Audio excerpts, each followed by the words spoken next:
Welcome back. This is another tutorial, and in this tutorial I'm going to show you how we're gonna create this beautiful project, which is a doctor appointment booking project or application. And I'll show you building this project from scratch up to this stage. As you can see here on the landing page, when the user visits the system at the first time, here you find the beautiful hero icon with the image of the doctor. So here I've given the simple explanation of the system or the introduction text. Down here, I'll show the list of featured doctors that are found on that specific the system. And then here down you can see the specialties that are found on the system with their categories. So as many as you add here, they'll be shown here. And also down here you can see on the landing page, you will get all the featured articles. So the user will be able to go here and see the articles, and this is the landing page, and here the user will be able to register and log in. Okay, so this is the landing page of our system. So before I go and show you a demo, I just want to give you a simple details.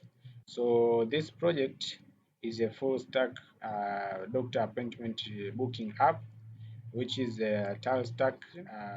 And here on the technologies and tools that I've used, you can see the first one here is Laravel, okay, which is Laravel 11. Also, I'm using Livewire 3. I'm using AlpenJS, Tailwind CSS, Preline UI, and I'll show you Preline UI. Hero icons, I'm using logo Ipsum for this beautiful logo that you see here. I'm using logo Ipsum. Also, I'm using MySQL as my database, and I'm using VS Code for coding. So this is how the project is going to be. So on the demo, as I was trying to say, the first thing you're gonna see this hero icon, but for the user to be able to book an appointment, when you will click here, you are being redirected to the list of doctors. As you can see, this is the list of doctors, so meaning that this doctor is not featured since the featured doctors are required to be shown here. Okay, so this button works similar to this one. They all redirect you to see all the doctors. Okay, so here when the user is not logging, when you click book appointment, you will be redirected to the login page. Okay, so in order for us to be able to do appointment, you need to be a logged in user. Okay, so down here, as you can see, there is specialties. Okay, so the doctors will be categorized through their specialty. So if I click it here, you can see on that specialty there is no any doctor, so that's why you see it as a blank. So now let me go back. So here we will add more specialties, and you can see the doctors are being categorized. So that is the landing page. So now a user can register. So let me go to the registration page and try to register a patient here. So let me register as a patient here, like I'll use my password here and then register. Okay, you can see this one is already taken, so you can see also the validations are working good. So let me just add here the email of my patient.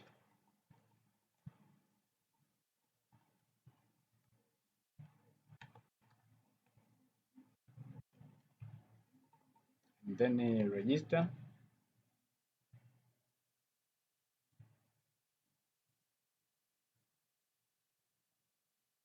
Okay, even this one, all right. So you can see I've already implemented the email verification. So as you can see, this is has redirected us to the email verification page. So let me go to that email and see the email that I've received, and I'll show you how you can configure the email on your Laravel project. Yeah, so now you can see I've received this email for the verifying. So let me see.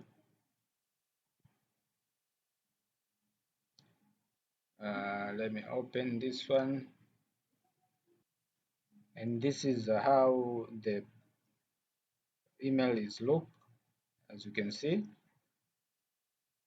So the user will be asked to click this button. So let me click that one in order for us to be able to verify the email, and then we're gonna try to log in. So let's log in.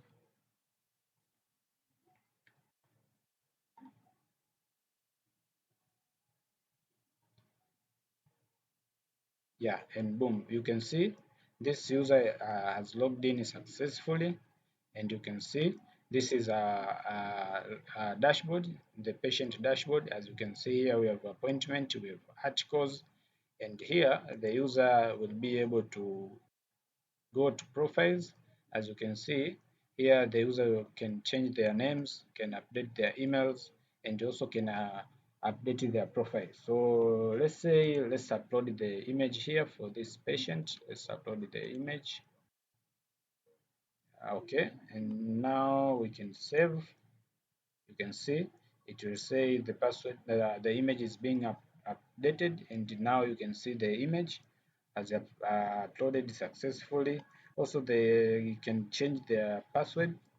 So that is all about the profile. Let's go back to the dashboard, and then you can see here we have these specialties that we have seen there, but here down we will see the patient can see their appointment, the recent appointment that they've created. Okay, so those appointment will be shown here, and here there will be the list of all doctors. So now I just want to log in as an admin. I want to log in as an admin. So in order for me to log in as an admin, so now log in as an admin. Yeah, so this is our admin. As you can see, this is the dashboard for the admin. You can see you have these statistics for the users. This is the total numbers of users. This is the total number of doctors, patients, appointments, and the specialties. Okay, so now this doctor can be able to see the recent appointments. As you can see, this is the recent appointment that have been created by this patient and created to this doctor, and the appointment date with the time you can see, and the status. Okay, so then uh, the admin can be able to click any of this and will be navigated to that the particular page. So for example, if the doctor is clicking the doctors, will be redirected to the page of those doctors. So for now, for this doctor to be featured or not featured, as you can see here, we can just check this one. Okay, so if we check this one, meaning that this doctor will be a featured doctor. So now when the patient will log in and to try to refresh, you can see that doctor here. Okay, so meaning that doctor will be the featured one, and when we come here you can see it's a featured doctor. Okay, so when user will try to refresh this page, you can see this is the same doctor that we have made here him to be the featured.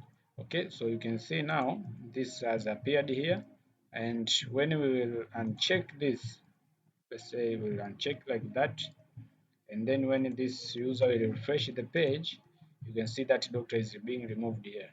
okay. And when you go to see all doctors, you can see that doctor here. But when we make him featured, you can see here you'll get the badge. So this one meaning that this doctor is featured, and when you go to dashboard, you can see that doctor here to the featured doctors. And then for the specialties, the admin also can be able to add the specialties. So let's add another specialty here. Let's say we want to add a specialty that is gynecology, and then save. You can see you receive the flash message, and also you can see the specialty is being added, but also you can edit that specialty. You can say like gynecology, and then let's say you want to update it to be, let's say, mental health, and then update. You can see that has been updated successfully, but also you can delete. So let's add one for sample in order to, we can delete. So let's say sample specialty, and then save, and then we can delete. So the user will be asked, and then delete. Then you can see the specialty is being deleted.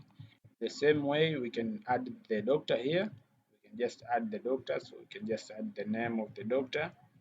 So I'll just say like testing doctor, okay, and then I'll add the email, which will be testing doctor at gmail.com, and then I'll say doctor bio, and then we can have the hospital name here. So I'll say just hospital name. Then specialty, you can choose between the specialty that we have created, and then the experience of that doctor, and then the password. And then if the doctor have the Twitter and the Instagram link or accounts, we can just add their link here, and they will be functioning well. So for now, let me register without those links. Register.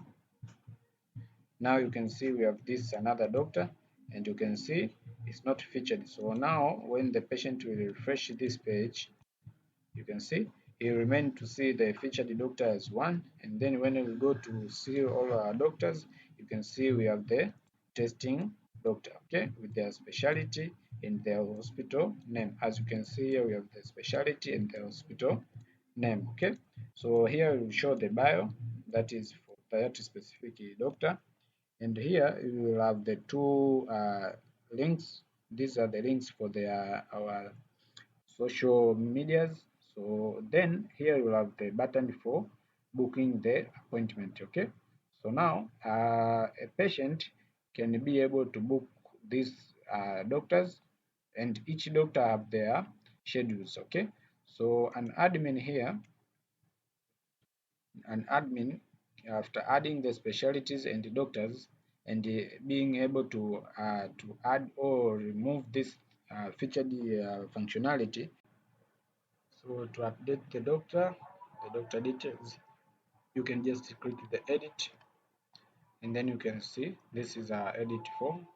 You can just change, let's say for example, we just want to change the name to be testy doctor 1. Then here you can just say passionate doctor with 3 years of experience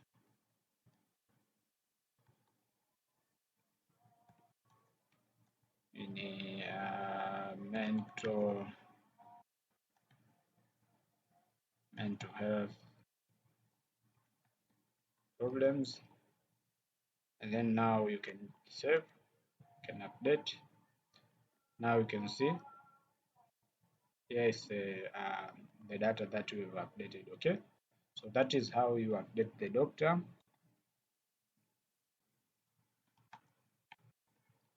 hospital, and then we can choose the specialty. We can say experience of 3 years,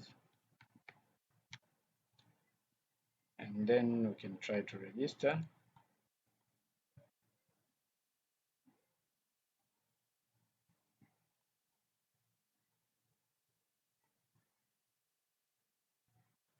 Okay, so this is a created doctor.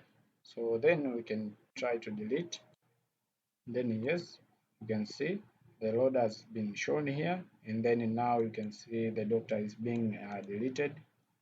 Okay, so now the doctor can add more and more specialties. Internal medicine, save.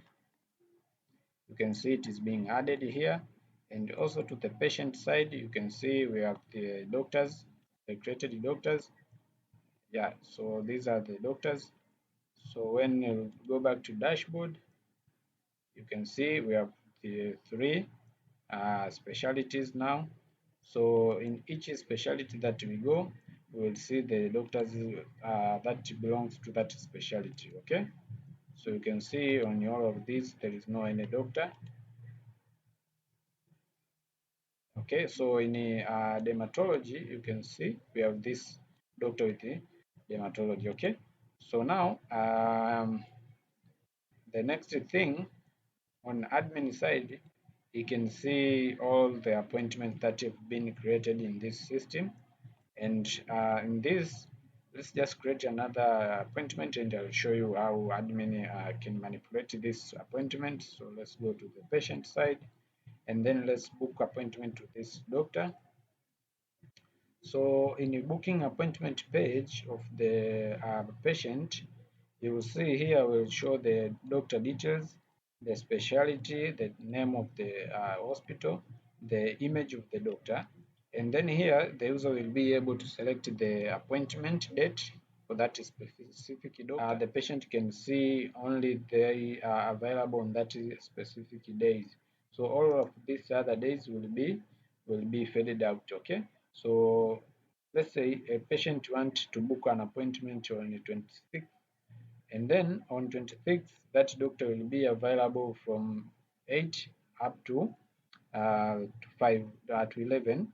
So when the patient wants to book an appointment, can book in any of these time slots. So let's say we want to book on 10, so let's book that one, and you'll be asked if you want to book on Wednesday, June 26, 2024, and then at this particular time. So we'll say okay, and then you can see there is a loader here, and you can see it is loading because it is trying to send the email to the doctor, to the patient, and to the system admin. So when it will be complete, you will see it will direct us here, and you can see we have created this appointment, and this is our appointment as you can see here. And it will show us, and then we will see the status of that appointment which is pending, and here the patient can be able to reschedule and also to cancel that appointment. Okay, on each of these actions the email will be sent to the admin, to the doctor, that the appointment will either be cancelled or updated. Okay, so let's say we want to reschedule it from 26 and change that to another date. So let's see, when we say update, okay, as you can see here we show the image of that specific doctor, okay, their specialty and their hospital name, and you can see here we have the appointment date that is available now, that the patient was booked.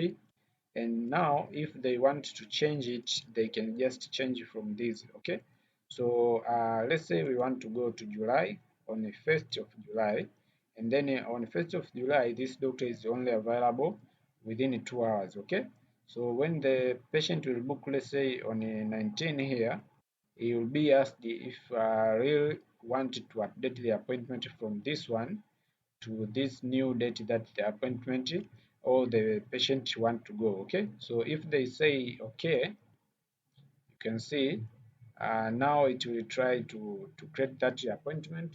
So let's just see. Now you can see the appointment was created. Okay, so you can see here it has changed from that date to 1st of July, and then the time will be this one. Okay, so also the patient can be able to let's say to cancel the appointment. Okay, so and on all these action, the email are being sent to this doctor. Let's say, for example, let's go to the email of this doctor. So let's go to that email. Let's go to that email and see the email. You can see here I've received this email. So let me open it, and now you can see uh, okay, down here we have the email that have come now. You can see this is not the new one, so this one is the new one. You can see an appointment has been updated with the following details. You can see the new details will be on Monday of July 1, okay, at this time. The location is this one, okay, and the old appointment that was before the update was this one. So the doctor will see, and the patient details, the name and their emails will be shown here, and also the doctor name. And also here you can see the appointment has been updated with the above details. Then here we will show the name of the project. Okay, so that is how the email is being sent to these doctors. So this is for the doctor, but for the admin I can show you. Let's go to the admin email and try to see the email that we have received. This one is the new one, so let me open it, and now you can see we have received it 2 minutes ago. So this one saying like has been updated, the same as for the doctor, but here you can see this is an admin notification, and this system is different from that of the patient. As you can see, for the doctor here it was saying like doctor notification, but if you come to the admin side, you can see this is saying admin notification. Okay, and here it will show the doctor details, the patient, and the details of the appointment update. Okay, so that is how the system works for the side of email and notifications. So also this, let's say, let's create another appointment with the same doctor, or I can just go to another doctor, this one. So let's book appointment to this doctor, the testing doctor. So let's, okay, so this doctor means has no any available day. So in order for that doctor to have the availability, okay, so let me show you. In order for that doctor to have the availability, so let me go to the admin side, and let me see. You can see this doctor. This is the email for the specific doctor. So let's log in as that doctor and log in. Then enter the password. Oh, I missed the password, which is this one. Then login. Now you can see this doctor has no any recent appointment, and let's go to the schedules. So you can see the doctor has no any schedule, so add the schedule. Now you can see he can choose the day of the week, like we need to be available on Monday, and then he'll choose the time, let's say from 8 a.m. Okay, from 8 a.m. up to let's say 16 a.m. and then save. You can see the schedule has been successfully created, and you can see the time here. So when the patient will go here to this doctor, now let's go to book appointment, and now let's see, you can see the doctor is available on Monday, okay? And on the behind dates you cannot see any available date because you cannot create the date, the appointment yesterday or the day that is before today, okay? So I just disabled them and just allow the today's and the days to from today, tomorrow and so on, okay? So let's say we want to make an appointment also on the 8th of July, and then we want this time, so let's book that appointment. You can see it is loading while it is sending the emails, okay? Then the appointment has been created, okay? So this is the patient appointment that we have created now. Let me create another one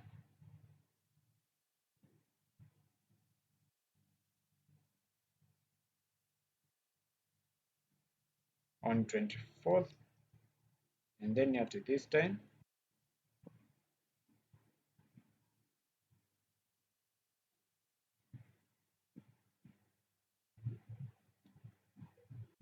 Now you can see we have 3 appointments. So when the patient will go to dashboard, down here you'll see the recent appointments.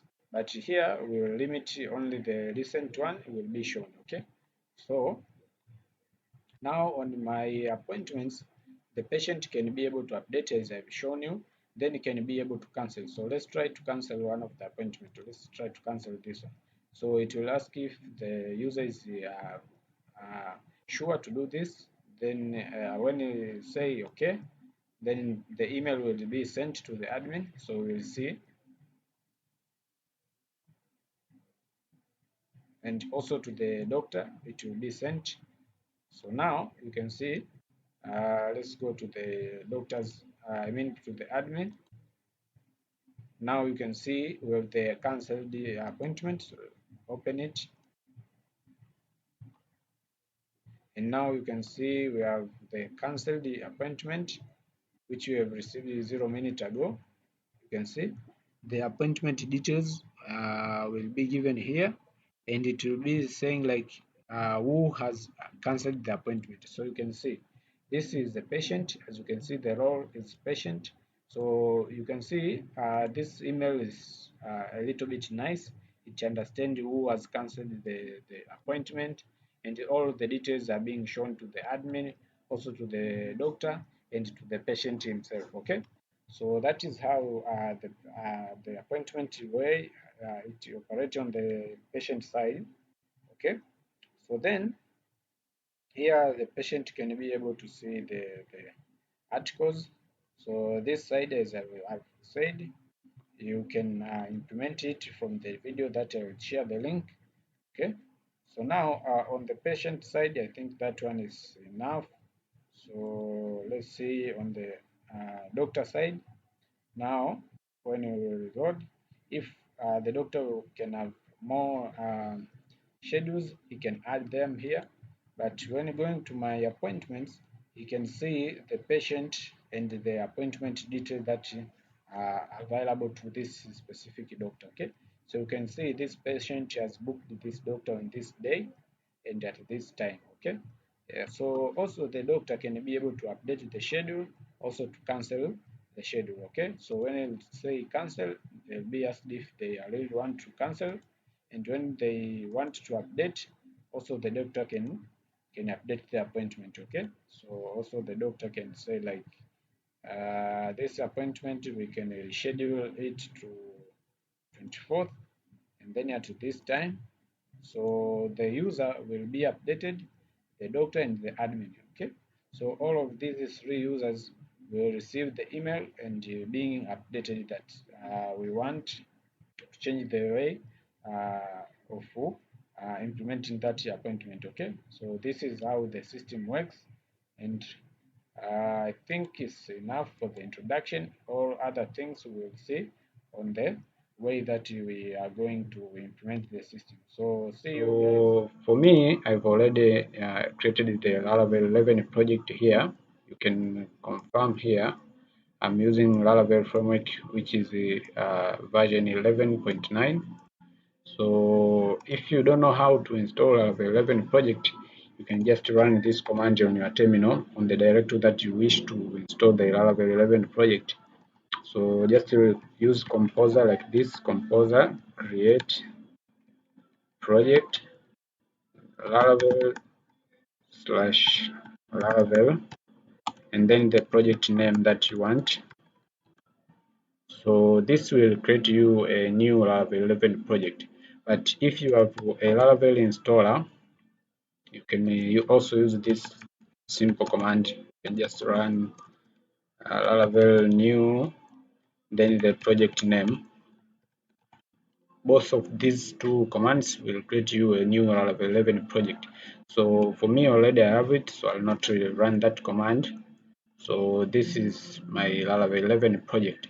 So what I'm going to do, I just want to configure database credentials here. As you can see, this configuration, I'll uncomment. So this will be the name of our database. But what I'm going to do, I'll just add the underscore here. Okay, so then I'll change the RDBMS from SQLite to MySQL since I'm using MySQL. Then I'll just close the file. So then what I'm going to do, this setting up new Laravel project, I've done it. So the next thing, I'll introduce you to Breeze and Livewire, and also I'll show you how you can configure Breeze for authentication. So to do that, go to the Laravel documentation, then you go to documentation, or you can go to get started. Then you can come to packages and then Breeze. Here you can see Breeze is just a starter kit, and it's a starter kit for Laravel Breeze, which simplify or offer the authentication for your application. So without wasting any time, I'll go on the installation part. Then I'll copy this command for installing Breeze. So this will copy the Laravel Breeze from the GitHub repository. So I'll just go on my project and then run this command. Then enter. This will copy the code. So I'll pause the video and then resume when it's complete. Alright, as you can see, the Breeze code is in our project. So what we are going to do, we need to install this Laravel Breeze. So to do that, come here to the documentation. As you can see, this is a command for installing Breeze. So I'll just copy this and then run on my terminal. So let me clear the terminal and then run that command that we've copied. As you can see, it asks you which Breeze stack that you want to use. So I'll just go with the Livewire since I need Livewire in my project. So I'll just go with Livewire, and then it will ask me if I like to support dark mode. So I'll say no. Then for testing, I'll just go with PHP unit. So then this command will install Laravel Breeze. As you can see, it's installing all the Livewire. As you can see, Livewire and the Livewire Vault. Okay. Alright, as you can see, the Breeze is already installed in our project, and also the Vite. I've already built the the project assets, as you can see. So coming back to the documentation, you can see we are required to run this command, which is php @migrate for creating database. So I'll just run it. Okay, here on the configuration, okay, so I'll just change the database name since it seems like this database name is already there. So I'll just add here like new. Okay, so Let me try to run it again. Then yes.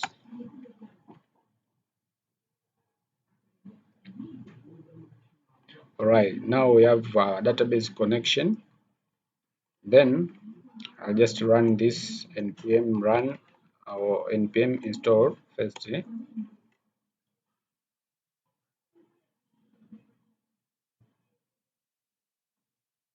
Then npm install run dev. Okay, as you can see, the development environment for Node.js is running. So I'm going to run this project php artisan save. Okay, so run this command. Okay, as you can see, this is a new Laravel 11 project. As you can see, it's using PHP version 8.2 and Laravel, which is Laravel 11. And as you can see here, we have login and register since we have installed the Laravel Breeze in our project. As you can see in composer.json here, we have Laravel Breeze here. So when coming back to this project, on our project, you can see now we can register a user. Also, we can log in as a member of the project. So on a register, as you can see, you can just create a simple user like this. So we add the password.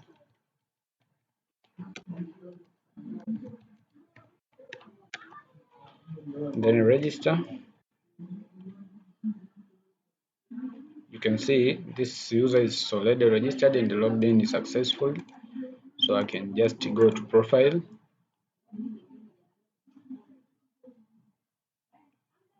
Now you can edit this data, you can update the password, and then you can delete the account. So this is a basic starter kit that Laravel has given us through Laravel Breeze. So this is just a simple, and now you can just log out and then log in as the registered user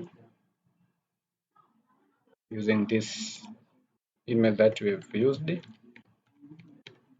and then log in. You can see this is how Laravel Breeze looks and how it works. So I'm going to show you how we can implement the authentication system. First of all, we'll look on how we can implement email verification system, and then we can see how we can implement multi-authentication using the Breeze. Here we'll have 3 users, so we'll have also 3 roles in our system, which is admin, doctor, and patient. So without wasting any time, let's go and look on how we can implement this email verification system. So to do that means that every user that is registered in your system must verify their emails before they can access any dashboard or any page that is on your system. So to do that, let's go direct to the code. Here, as you can see, this is my project. So to enable email verification on your system using Breathe, just go to the models and then user model. Here you can see the must verify email is commented. So uncomment this like this, and then here say implement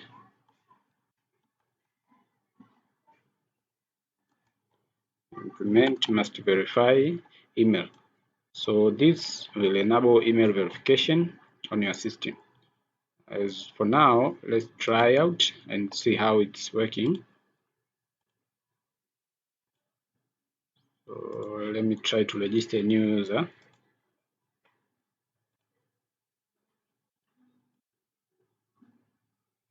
Okay, 1, 2, 3, 4, 5, 6, 8.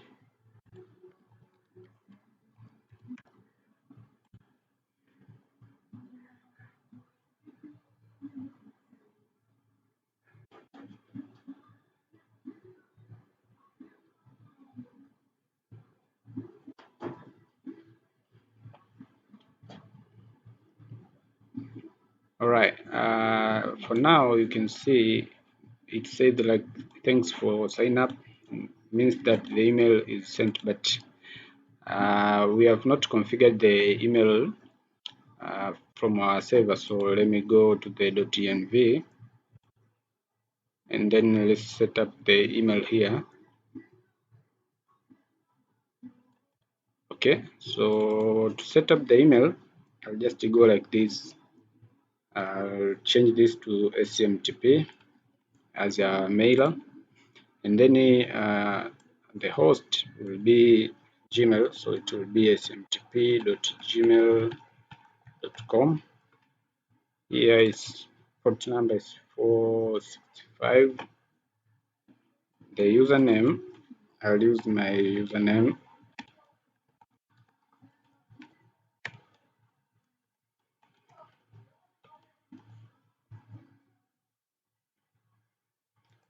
Then password, I'll show you how you can generate this password. Encryption, we'll use TLC, and then from, you can just pass this one since the one that send the email to your users. And then the app name, you can change here to say it's like Dr.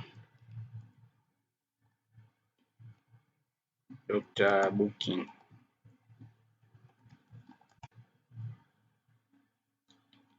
Doctor appointment.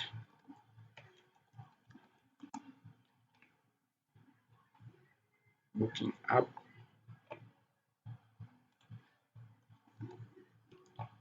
Yes, so then on password, this must be generated from your email. So I'll just show you.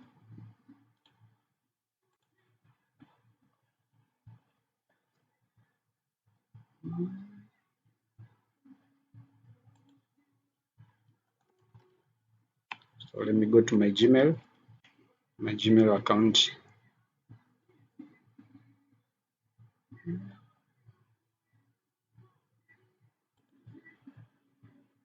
Okay, so then I'll try to sign in.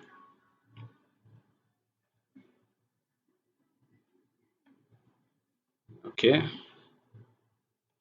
so here let's say app password, search for app password. You can see it here. Okay, so it requires me to log in, so just pass my password.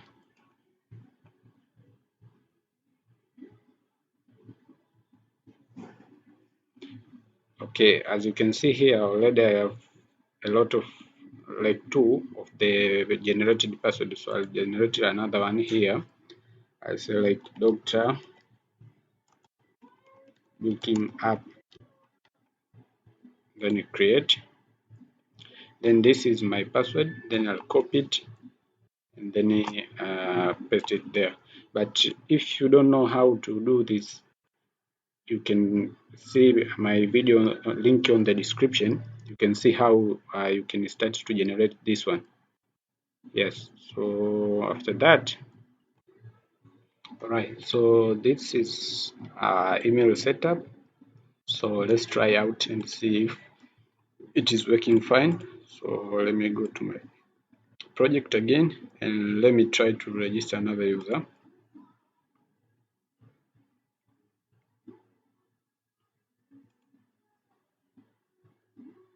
Okay, so I think the issue is here.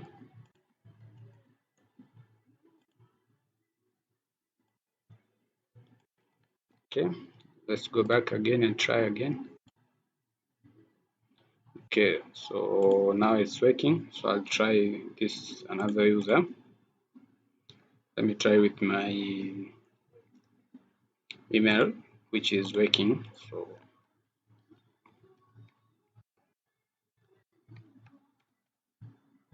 try to register. Okay, this email is already taken. So what I'm going to do, I want to delete that user.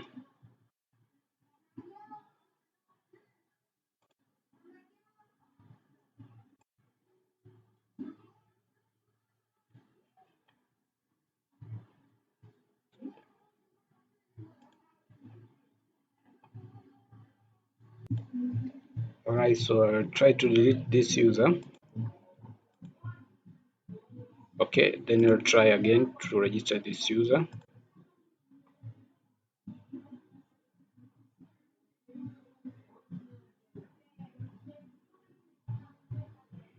Alright, so here it said the email has been sent to my Gmail account, so I'll try to look on it. So I'll come here and go to my Gmail.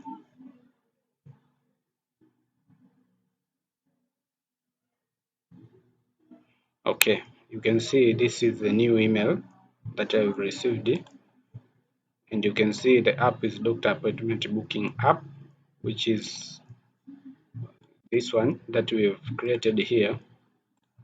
So you can see hello, please click the button below, and you can see this is for email verification. So I'll click there. Yeah, now I can try to log in and then log in.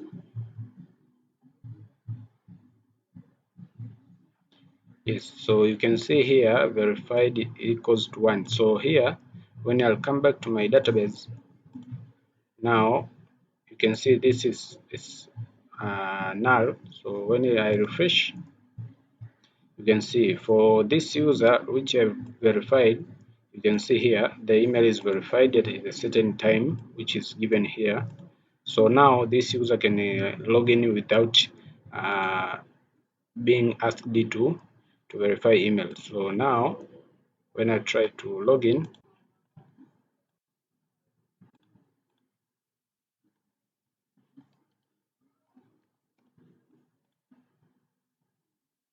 this user will log in successful. But for this user with this email will be redirected to the email verification page. So let's try out the other user.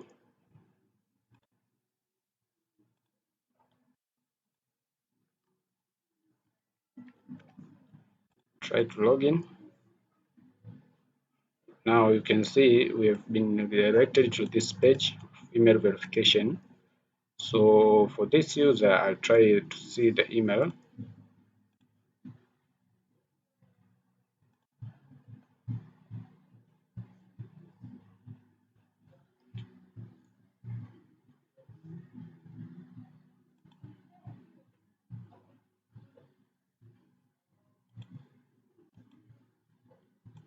Okay, let me see the email. This one.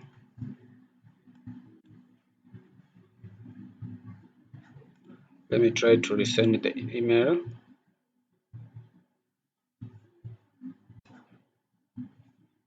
Okay, let me see.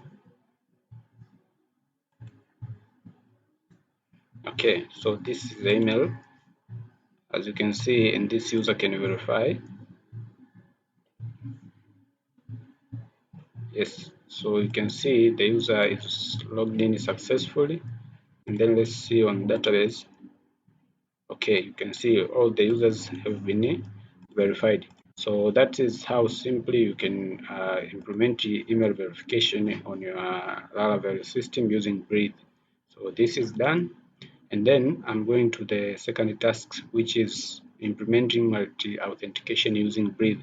So since we have 3 rows, I'll just show you the simplest way to allow multi-authentication in Breathe. So without wasting any time, let's go and create a migration for adding the role column in your users table. So I'll just create here the migration. So PHP assign make migration. Then the name of migration is add role column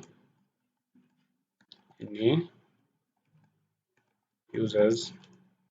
Then the table will be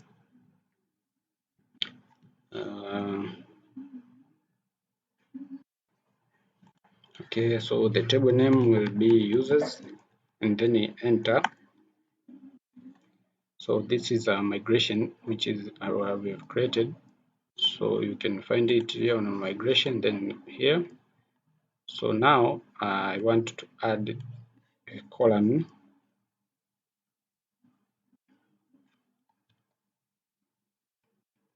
So the column will be an integer,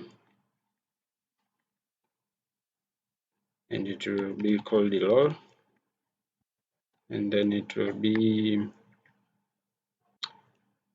default, it will be 0, and I want to place it after, let me see from the table here. So I want to put it after the email. So I'll just say after email. Yes. Then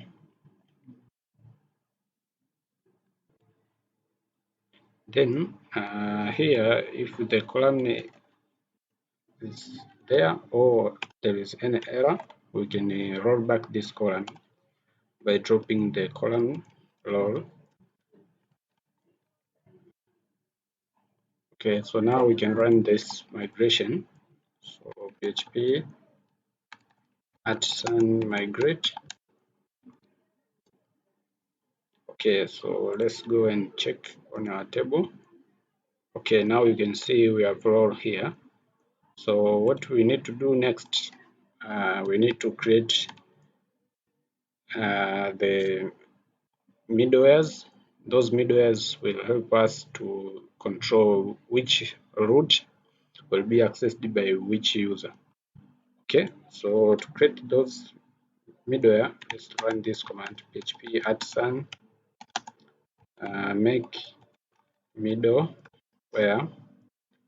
Then the name of your middleware, let's say we have admin middleware,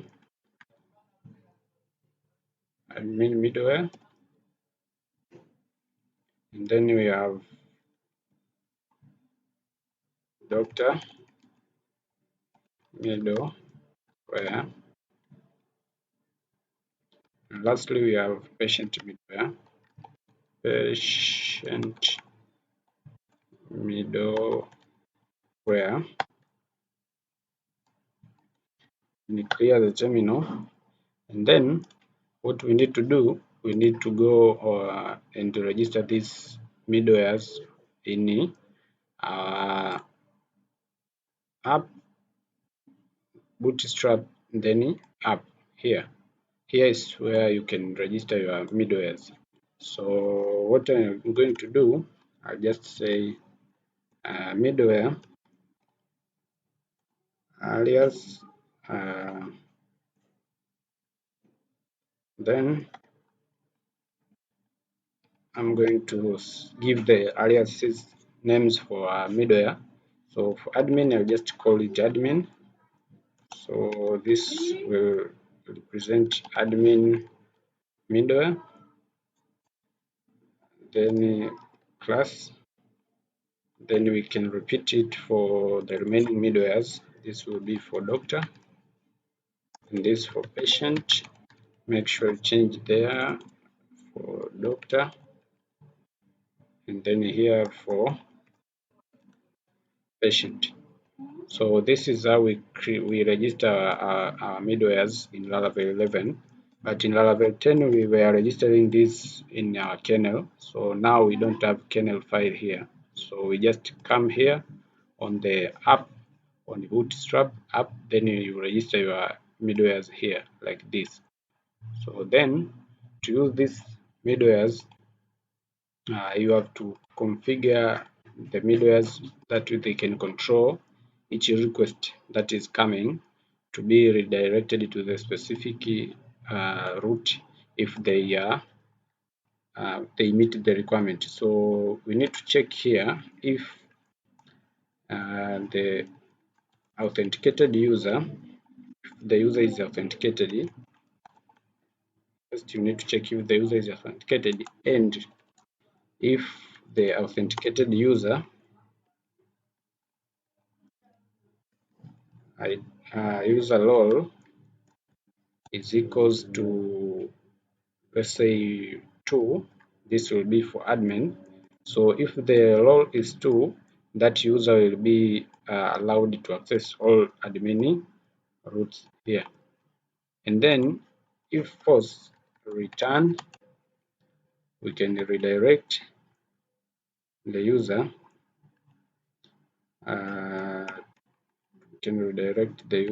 to the, let's say we can create the 404, or we can say 403, which is and forbidden. I think this is for forbidden. I can confirm later. So we will create this one.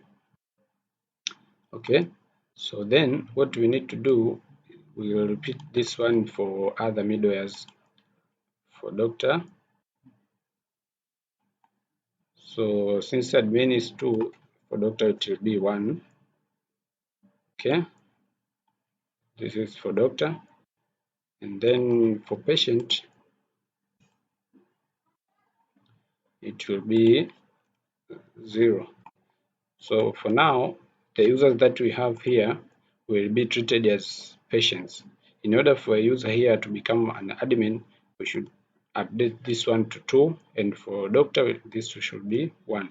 So to make sure this is working fine, let's go to the root of our project here. Now, in order for a certain user to access the dashboard, so this will be the dashboard for patient. Actually, now the patient can log in and log out without any issue. So we can try here.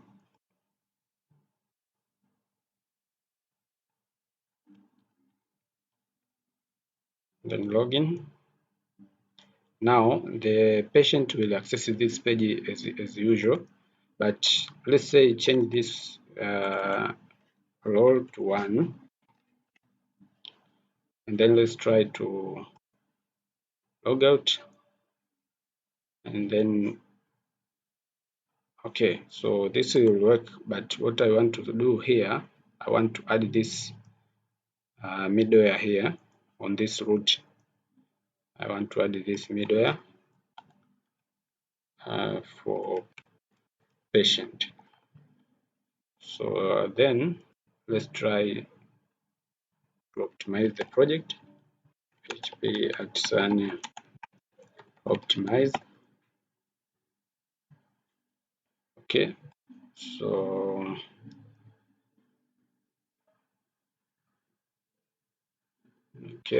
let's try to log in.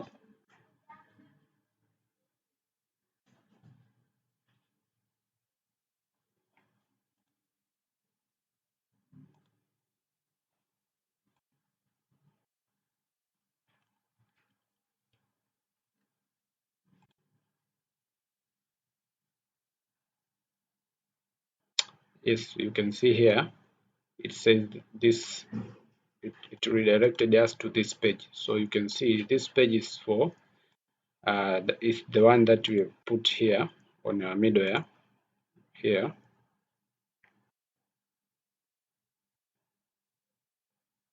As you can see, if the user is not valid on this role, it should be redirected to this page. So that is what we have seen there. So this will be accessed only by the patient. So for now, if we try to log in as a patient with this email,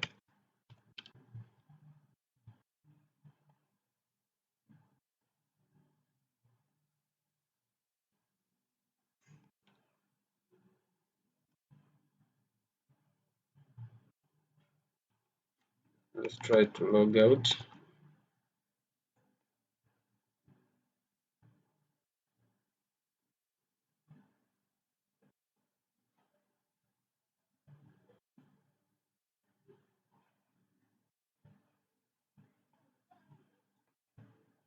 Okay, since we have logged in with the user, so I'll try to run it again.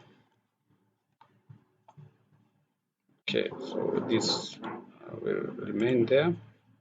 So let's try to use it here. Let's try to log in with the user with patient role, which is 74 here. Login. Yes, so you can see the patient with 74 is accessing the dashboard, but this one cannot access the dashboard. So what we are going to do, we need to implement the two dashboards. So we need to have a dashboard for patient, doctor, and the admin. Okay, so in order for us to have the ability to redirect our users to the specific dashboard according to their role, we need to do the following. Here, this, as I've done before, will be only accessible by the patient with the role ID of 0. So we need to add two more root for dashboard for doctor and the one for admin. So I'll start with the doctor. So I'll say root get.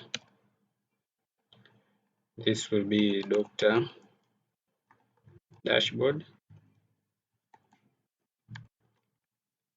and then we need a controller. So I'll create the controllers. Okay, I'll say PHP artisan make controller. Then I'll say doctor controller.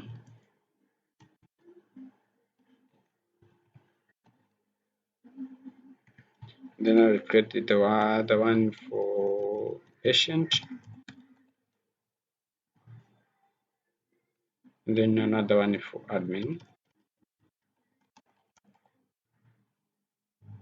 Alright, so after creating these three controllers, here we can use the doctor controller.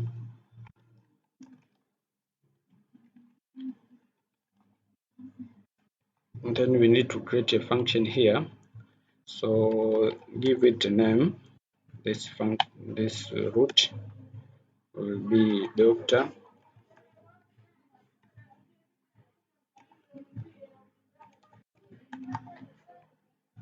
And then we should pass the middleware there, which is doctor.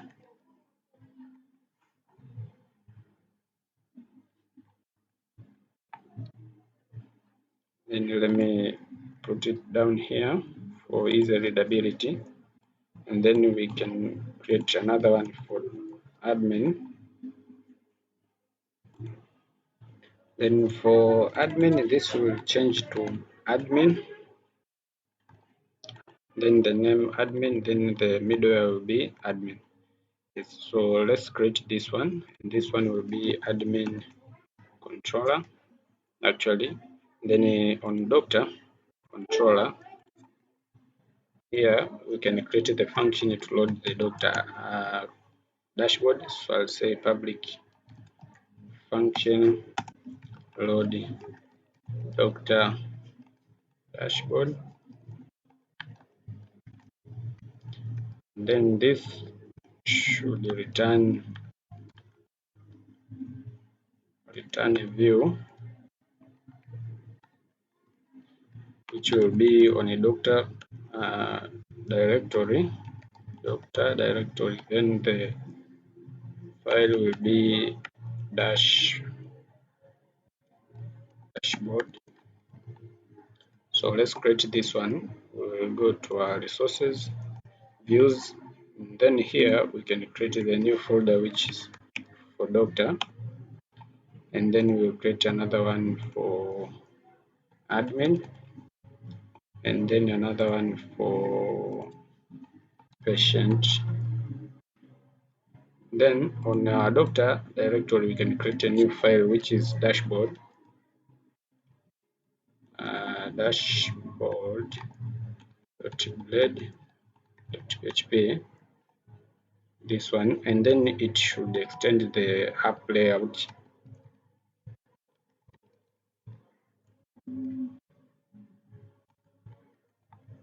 Okay, and then let me try to copy this one and then paste it for admin. Okay, so on the doctor here, we can just create a simple heading one. Let's say I'll say text.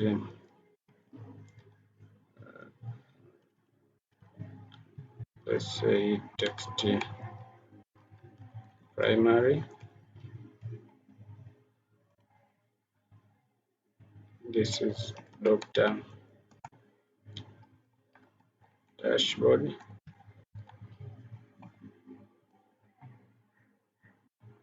And then for admin, this will be admin dashboard, right? So then what I want to do, I want to make sure that the redirection is as required. So this one will be passed here on my doctor controller, and then this one will be done also to admin. This will change it to load admin dashboard, and then this will be admin dashboard. So copy this one and then paste it here. Okay, so now we can try to control the redirection. So Breeze authentication is controlled on one of the page here on your views, and then go to Livewire pages, then you'll find the login. So here, if the user's login is successful, you can see he is being redirected to the dashboard. So here we need to control the redirection. Okay, so to redirect user based on their roles, I'll add here a if condition, and then I'll check if the user is authenticated and the role equals to 0, then this redirection should be valid. Okay, else if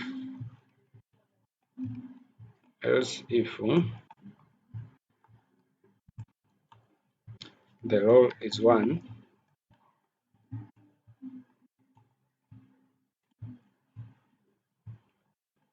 else if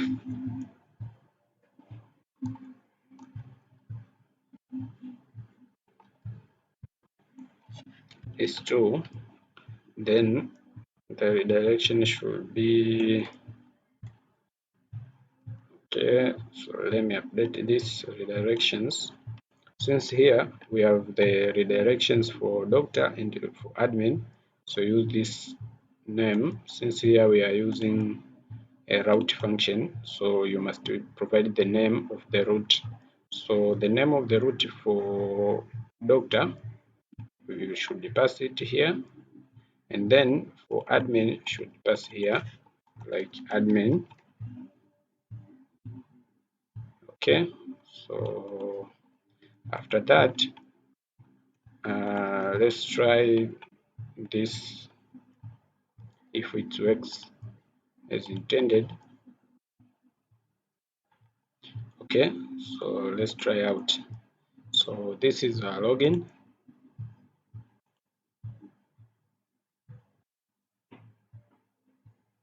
Okay, so let's try to log in as a doctor, since this one is a doctor and this one is a patient. So let's try to log in as a doctor. Login.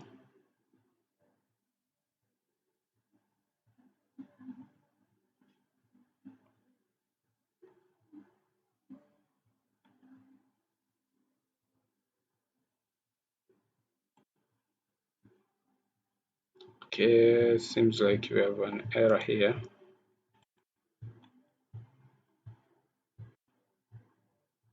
This is docked dashboard.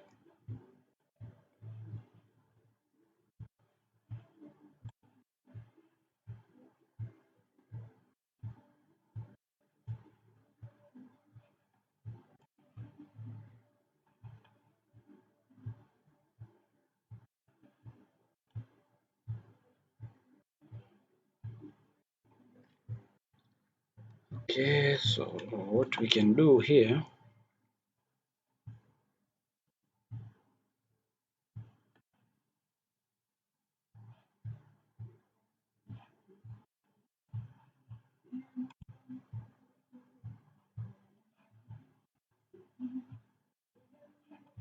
let me try out again.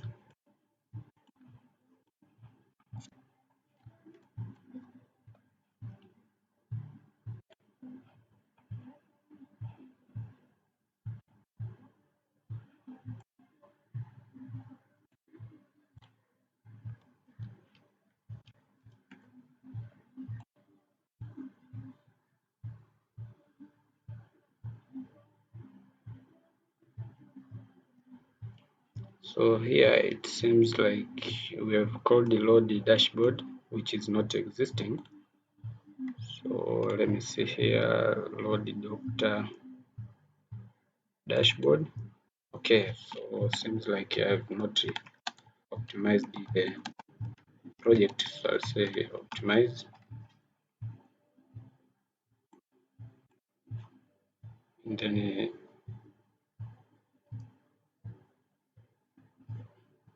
okay, so you can see we've accessed the doctor dashboard here, and this one is a doctor. Let's try out to log in as a patient.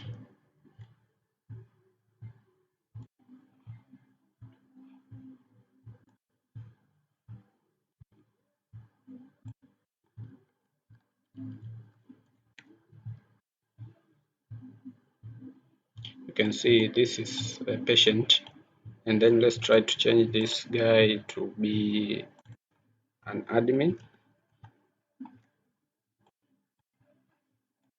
So log out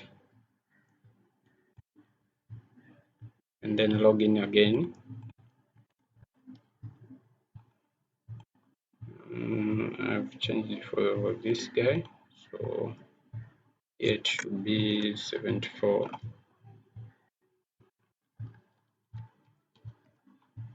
And then try to log in. Okay, you can see this is admin dashboard. So that is how simply you can create the multi-authentication, and you can see all the 3 users have been able to log in and being redirected to the different dashboards. So okay, so let's continue with this another task, which is creating the user interfaces with the Preline UI.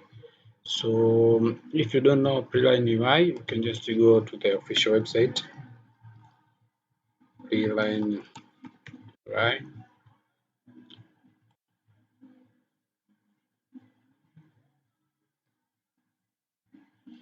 So as you can see, Preline UI is all crafted with the Tailwind CSS. So what I'm going to do, I'm going to show you how you can integrate this one into our project. So this first task will go like this. So go to documentation, then in framework guides, uh, framework guides here you can find for Laravel. So let's go to there, and then you need to run this command in order to install Preline UI to your system. So let me go to my terminal and then run this command. This will install Preline UI into our Laravel project. Then after that, we need to configure the following in our tailwind.config.js of our project. So this is done. So let's go and add this in our tailwind.config.js. tailwind.config.es, and then this should be in our content. So here on content, let's add that line, and then in plugins, let's add this one. On plugins, let's add this one. Then add Preline UI to JavaScript, which is app.es. So copy this one, and then let's go to resources, JS, app.js, then paste it there. Then loading your JavaScript, which is already done in app.layout, which is on views, on layouts, app.blade. Here you can see we have already loaded using Vite. So this is already done. So that step is done. So we've already installed the Preline UI in our system. So from now you can start to use Preline UI on your system. So let me show you. Let's go to examples. So here you can find the starter pages and examples that you can use. Okay. So what I want to do, just want to show you how we can start to build with the Preline UI. So let me run my project here, and let me try to log in as a patient. So let me try to see my patient here. Okay, so let me change this one to be a patient. So let's, okay, so then it try to log in as a patient.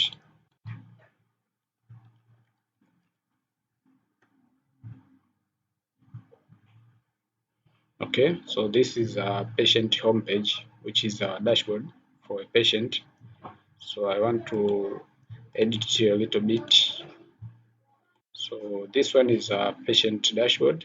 This one, as you can see, we can change it here, and you can see it will change here to be patient dashboard. So what I want to do, I want to change this one. So from Preline UI here, I just want to add the hero section. So let me go to hero section, and I just want to use this one. Okay, so you can preview the HTML code for that page. So let me copy that one and then paste it here. So I'll just cut this one and then paste the code that we've copied from there. And then let's try to refresh. Now you can see the page is looking fine, but it doesn't have a card behind, so I want to add the card there. So let me paste, and then here we have already added the card. So what I'm going to do, I'll just paste it inside. So paste it there, and then let's see what's looking. Yes, so this looks a little bit fine, but we need to add some margin and padding. So I'll just go up here. This is the code that we have. I can do this one. I can fold in.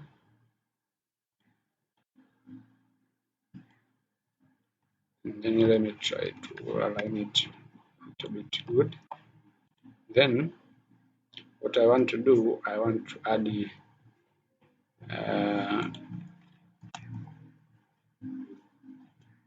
padding y,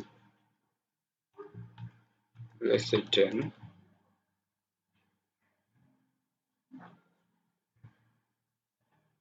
Now you can see the image is a little bit looking fine and it's all inside the card. So here, this is how you can apply the Preline UI on your system. So this is how we have integrated the Preline UI in our system. So the next thing, we are going to look on how we can design our UIs using the Preline UI components.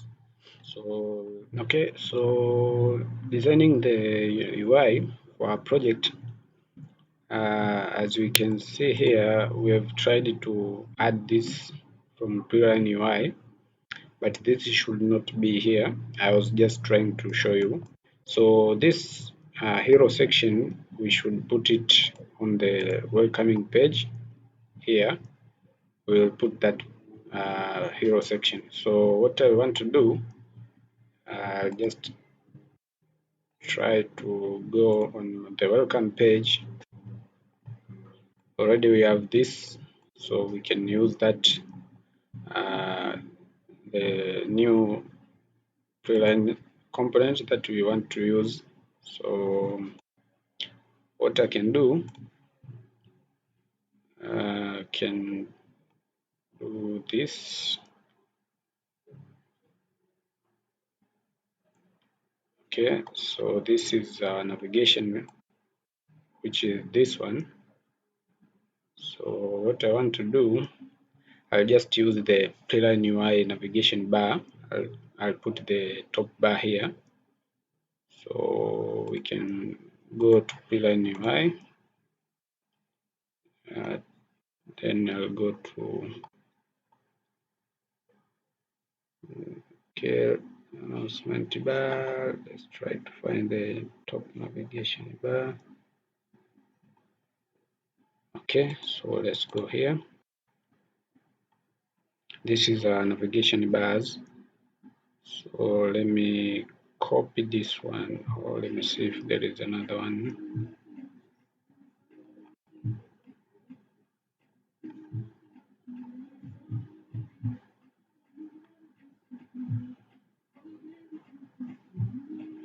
So let me just use this one, or I can use this, the blue one.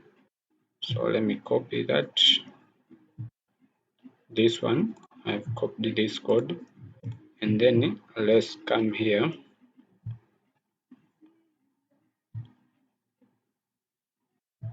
As you can see, this is the header, so it should be here. So let me fold this and then paste the code that I have. Then this main will be removed.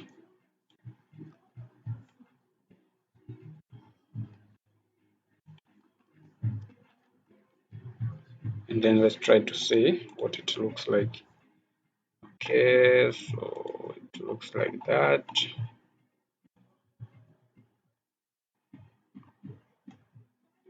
Okay, so let's try to remove this. We don't need this one, and also down here we don't need. Okay, so now it looks fine. So this will be a landing page. So now we can add the login here and also the register. So what I can do,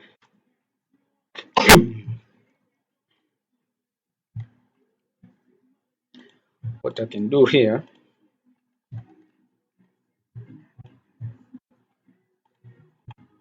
I just want to create the separate component for this header. So let me create that component.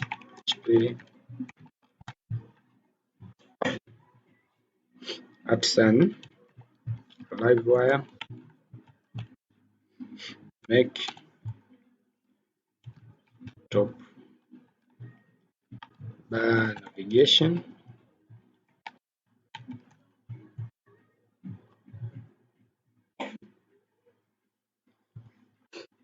Okay, so this one will create the component that we are going to use.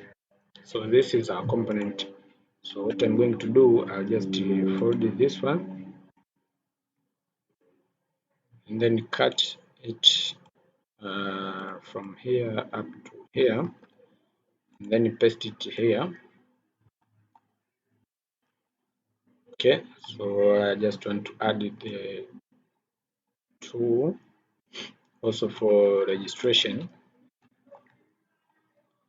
This one will be for register. Then let me change the root here to be login and here to be register.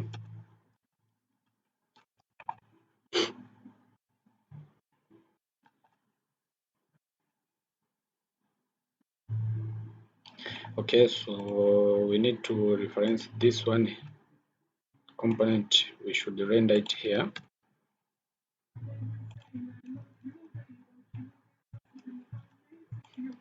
So here we'll say like Livewire,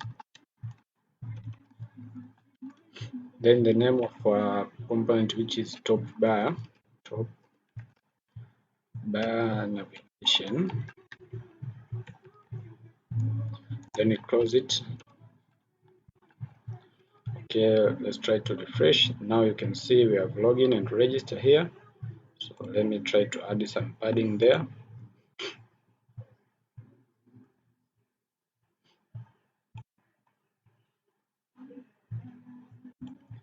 So let's say padding X.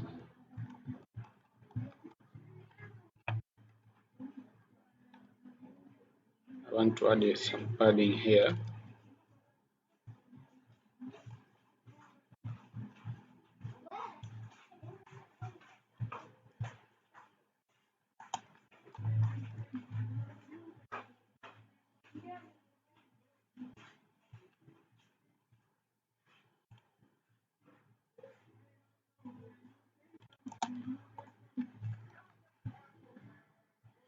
Okay, so now you can see we have login and register, and when user will click login, will be redirected to the login, and when we will be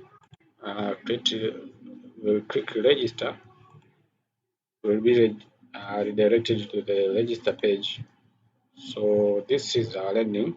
So now down here I want to create that hero section that we had before. So I'll go to the dashboard and then I'll copy this, and then let me go to the welcome page, and then here on our main page I'm going to paste that one, but also I can try to create the different component for that one. So let me try to say hero section. Okay,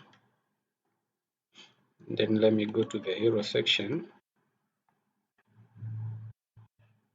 component that we've created, and then paste the code there. So this is our code, and then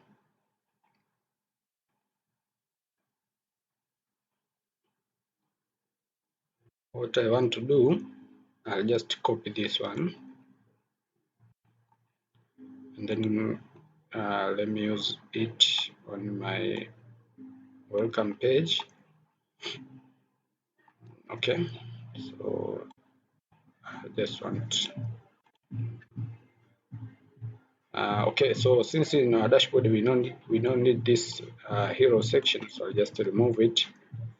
What I want is just this card, so I'll just copy this one and then you paste it here.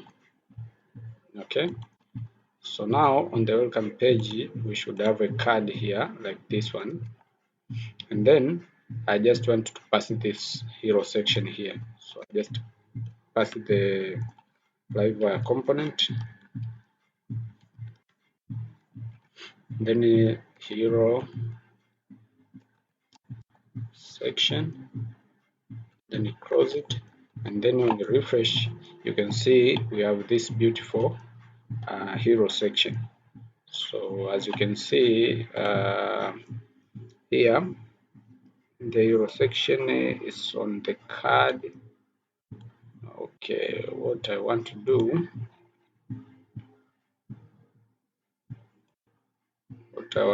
I want to say like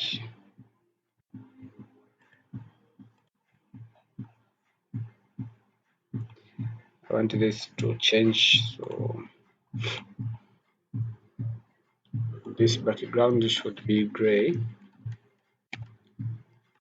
Let's try that one.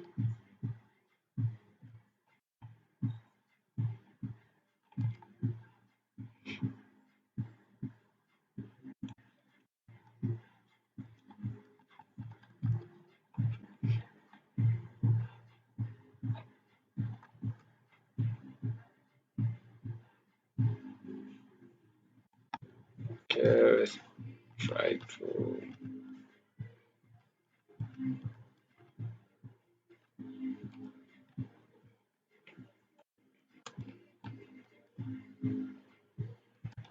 let's see. Okay, so this is a little bit fine, so I'll just edit it a little bit here to be like 200. Okay, that is not bad. Okay, so let's edit this text.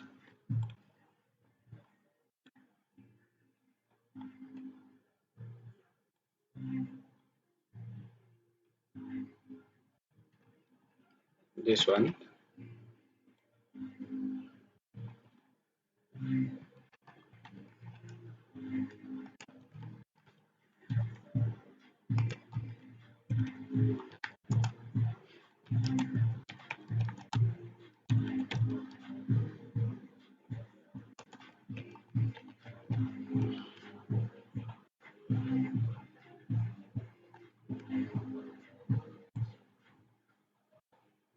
And then here, I'll say like book appointment.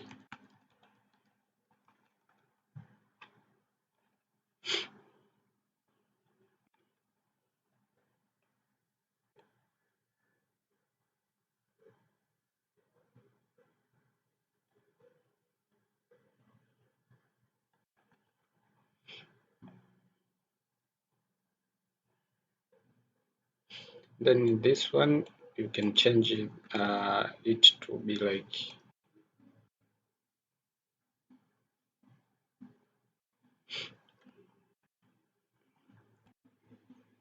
okay, so I've added this text, as you can see. Now, this one I want to put here like book your appointment. So I'll just change that one.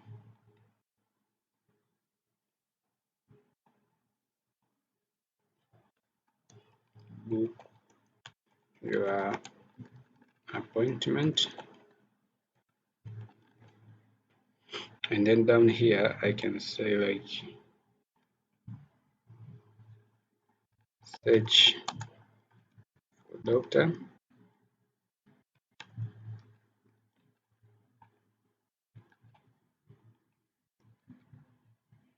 Now you can see we have this one and this one. So this button should be changed a little bit color to be a gray.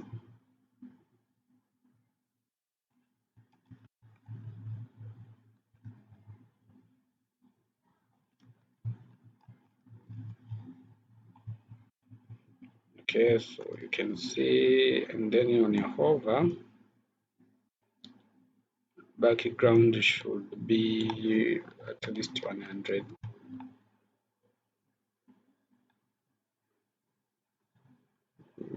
Or let's say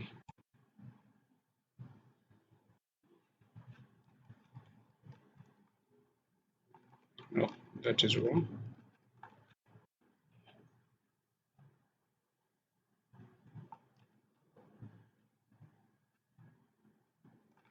Okay, so I think for now it's easy. So I will remove this one because I don't need the rating. The rating and the review, I don't need it.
Right, so let me try to remove this one. It's up here. Okay, so now you can see hero section is complete. So down here I want to show the list of doctors. So to do that, let's go to Preline UI and let's try to find the way to show the list of doctors. Okay, doctor listing will look like, let's try to use the team section. Let's try to look on the team section. Okay, so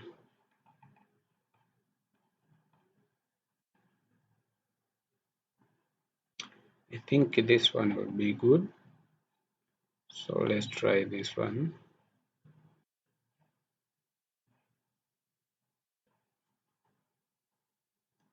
Okay, this is on welcome page, and then let's create that component, our doctors,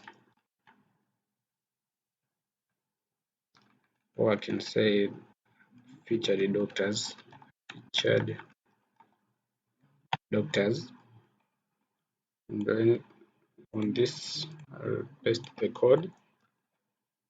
Then on welcome we can reference that one. Okay, so down here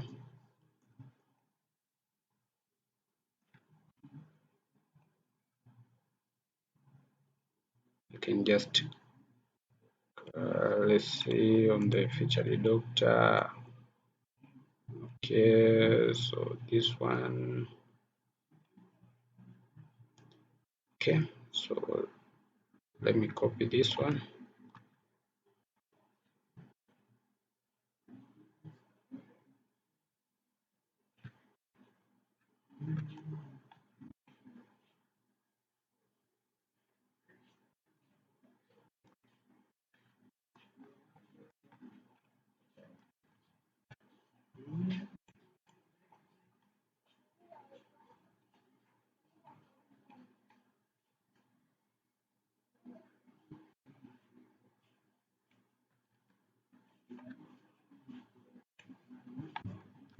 Okay, I want them to be on the same card, so what I'm going to do, just copy this one.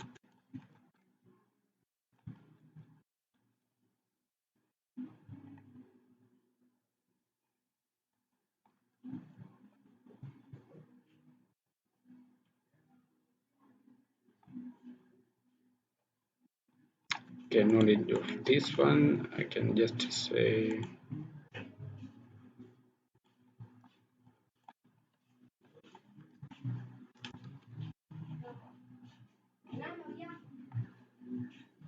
okay. Then we can call this one featured.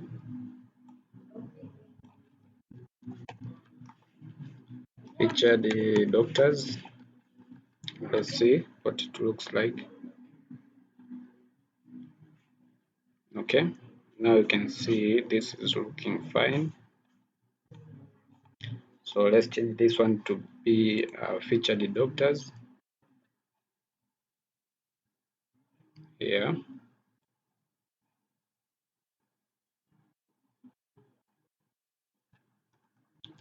Feature the doctors.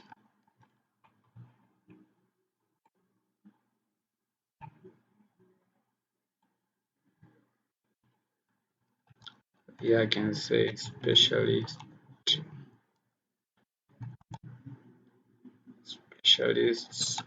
in every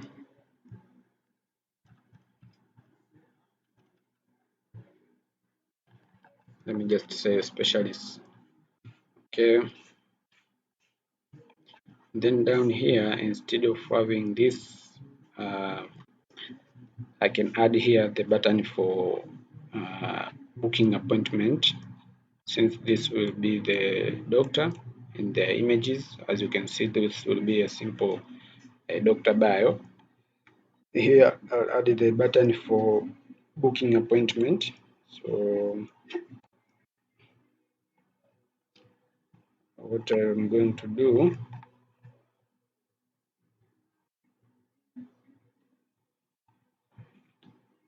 these are the social brands, as you can see.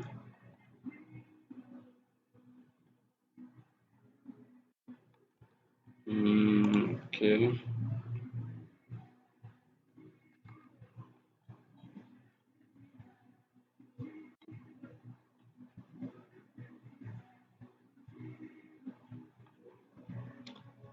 So here, what I can do, I can just add the division, and then I'll say like flex, and then inside it, I'll put this one, the social brands.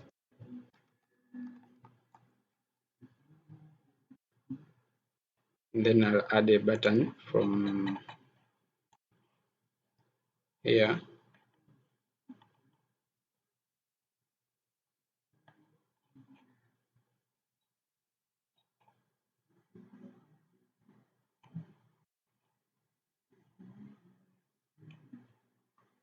So I can use this one.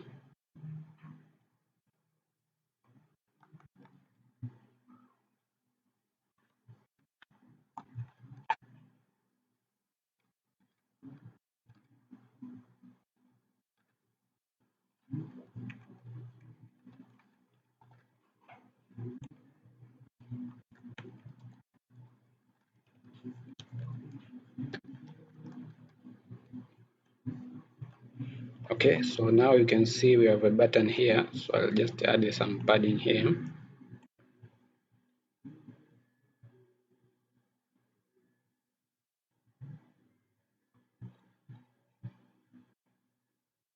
So I can say a gap of, let's say 5.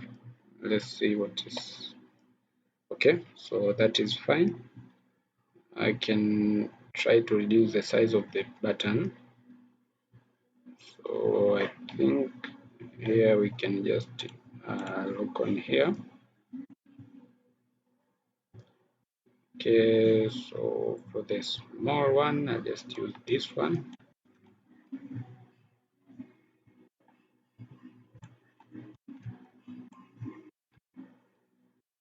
Here we can say book appointment, and then okay, so this one will be the booking appointment button. So let me try to make this one go down a little bit. So I'll say margin top.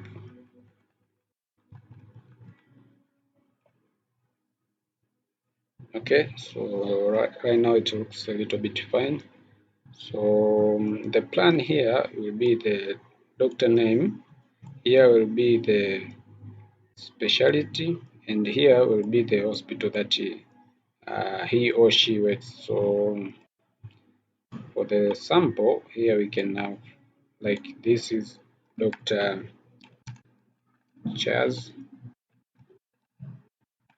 John, and then we can say like dermatology, and then the hospital name can be like Muhimbili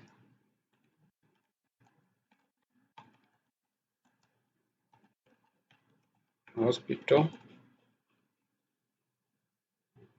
Okay, so this will be the way we are going to show the doctors, and then this will be their about or their bio. So this will be the about. Okay, so that's how we're gonna have these doctors. So for now, I'll use the number of doctors.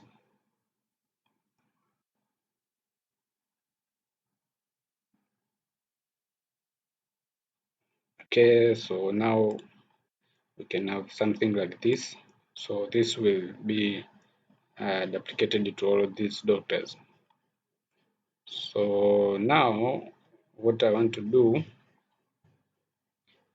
okay, what I want to do here, we need to change it from we are hiring, and we can say like explore more, and then here we can see all the doctors. So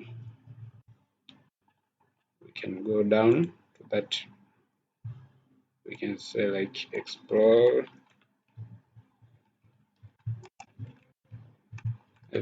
more,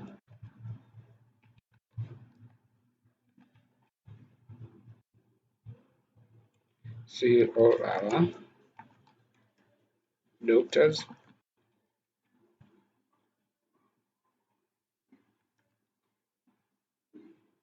Okay, so this should link to the page that shows all doctors, and on this page the user can search for doctors, and he also can filter the doctors. Okay, so here I need to change this image to the doctor's image. So what I'm going to do,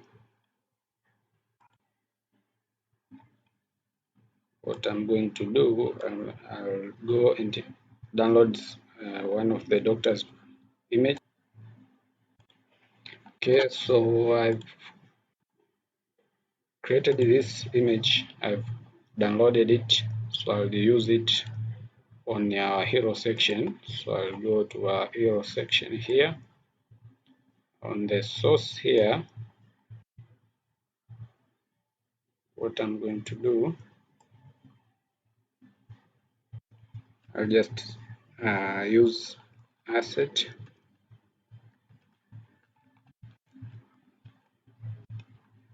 and then the name of image is doc.jpg. So doc.jpg, and then let's try to see.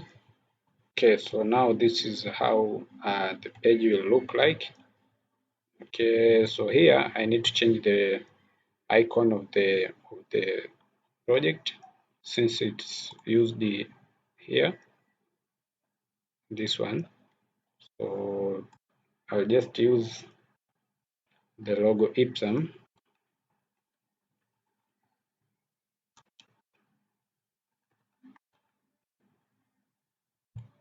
Okay,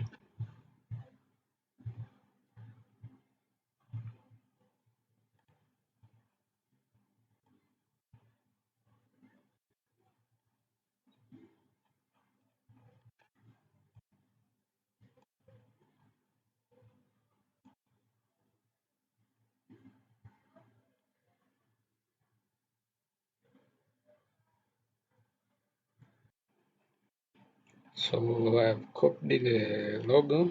So I'll just come on my components, and then application logo. So here I'll paste my logo, which is an SVG. Okay, so then let's try to see how the app logo will look like now.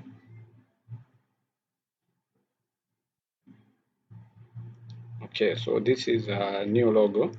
So since it's bluish to look here on your navigation bar, it should be a little bit challenging. So I'll change this navigation bar to be a white one background.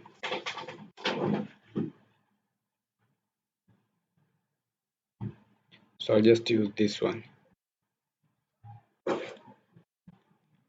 So paste it there. And then here we are going to pass the logo, which is application logo.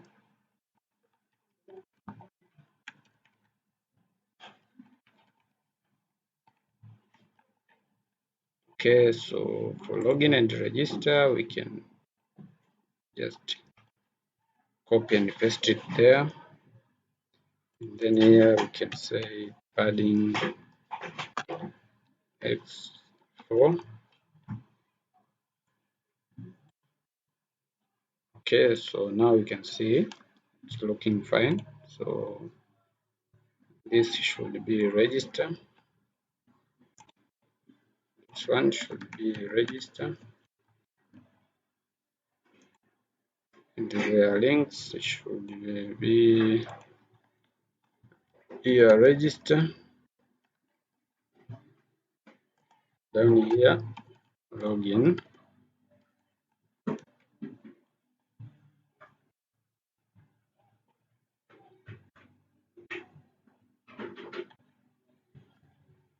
Okay, so then I'll just reduce some of these.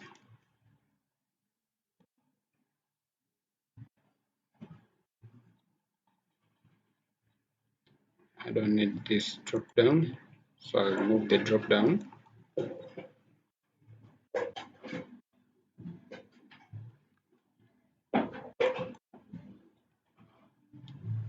Okay.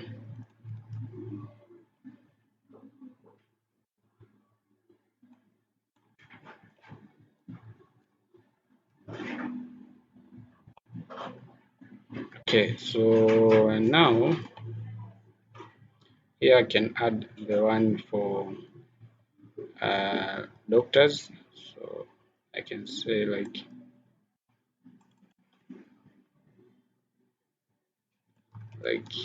doctor listing.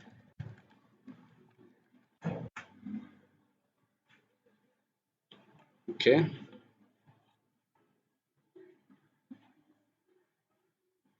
So this is a landing page for application, and that is how it looks.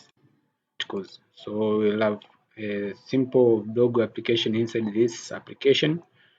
So what I'm going to do, I'll just start by designing the interface for specialists. So I'll go direct to Preline UI. So I'll use this one to show the specialists that are found on your project or on our app. So I'll copy this one, and then you go to the project. I'll create the component for that. So let's say PHP artisan Livewire make specialist cards. Okay, so that will create the component, and then I'm going to my component, and then I'm going to paste my code. Okay, so this is my card that I've pasted. So then I'm going to show it on the welcome page. So I'm going to include it here. It will be Livewire,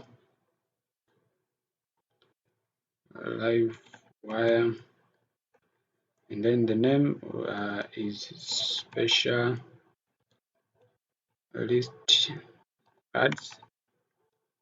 Then you close it, and then now when we refresh our page, okay, let's refresh the page.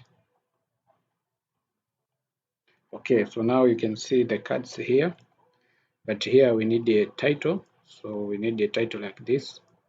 So what I'm going to do, I'm going to the featured doctors, featured doctors, and then I'm going to copy this title,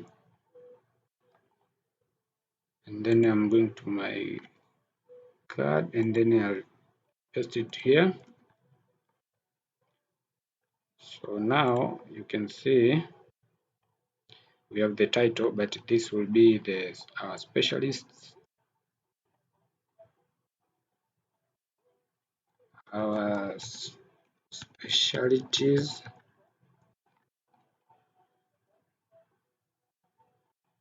So we don't need this one. Okay, and then you can see specialties here, and now this we will change these names to our specialties, so we'll change them later on, like here dermatology.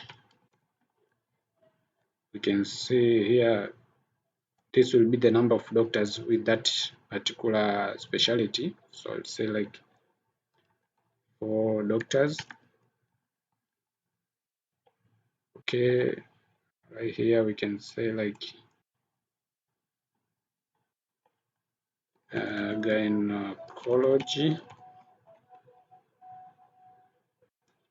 We can say like 4 doctors, and then we can have like internal medicine.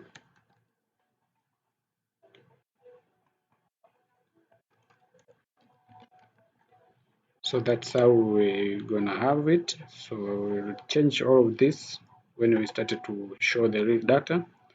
And then on down below here, as I've said, I want to show the blog or the some of the articles that are being created. So I'll just use this sample here from blog section on examples of starter kit of Preline UI. So I'll just use this one. So I'll go to my project, and then what I want to do, I'll just create the new component, which is articles section, or I can say featured articles,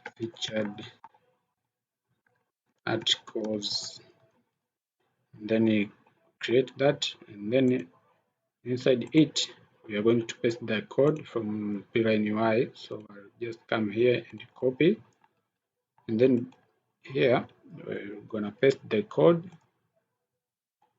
Okay, so now we need to reference this component here. So I'll just say featured articles. Okay, then let's try to see on the page how it looks like. So you can see now we need to change this one. Now we need to have a heading here like this one. Okay, so let's go to specialties card, and then we copy this one, and then we need to paste it here.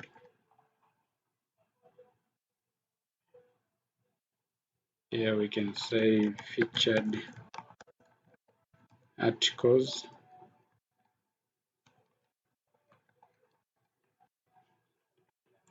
Okay, so this will be the articles. I can show you later on how we can create the articles and then how we can show it here. Okay, so for now, landing page is looking nice. So down here below, I want to show, I can put there like, oh, let's say we can leave it now, but up here we can add the option for a user to go direct on reading some of the articles. So what we need to do, we need to go to the navigation bar, which is the top navigation bar. So I'll go to the navigation bar, top navigation bar, and then I'm going to add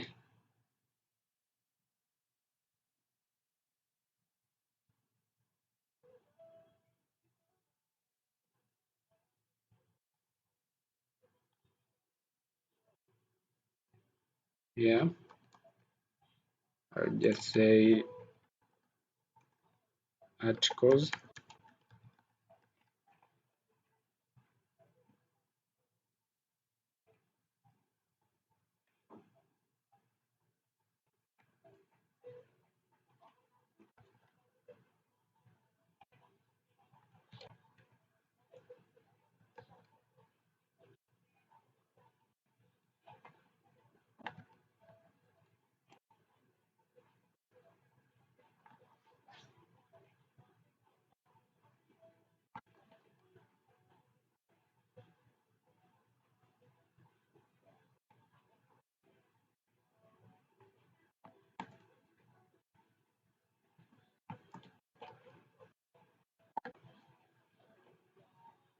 Okay, so now we can have something like this.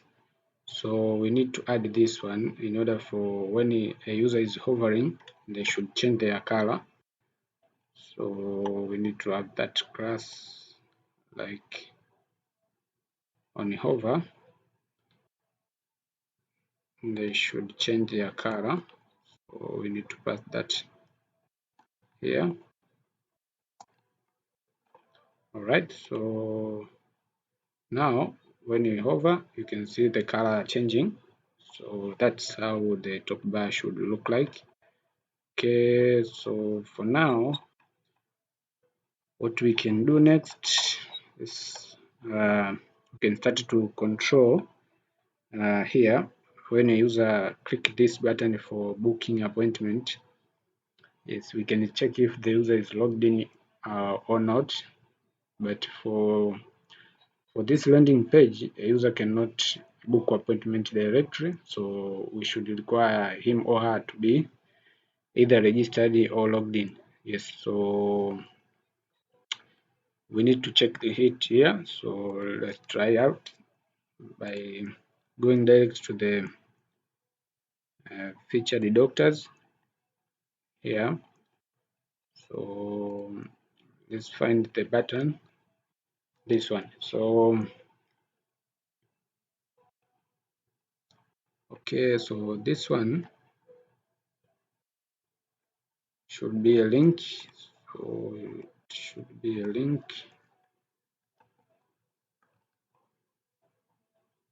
As you can see, this will be the link.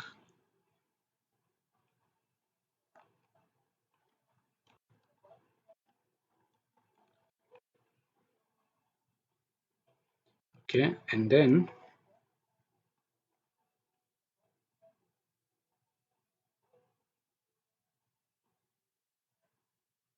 we can check if the user is logged in or not.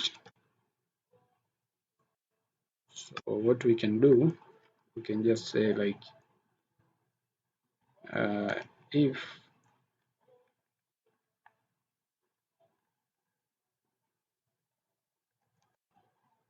auth user equals to null, or we can just say it's not null here, then we can redirect to the booking appointment page.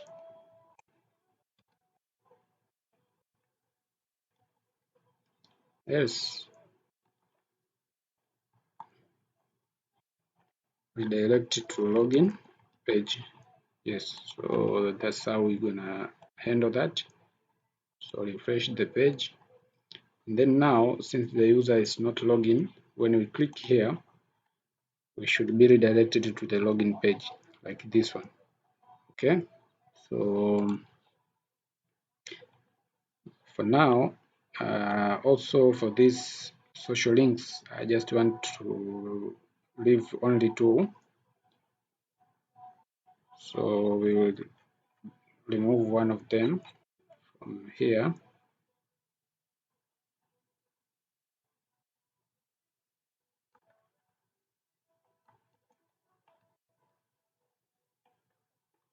Like this one. Okay, just want to, instead of having a gap here, we can justify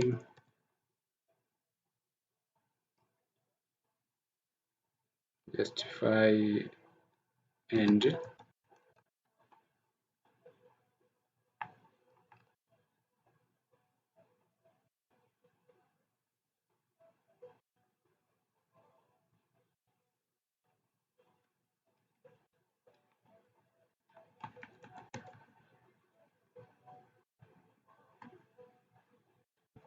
let's say you can say space between.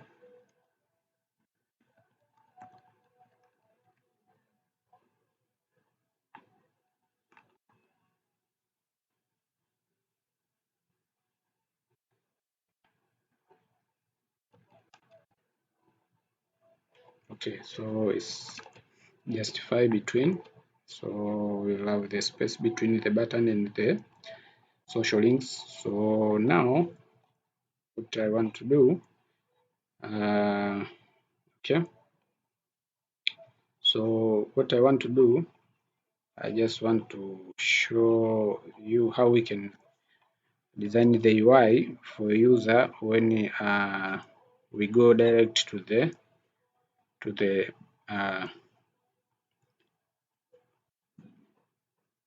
I think we should go to the admin side in order for us to start registering the doctors.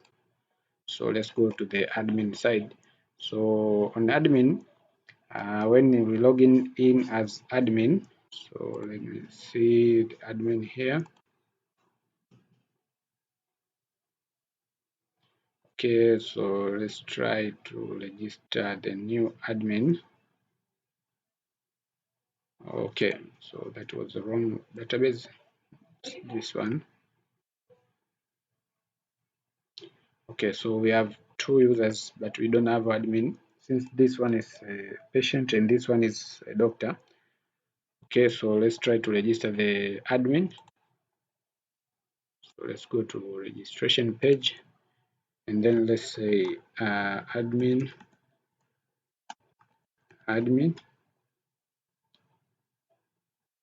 and then the email should be like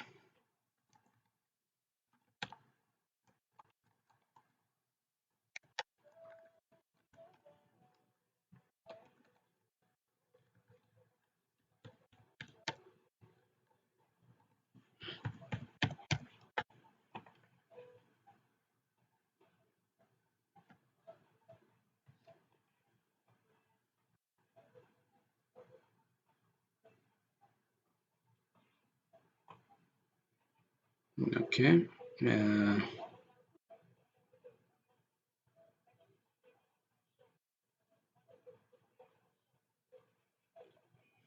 Okay, so the email has been sent, so let me see.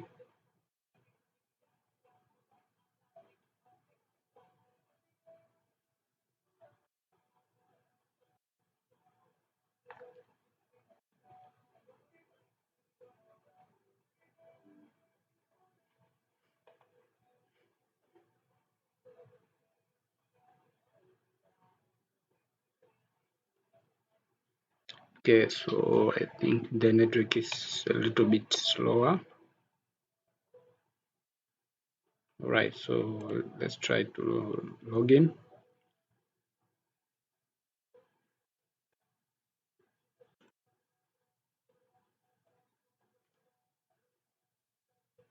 Okay, so you can see here is the email that I've sent. Okay, so let's open it, and then you can see we can verify here. Now we can try to log in.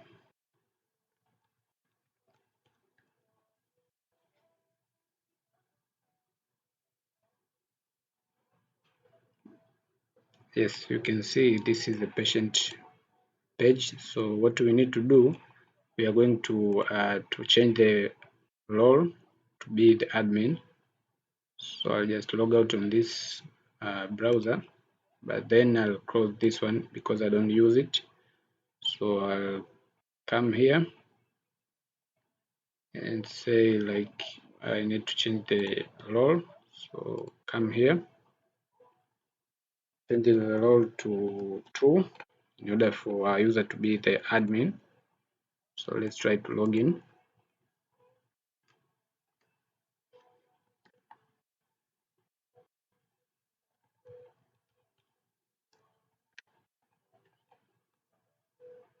Okay, you can see this is admin dashboard, and then this one is not active because this root is different from this one. So what we can do, we can change this and we can rename it to meet this requirement. So what we can do,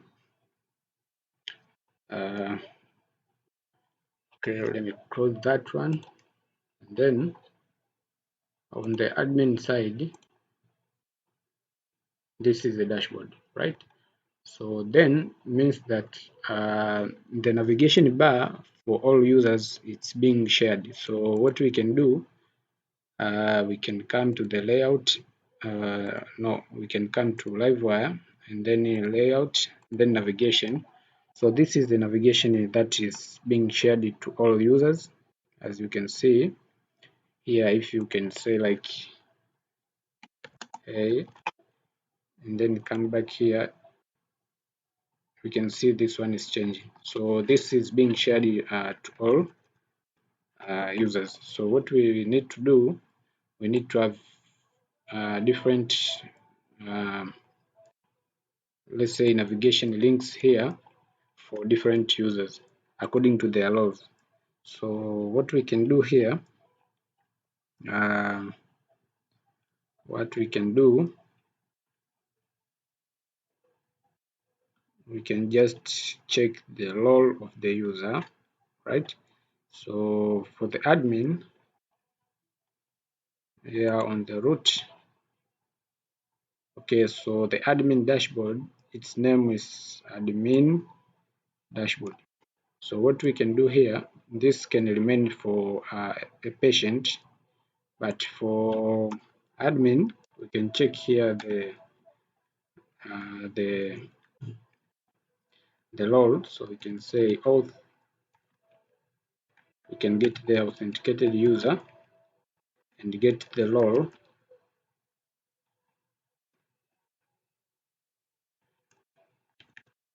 This for strong checking. And just say like user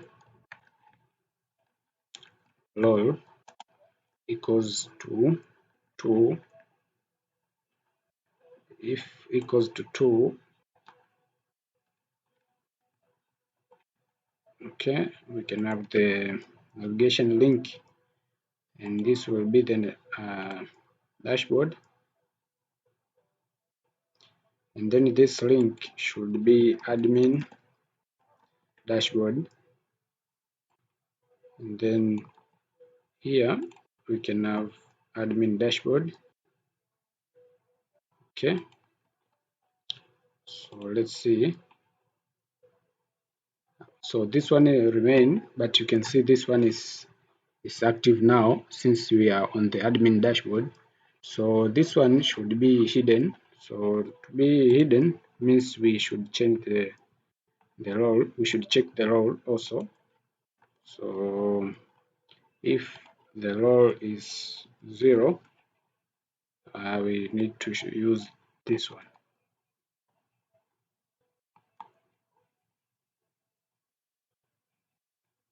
Okay,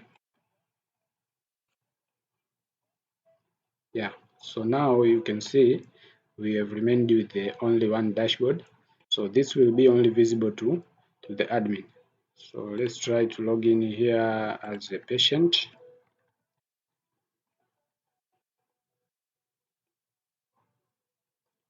and our patient here is using this email, so we can just say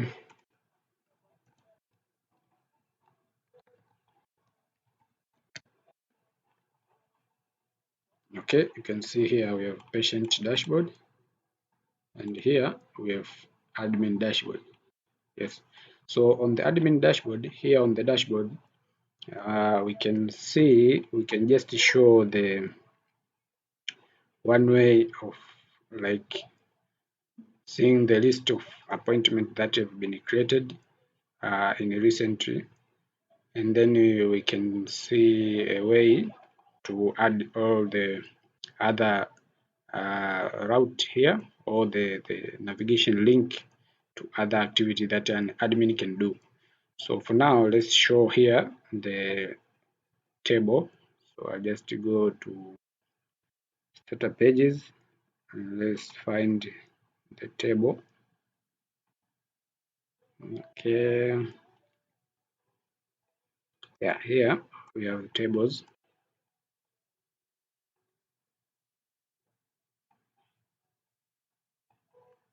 Let's find a simple table.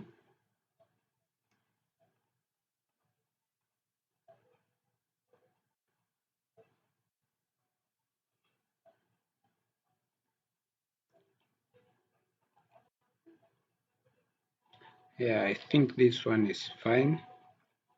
As here we can show the doctor, this one, and this one we can show the patient that booked the appointment with the doctor. Here we can show the date like this one. Here we can also show the review, but it's not necessary. And then the status here is necessary, so we can show the status of the appointment if it's complete, rejected, or something else. So what we can do, we need to copy this code, and then let's create the component for that. So we can say recent appointment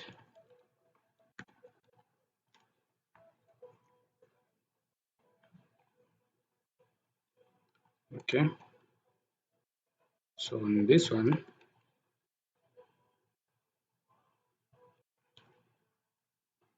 so now let's go to the admin. So now instead of this one, what we can do,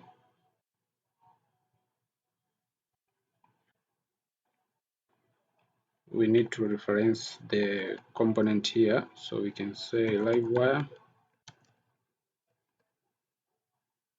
recent appointment.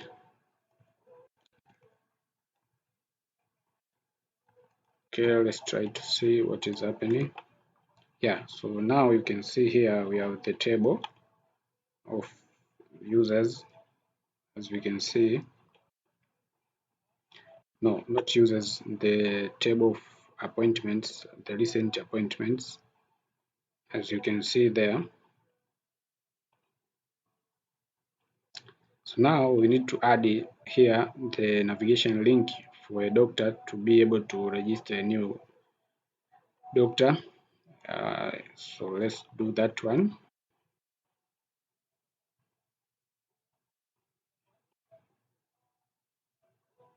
So what we can do, we can just add another page which is like doctor listing blade php. Okay, so on this page, what we can do,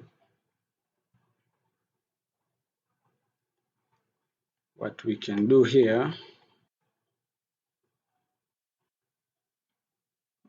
we can just reference the app layout.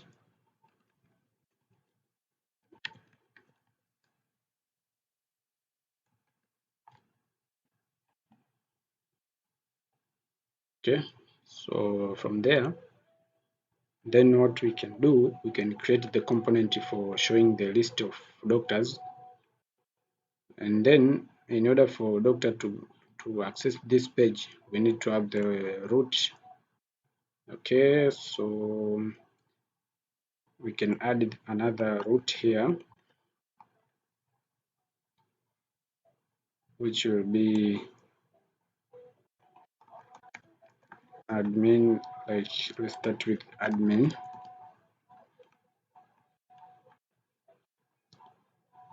doctors, and then here doctor, and then this middleware will be used there. But in order for us not repeating this one, I can group all this in a simple group. So I can say route group,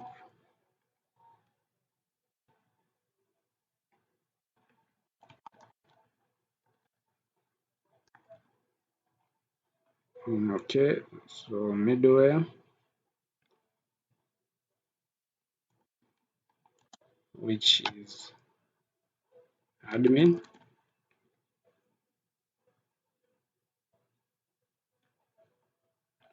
and then function,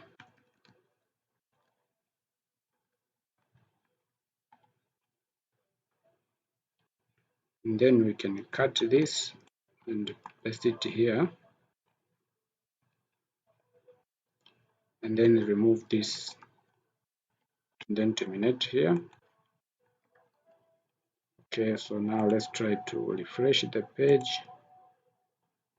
Okay, so it's working fine. So let's add this one. So let's create the function.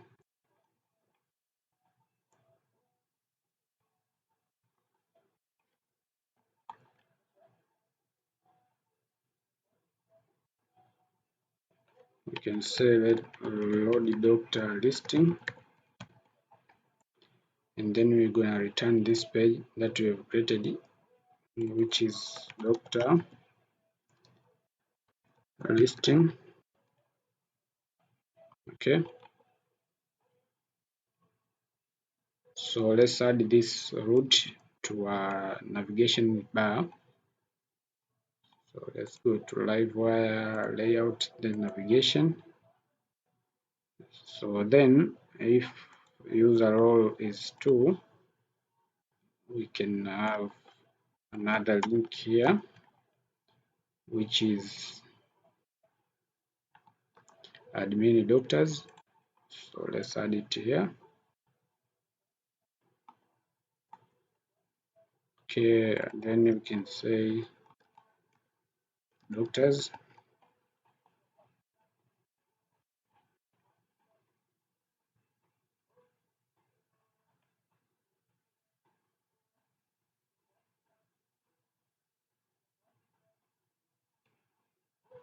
So let's try to optimize the routes as it gives us the error. So let me clear this one. And then PHP at sun optimize.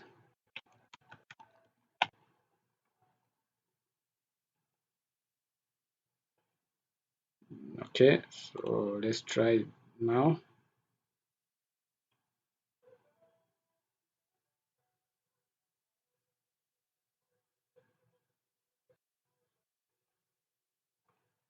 Okay, so now you can see we have dashboard and the doctors. So when we go to doctors, you can see this is admin doctors, and then the page does not change because we are not rendering anything here. We have not rendering anything. So what we need to do on the doctor listing, we can go to tables,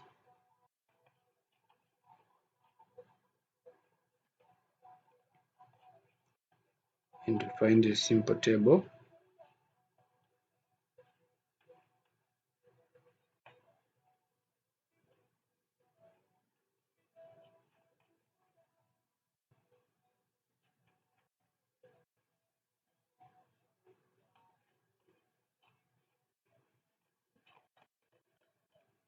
Okay, so let's use the simplest one, like this one. Let's use this one. So just copy this one and then create the component for that.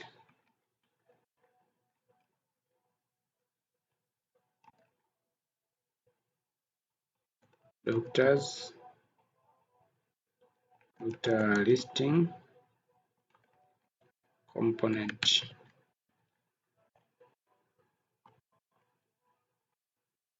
And then paste the code. Here we can change it to be doctors.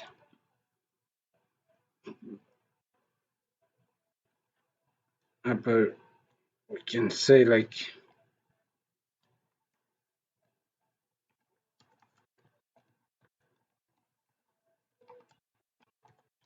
registered doctors. Yeah, so that's fine. So let's reference this one to here. Livewire doctor listing component.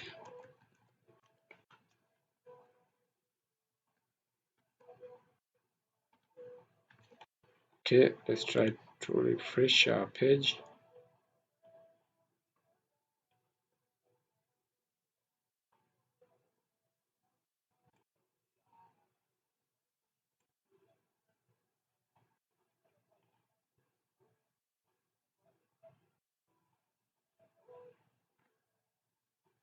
Okay, we can see it's a little bit not good here. We are still rendering the table.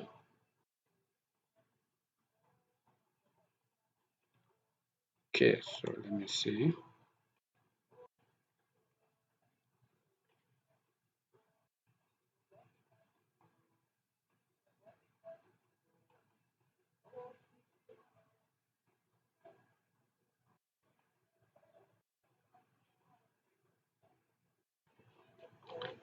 Okay, let's see what can be the issue here. Okay, so dashboard is fine, but for doctors it's still showing the appointments. So what we can do, let's see on our navigation, the routes, admin doctors, here is fine. Let's see here.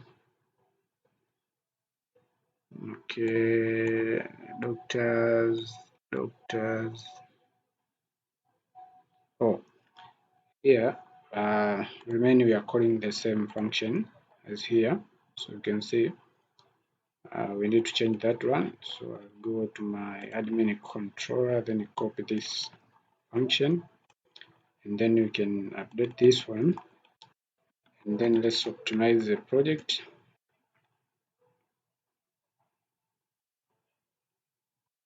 And then let's refresh.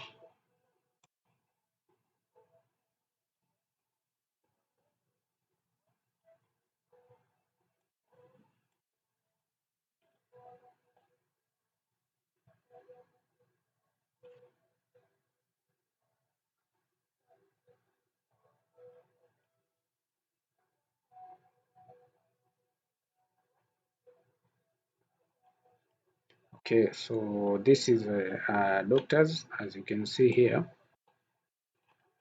Okay, yeah, so here we need to make this one function, so it will give us the form for us to register doctors, and here we should see the registered doctors. Okay, so to make that happen, let's start to work with this one.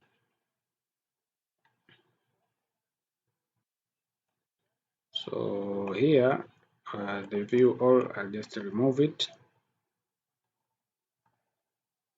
and then on the create I just want to pass the link, which will be create, let's say load doctor's form. So let's create this link or route. So copy that one.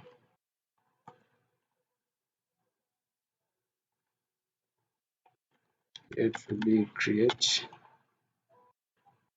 doctor, and its name will be, oh, this one is not necessary to have a name. As you can see, we can just call this one, and this one should be called our load doctor form.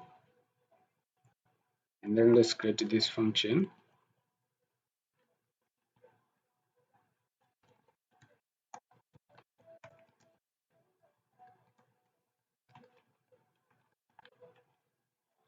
So here we can return the view with the form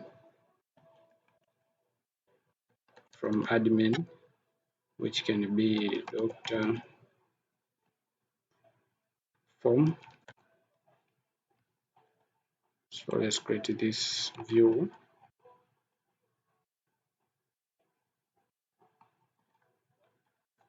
Blade.php, and then here it should extend the app layout.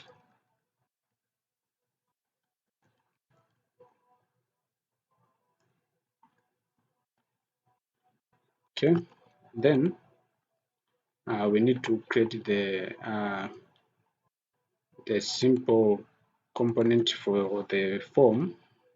So what we can do,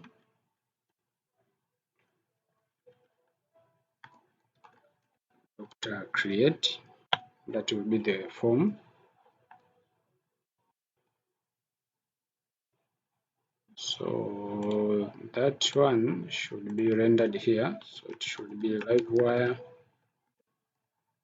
doctor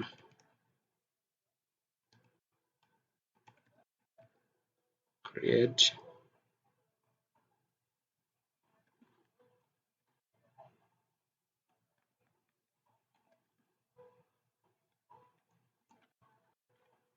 Okay, so what we can do in here, in order for us to create the form, we can just try to use the existing one from the registration form. So I'll just come here and try to use this one.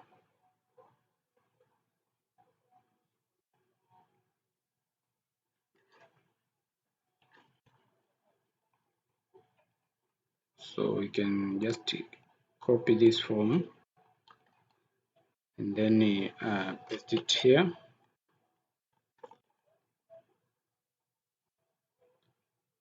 Okay, then this one we can say cancel.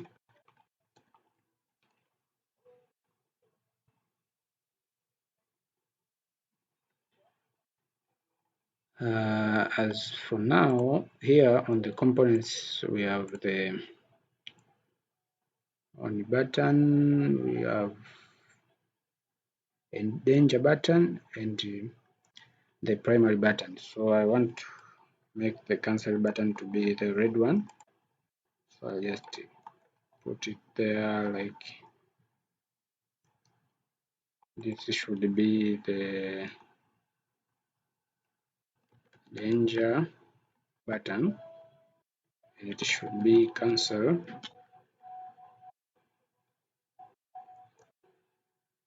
Then here we can say wire wire click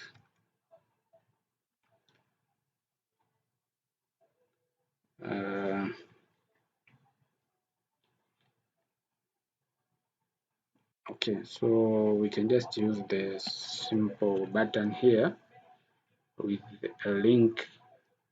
So what we can do, we can just use this button.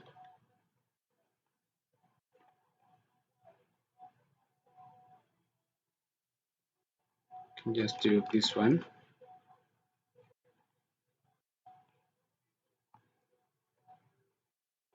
can just say cancel,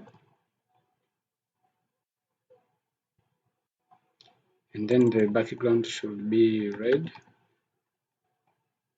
and then when you hover it should be ready, and then we can redirect to admin doctors.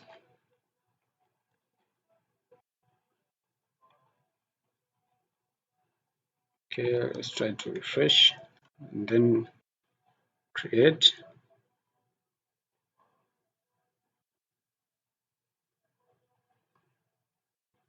Okay, so let's try to optimize the project.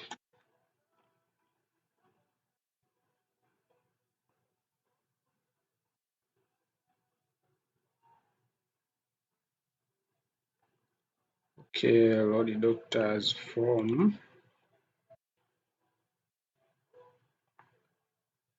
Okay, so that one is not here. So this one should be on the doctor listing here.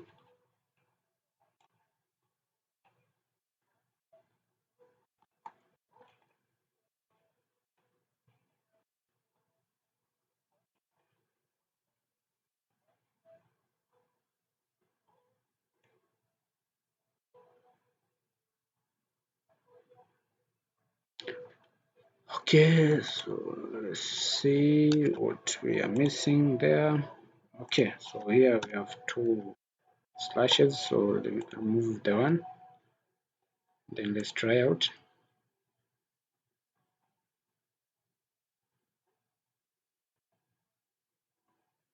Okay, so this is our form, but it's not looking good. Okay, let's try it. Okay, this one should use this link.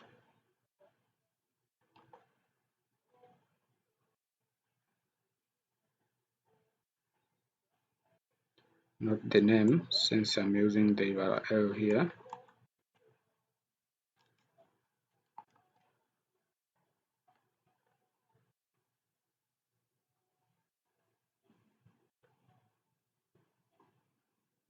And this SVG is not necessary, so I'll remove it. Okay, so this will return here. Okay, so what we can do, we can make this one be in a card. So already we have a card here.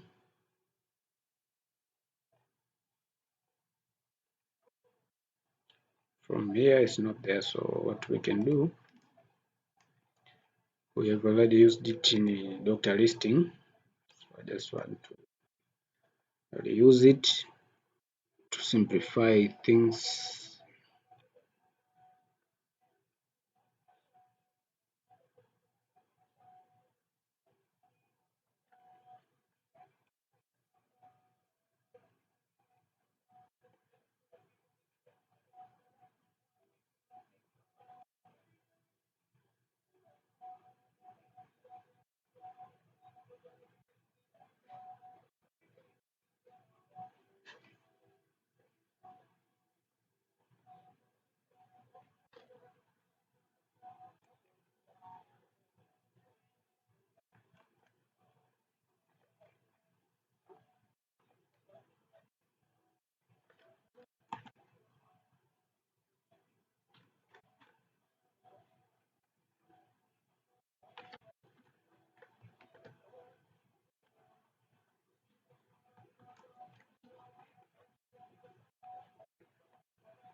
Okay, so it's in a card, but it's not looking good. So what we can do, we can just add some padding here on the card. on the form. So let's say class. So padding in your sides should be like 5.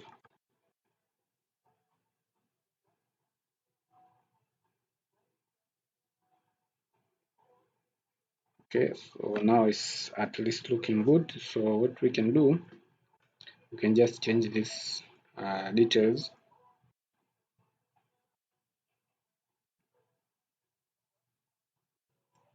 So here we need to have the name. Actually, we need to have the name there. We can have the email, and then the password. You can confirm the password.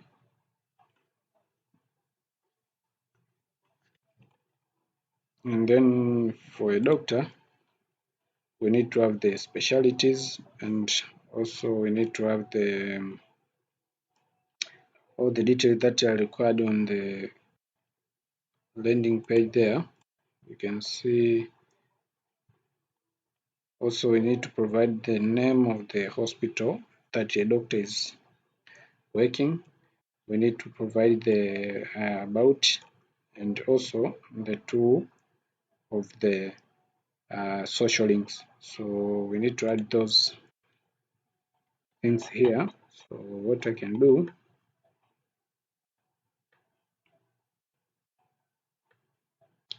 I can start by adding the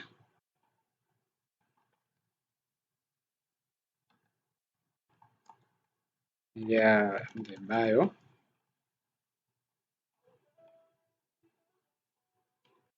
Then we can add the hospital name.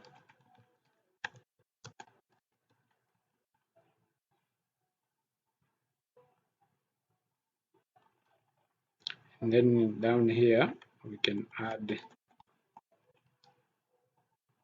the social links.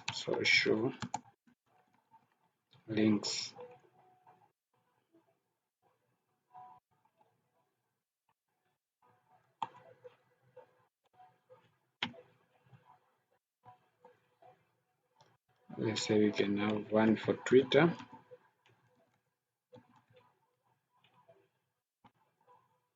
and another one here for Instagram, let's say.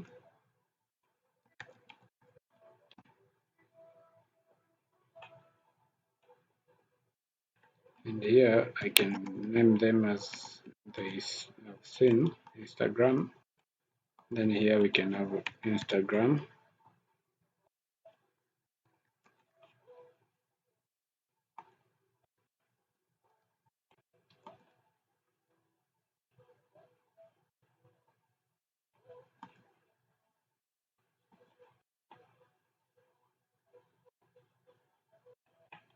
Then here it should be for Twitter.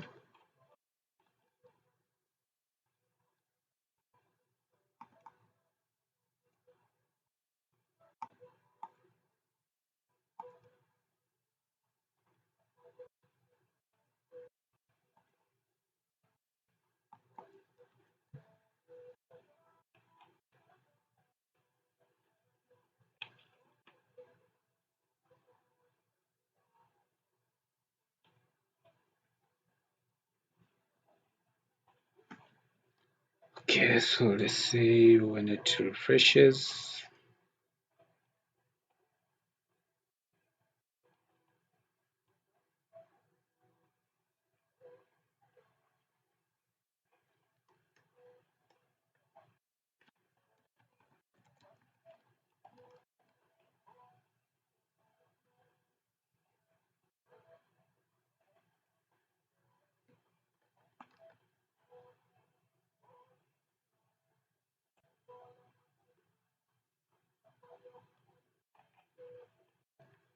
Okay, then for hospital name, here it should be hospital name.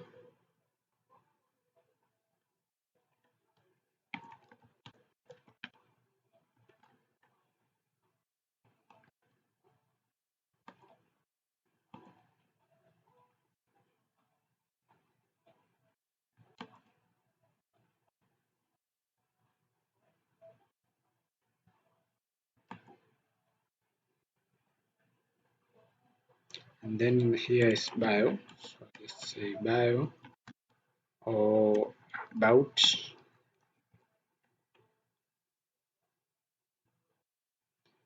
So here I'll just use bio.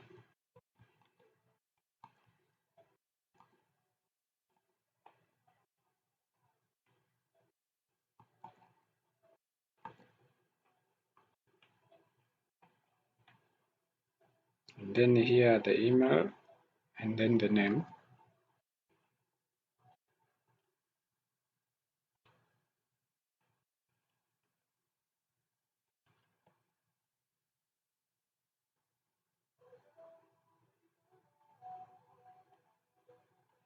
So here we have the name, email, bio, hospital name, password, confirm password, Twitter and Instagram. But also we need to have the specialty. So that one will be a drop down. So okay, so to show the specialties here, what we can do, we can just use the Preline UI component. So let's go to Preline UI website here, and then let's go to documentation. Let's find the select here, and then let's use this one. This one is simple and very straightforward. So you can see this is the code. So I'll just copy it and then paste it there.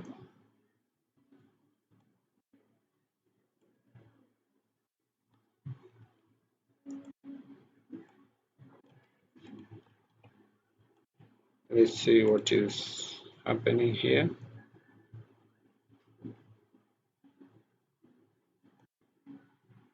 Okay, so we need to add a label here. So let me copy this one.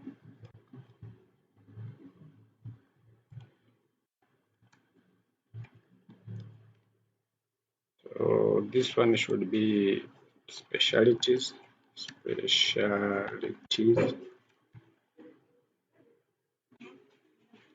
and then I'll cut this div and then I paste it down here, and then align this code. Okay, so now I think it's good. Okay, so this is a drop down, and then I will change this one to be like choose specialty, and then inside here we will pass the real data from the component here. So what we need to do now is a way for an admin to add these specialties in our database. So to do that means here on your top bar we need to have another option for adding specialties here. So what I can do, we can start by adding the root on the navigation bar. So let's go to top navigation bar. No, this one is for, let's go direct here to the layout, navigation with blade. Okay, then if the role is number 2, which is an admin, let's add another link, which is specialties. Okay, so this should also be here. And then we can name it as specialties. Okay, so now let's create this root. So let's go to the web.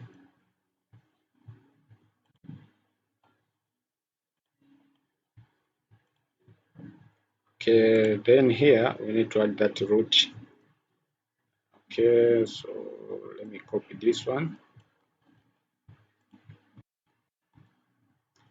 and it will be specialties.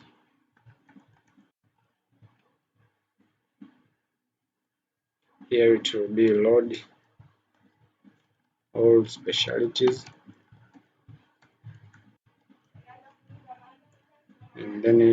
admin specialties as we passed there. This should be the same as what we have in this navigation here. So make sure they are the same. Okay. So now let's optimize the project.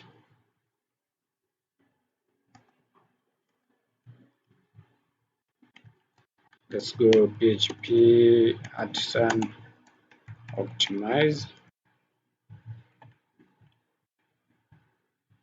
As you can see, we are using this optimize in order for us to refresh the routes, events, configurations, and also the views. So it's important to use that one. For the bigger projects, the project always perform caching. So it's better to use that command. Okay, so now let's try to see. Okay, the route is right here. And then what we need now is to create this function on admin controller. So let's go to admin controller and then let's create that function. It will be public function load all specialties, and then we should return a view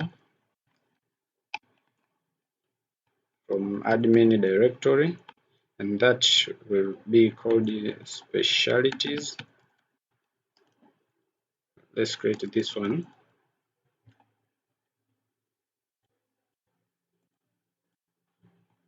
Specialties.blade.php. Okay, so let's extend the app layout. Okay, so now if we navigate to that page, yeah, you can see this is a blank page. So here we need to have the list of all specialties. So what we can do, we can just have something like this from doctors, something like this.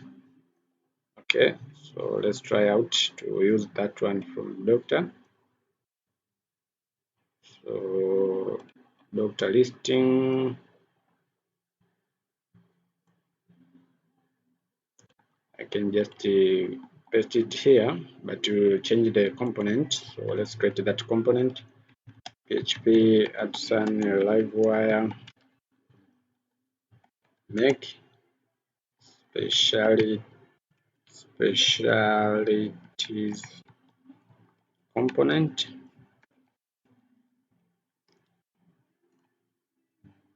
Okay, so in this component we need to have the same features we have here. So in the doctor listing we need to have the doctor listing like this one. So copy this and then paste it here. And then now what we need to do, we need to reference that component here, which is specialties component. Okay, so now let's see what is happening. Let's go to specialties. Okay, so you can see we have the doctors here, but we need to change that one. We need to change that one to be specialties.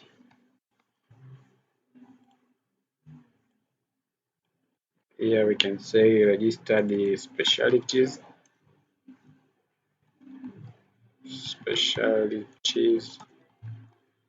Okay, so here we can have the creative button, which will point to create specialty. Okay, so this one we should create it now, like this one. Create specialty,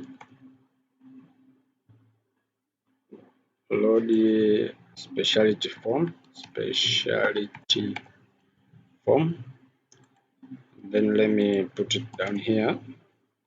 Oh, down here.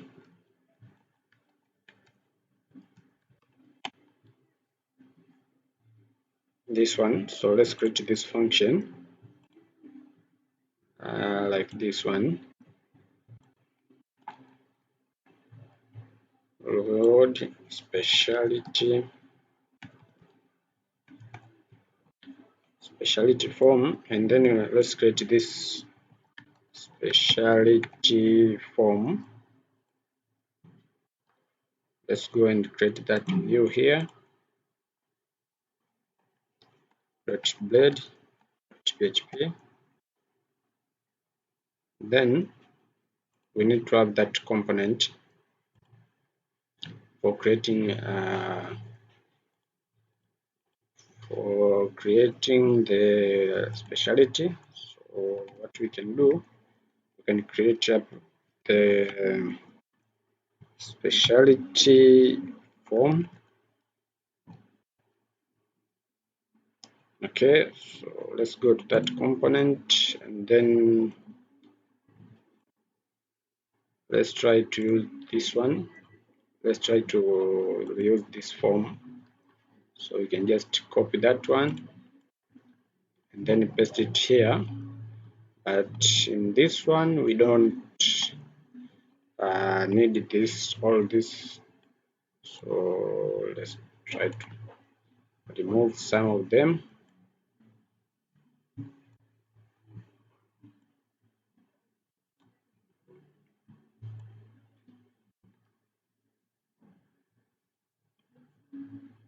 So we just need a name for that specialty.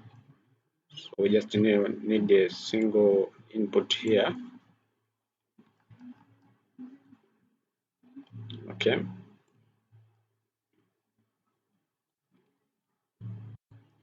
Okay, so now on the cancel, we should redirect this guy to this root, which is admin specialties. Okay.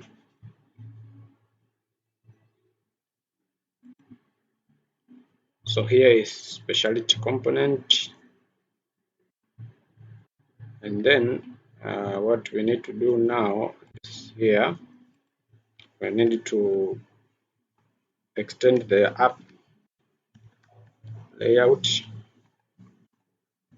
and then we need to call the Livewire component, which is a specialty form. Specialty form. Okay. Let me close this one, and then let me close this one and also this one. Okay, so now the specialty form, let's see what is happening, or let's optimize the project, and then let's see what is happening here.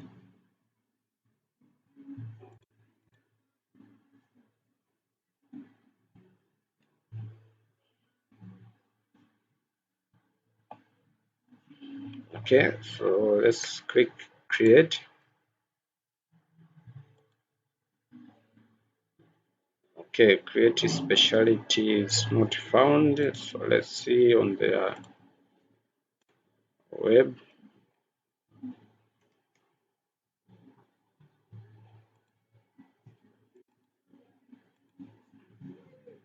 Okay, so this is a function admin create specialty.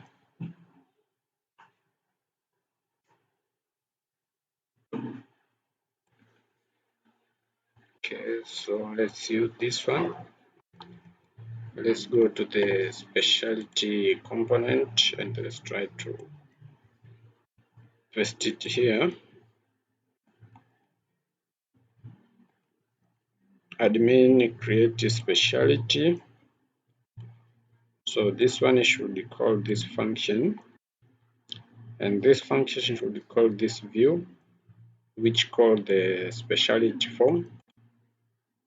which is this one.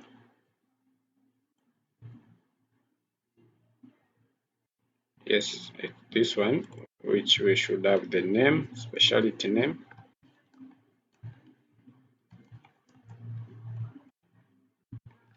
Okay, so here we can say save, and here we can say save. So let's see, let's refresh.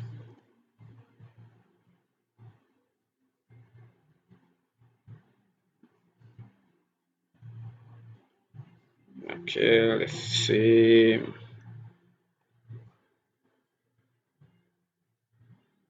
We have an error here. So what?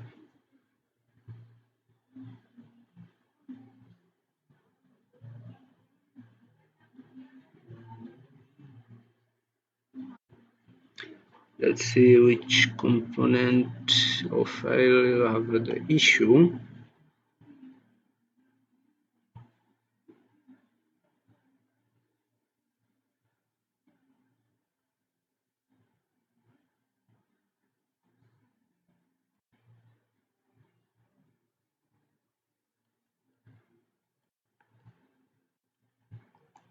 Okay, let's try again.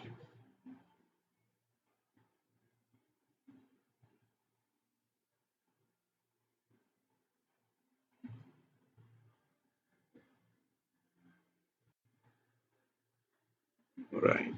I didn't get the name of the component here, so let me try to check.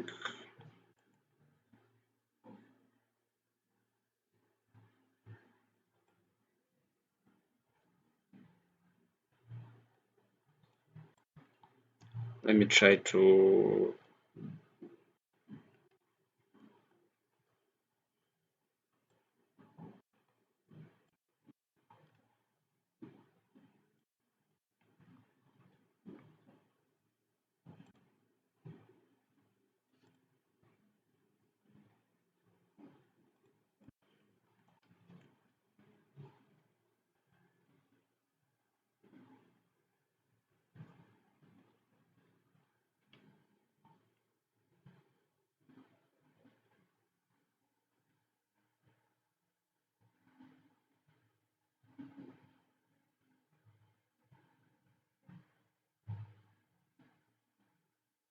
Okay, so now it's fine, as you can see here. Let's try again.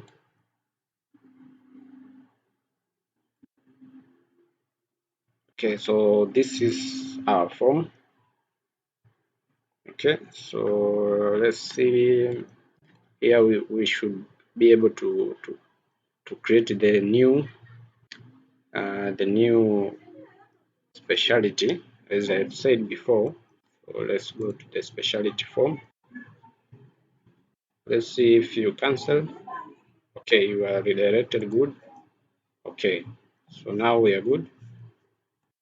What we can do,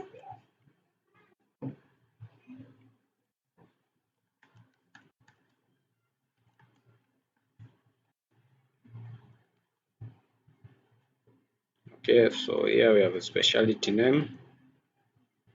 And then let's perform the functionality for registration here. Okay, so this function should be created on this component. So let's go to that component, which is the specialty form.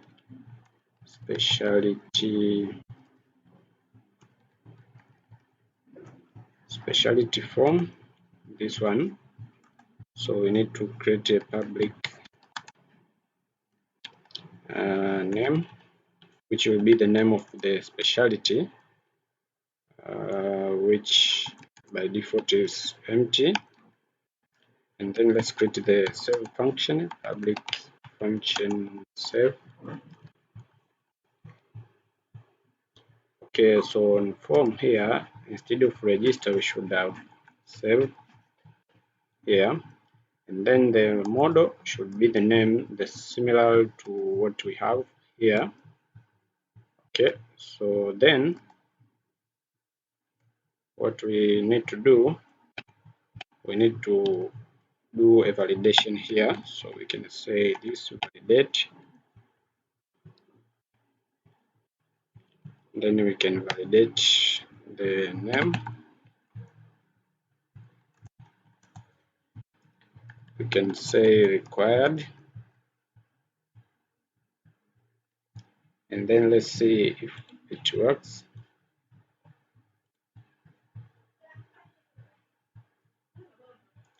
This should change from register to save.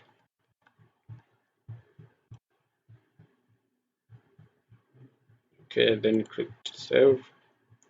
Okay, so the validation is from the form, which I don't want that. Okay, so let me try again.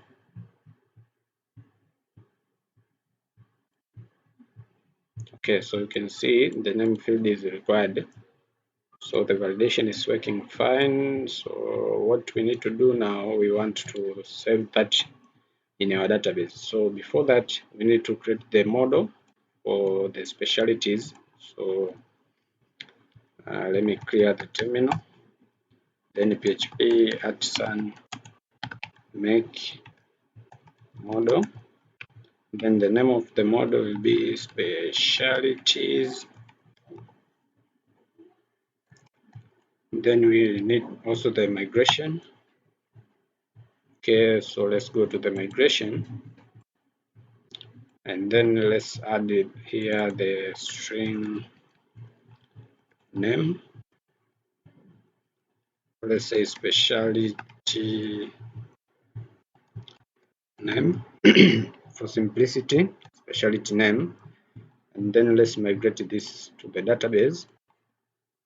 Oh, before I forgot, we need to add the fillable variable here.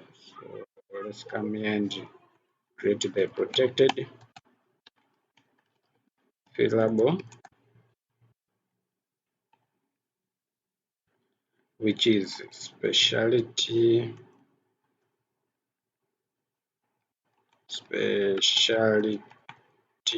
name. Okay, so now we are good. Now we can try to migrate that table. So PHP @ migrate. Okay, so that one created as a table. So we can confirm that. Okay, so let's go to the database and confirm with that. So on that, let's try to save here. So let's say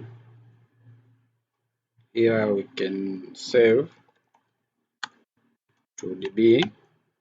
So what we need to do, we can just say like save goes to new specialties, which is our model.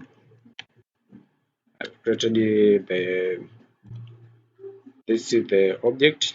So let's say on save, we need to update the field which is specialty name to our model, which is from form, which we've binded from the form, and then we can say save, then call the save function. So this one should save our data to the database. Okay, so then we need to show the user that the data is being saved. So what we can do here, so here we need to say like we want to redirect this user, return this, redirect the URL should be to the to this URL, as we should redirect the user to the all specialties. So this should be here, admin specialties. Then you should say navigate true, since we are trying to make the app to be a single page application. So to show the flash message, we can just say like session flash, and then we can say message, and then we can say like uh, specialty created successful.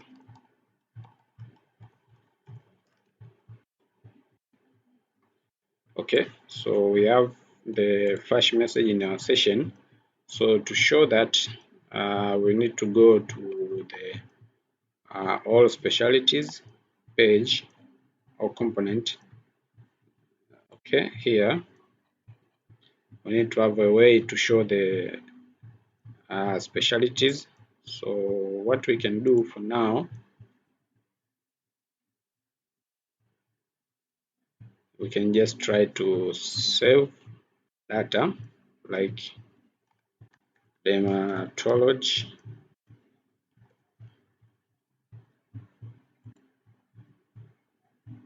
Okay, so let's see in our database.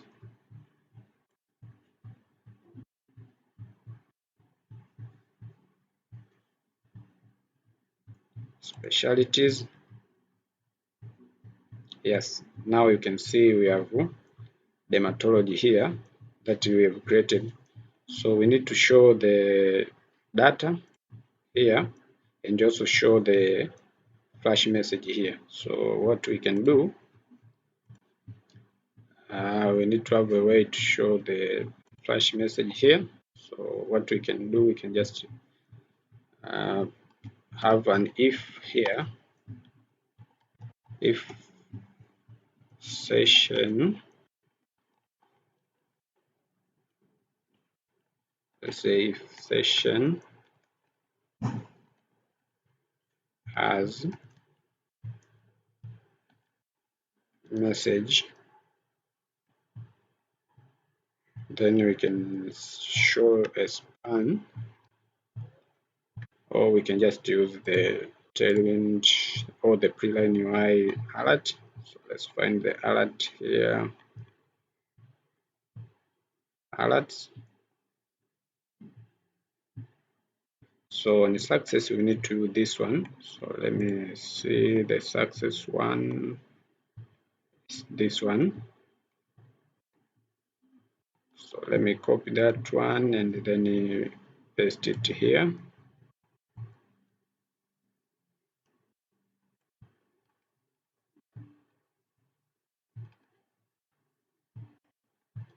Okay, so then we can say like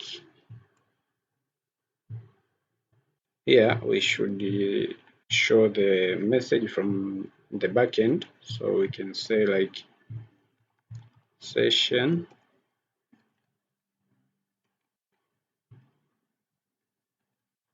like message, and then let's see what is happening. Let's try to create another one like gynecology, and then let's try to save.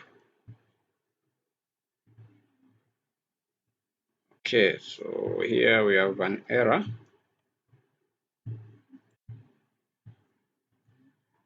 Okay, so here we can, so here we can, okay, this cannot be read from there, so we can just put it here. Okay, so then let's try to see. Let's create another one which can be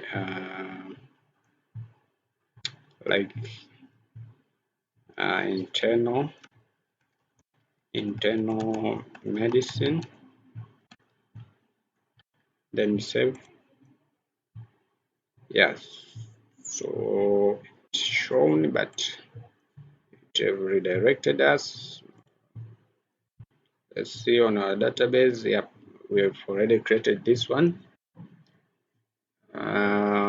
Another specialty, we can say mental health.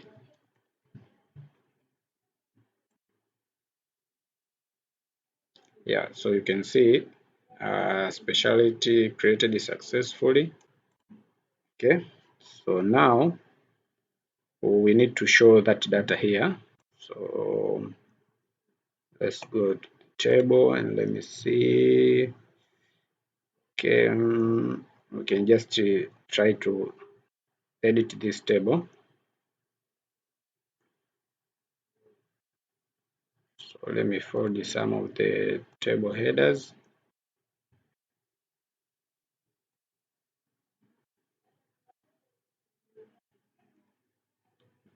Move that one, and then we need just two. I think we need two of the table heading.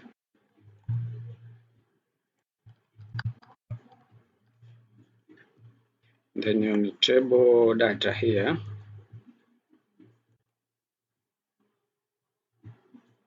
let me fold them.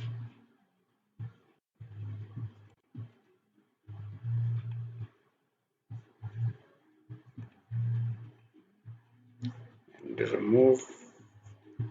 Okay, let me remove this one.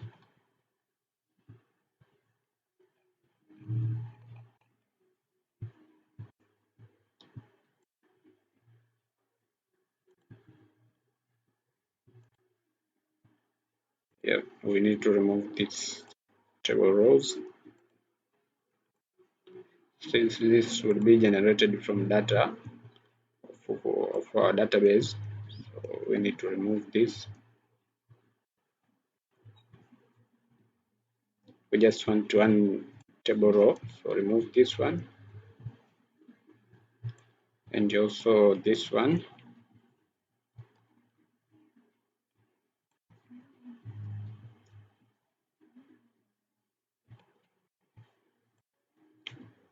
Okay, so this table data, it has so many things, so we don't use this one, so I'll just use this one.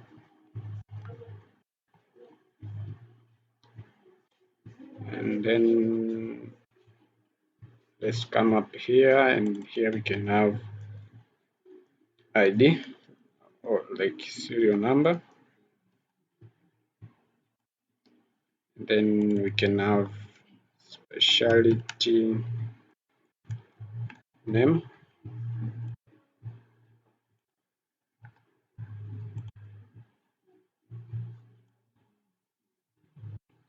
Okay, then we can have edit and delete buttons. So let me show here, and then let's say call span to, we can say actions.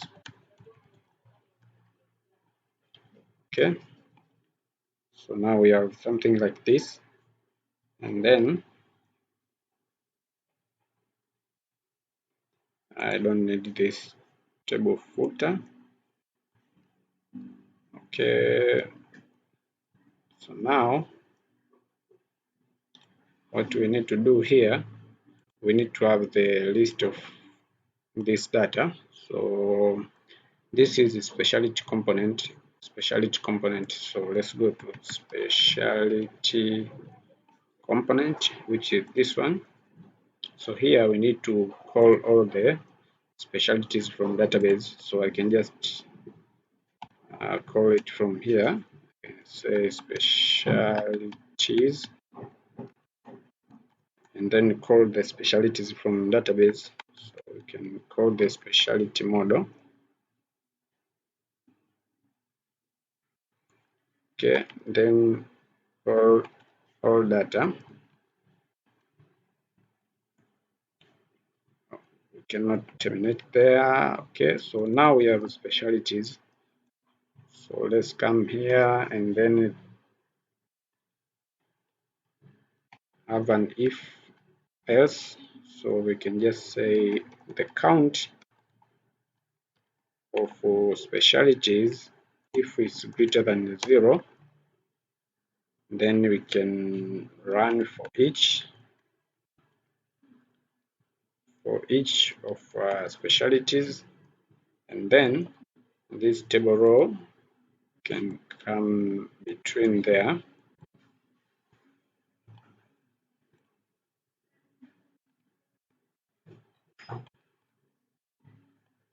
and then else if we don't have anything, we can say table row and then table data, then we can say no data found. Then this should be let's say have a call span of 3. I think we have 3 table heading, 1 2 3, okay, 4, so let's say 4. Okay, so now let's see. You can see it have iterated up to here since we have 4 specialties. So to show the specialties, this one should be for iteration. So we can just say loop iteration. This is to show numbers, and then this one is for showing the name, the specialties. So we can say item, and then specialty name. Yep, so this is our specialties. So here we need to have 2 buttons. So let's copy this table data and then put it there.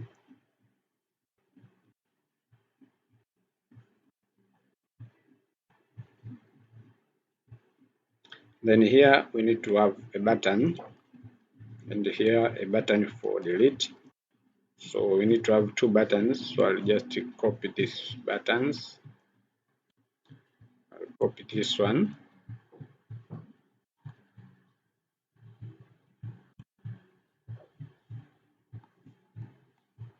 Okay, so this one should be delete.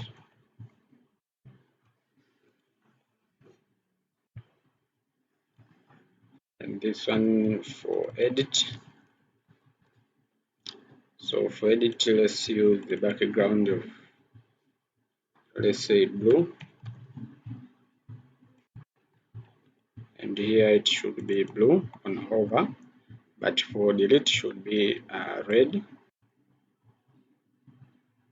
And then let's change the redirection. So here we can say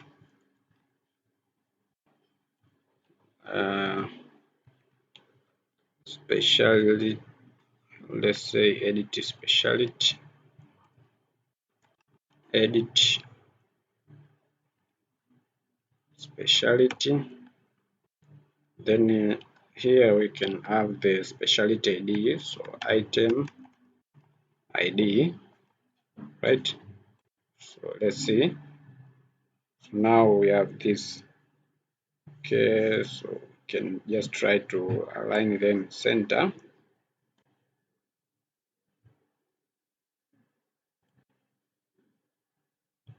So what we can do,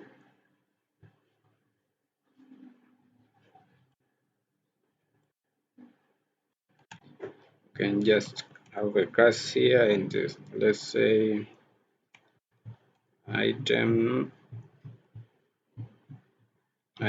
center.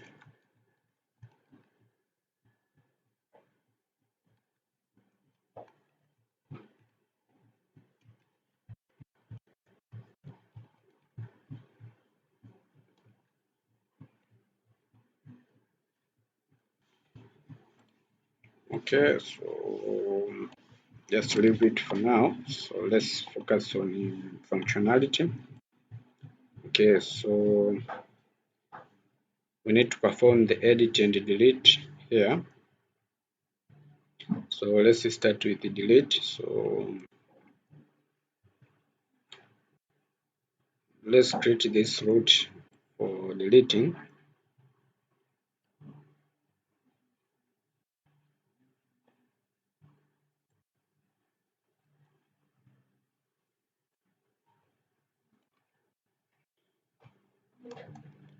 So we can say edit specialty.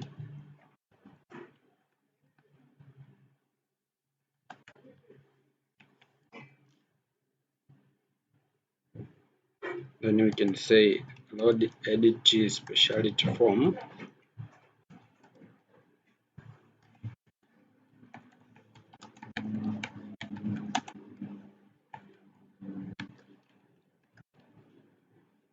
But here we need to pass the specialty ID,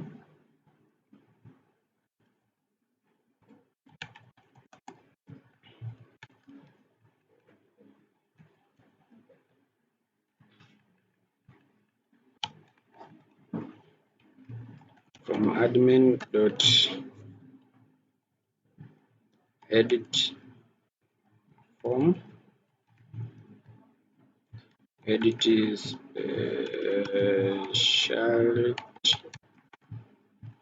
form. So let's create this one.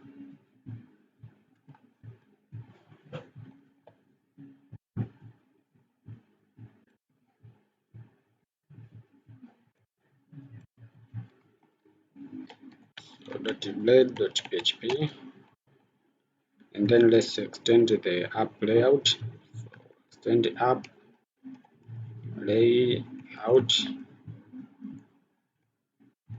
and then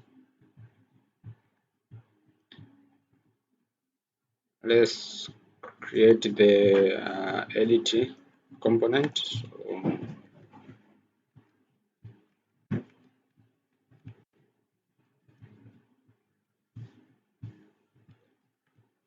let's call it edit specialty form.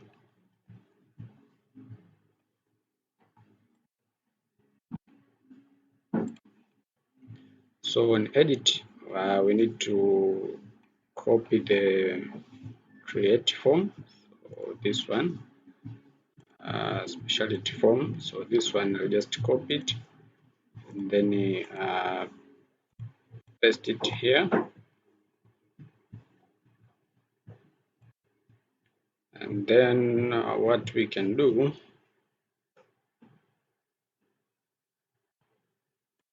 we can just call the value. We will use Livewire to show that value. So this will be update. Then the cancel one will remain the same. So this function should be update. Okay, so what we can do here,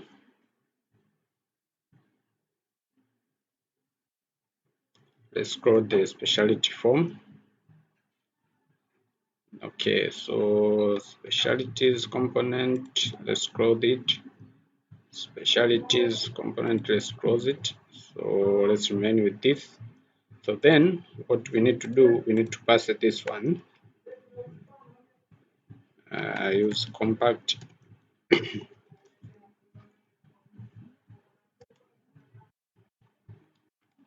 ID. It will equal to specialty ID. So that ID should be passed here. Then let's go to this page, and on this page, let's call the Livewire component.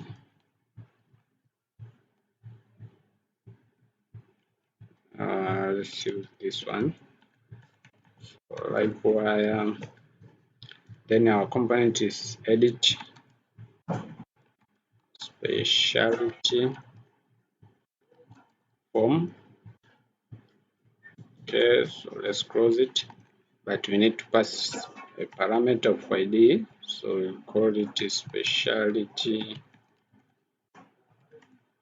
ID, which will be equals to the ID that we have passed from the component or from the controller here.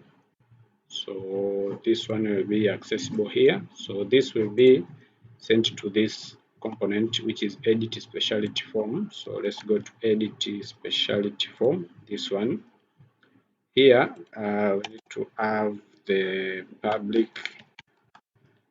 specialty ID. Oh, I've got to add the $sign. So then we need to have the public function mount. Okay, so here on public function mount, we need to pass the specialty ID. Okay, so here let me say just ID. Of course, we can have just the name. We can have the specialty, which will be the object of our data. So here, what we can do, we can say this specialty equals to specialties, which is our model, and then find this one. So we should find it here. Okay, so now this specialty will be available in our form, so which is this one will be available in this form. So what we can do, we can create the name in order for model binding here, as you can see. So we need to have the name on this one. So let me say name here, and then the name will be this name should be assigned from this specialty, then specialty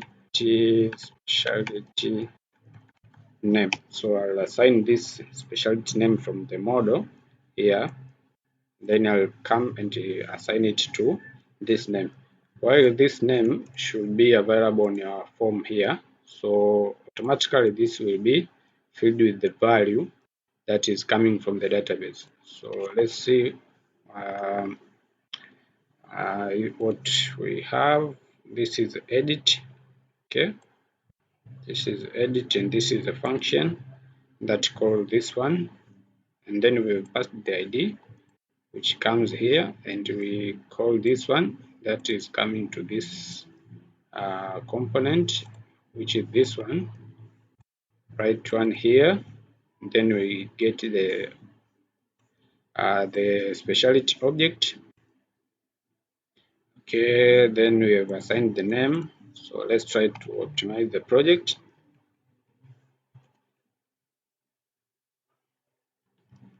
Then let me clear the terminal, so I can say clear.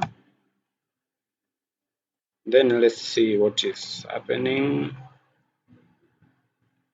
Okay, so let's click edit. Okay, so that one is not found. Edit specialty. Let's see. Edit specialty, then ID. Okay. Then ID. Okay, so this one. Edit specialty form. Let's try to refresh again.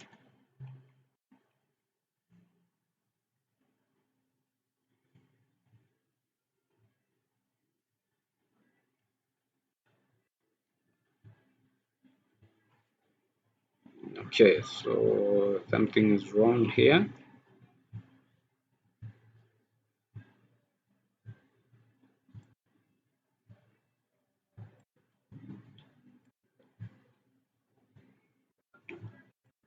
Okay, so I think it's because of this function, so let's create that function, which is public function get. Okay, so now let's try to refresh the page. Let's optimize the project.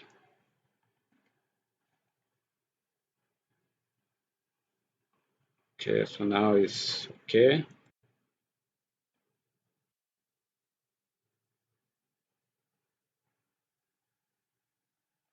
Refresh the page, then try again. Wow, edit specialty. Let me try to troubleshoot that one. Edit special. Wow, here we don't have a specialty. So now try to optimize again. And then let's try to refresh.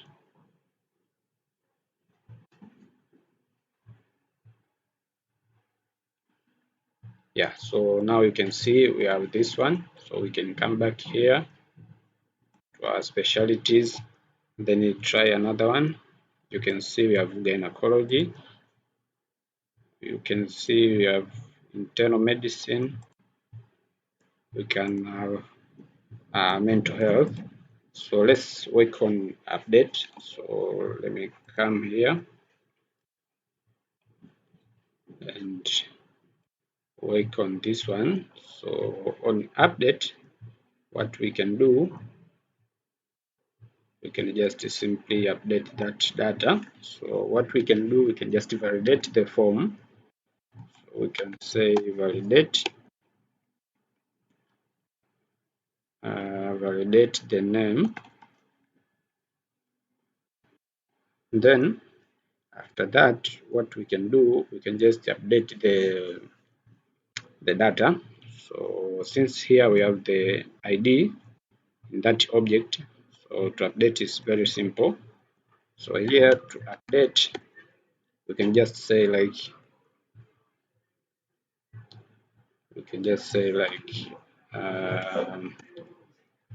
specialties, then where, or you can just use this way, update, and then you can say equals to new specialties, which is will be our object, then update, find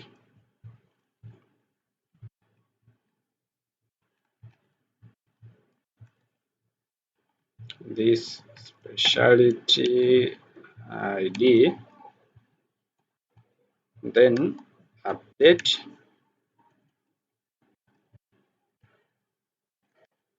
then you call the update function,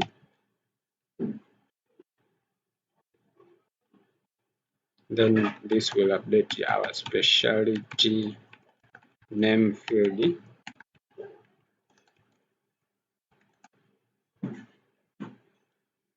This will be equals to this name, right? So now we can return the flash message. Here we can have the message, then we can say specialty updated successfully. Then we can redirect the user. We can redirect.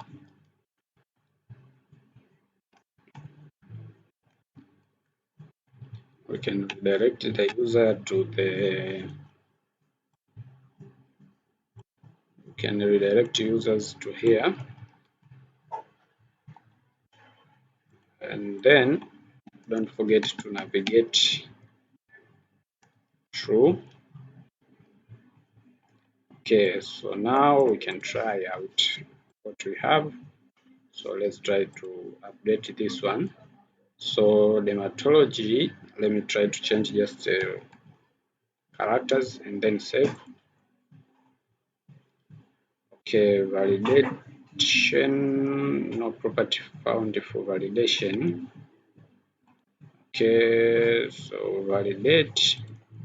Okay, so here we have name, then we can just say required. Okay, so let's try again.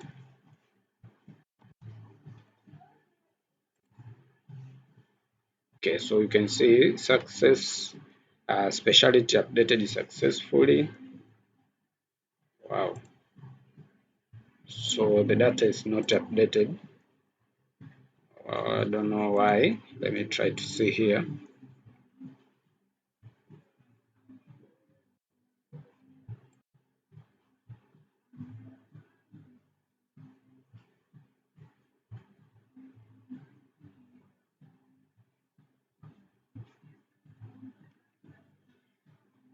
Okay, let me see to the component here.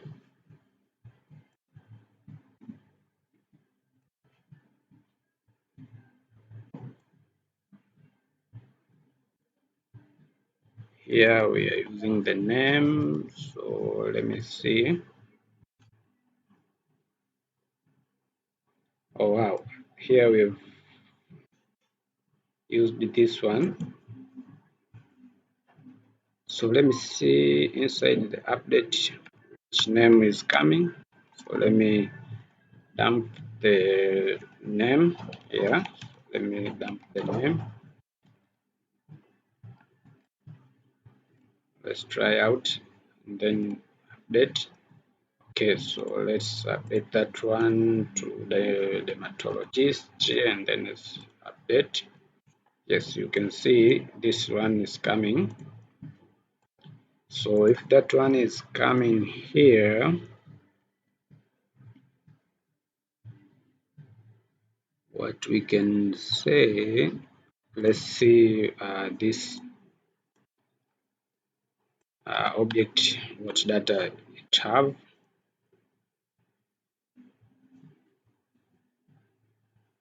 Let's see the data of the update.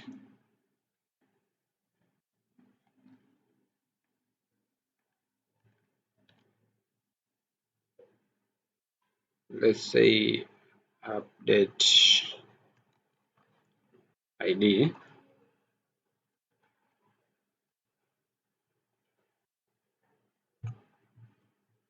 Okay, so this one is null, and I think that one is the cause. So what we can do here,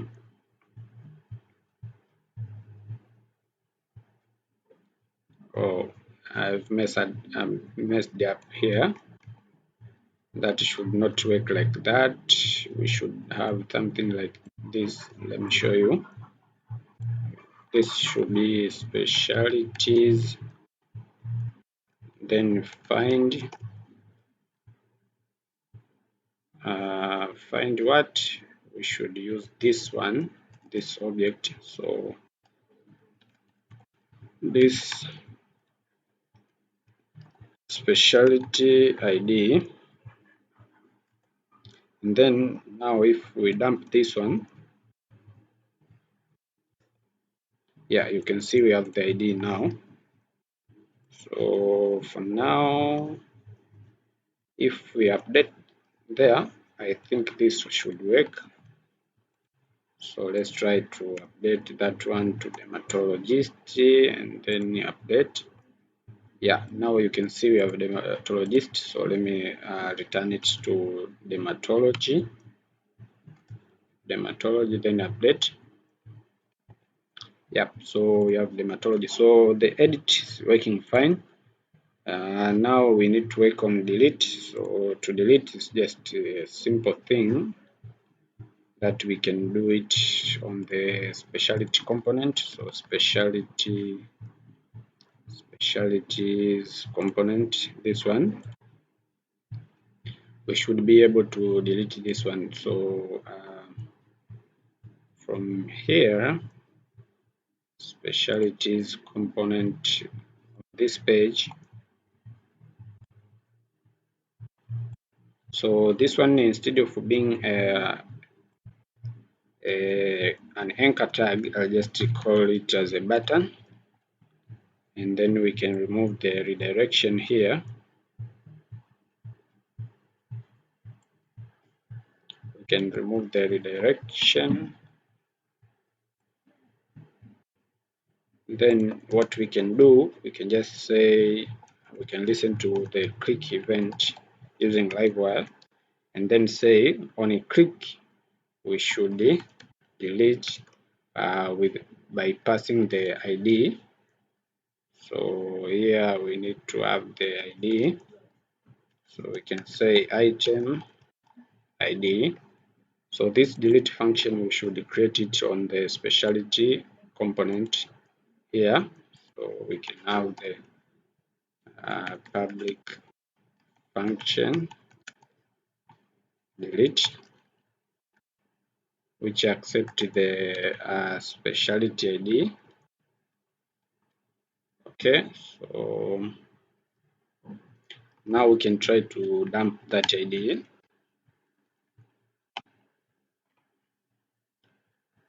So let's see. Okay, so try to delete. Now you can see we have this ID. You can see. Okay, so on delete, what we can do here, we can simply find that specialty. So we can just say like specialties,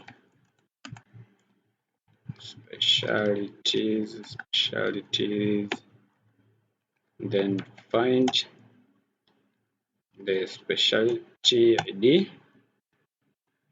Then we can say specialty delete.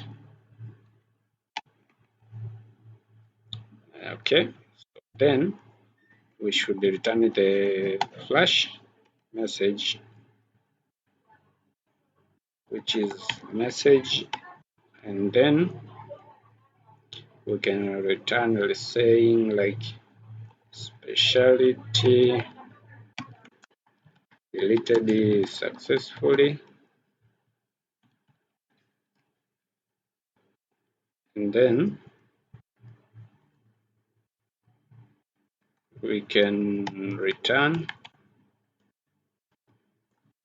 the user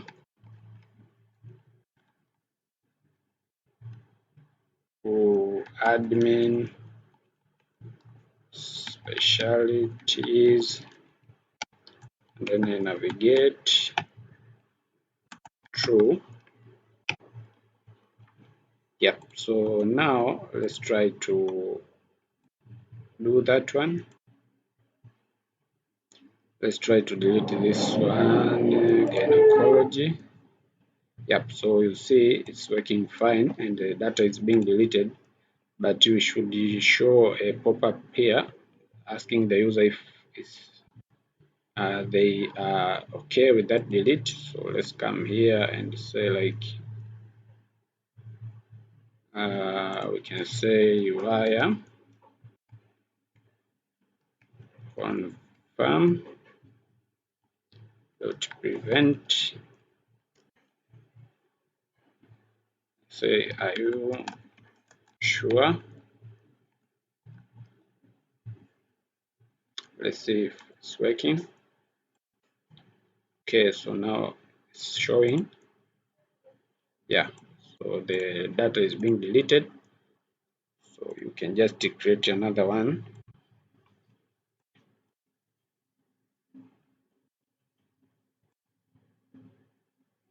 Yeah, so the specialties is working fine. So let's come back to the doctor page on a create.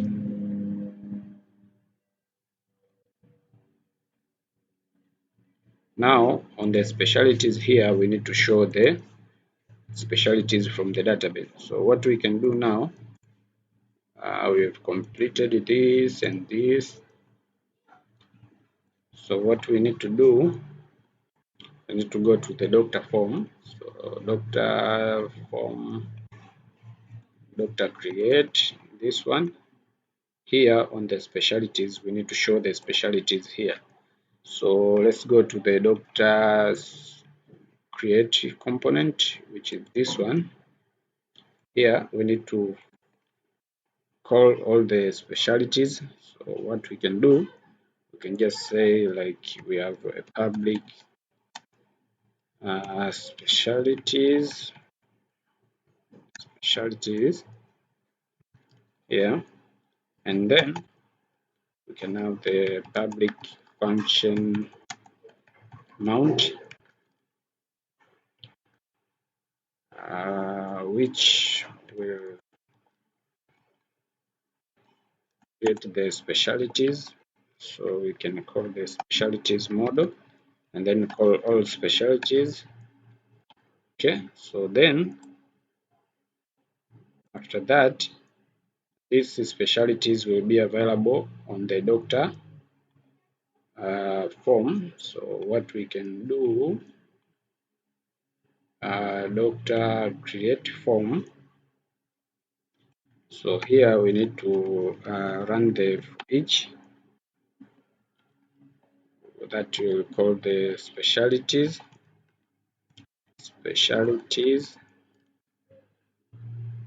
Then we can have the option. Then on the option we can have item. Then is specialty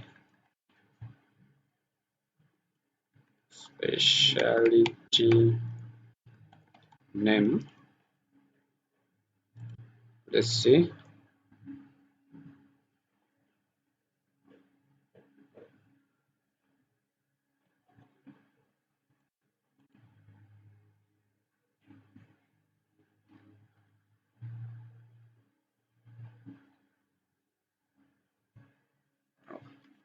It is taking a little bit longer to load, so specialties is not defined.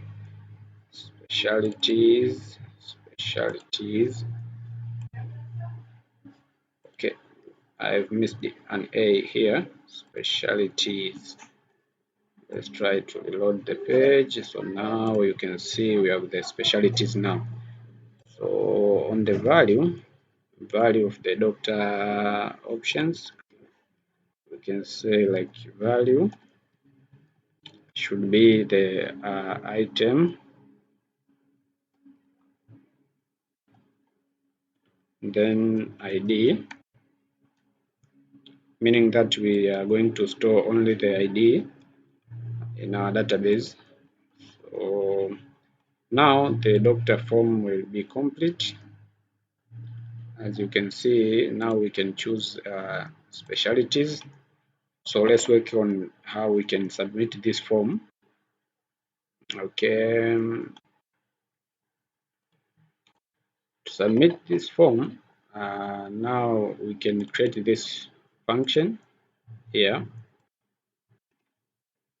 Let's say public function register.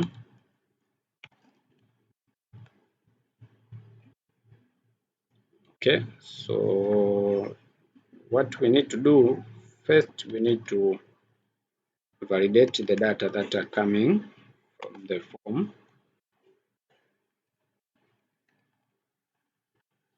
We can just say like use the model binding. So what we can do, we can create all these models that we have from the form. So what we need to do here, we can just call all of them. I'll just say like name. Then we have hospital name. We have email. Let me cross check. We have email. We have bio. So we have bio. We have hospital name, which is already. Okay, so I've not passed the name here. So let me pass the name, which is a model. Wire model. which is specialty name, and then let me add it here, specialty name. Then we have password.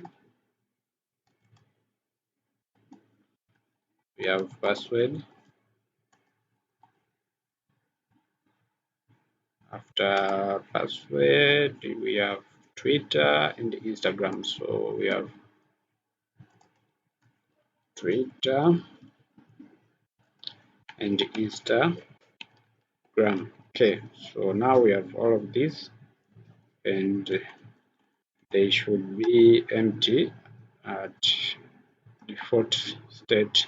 So let me put them empty.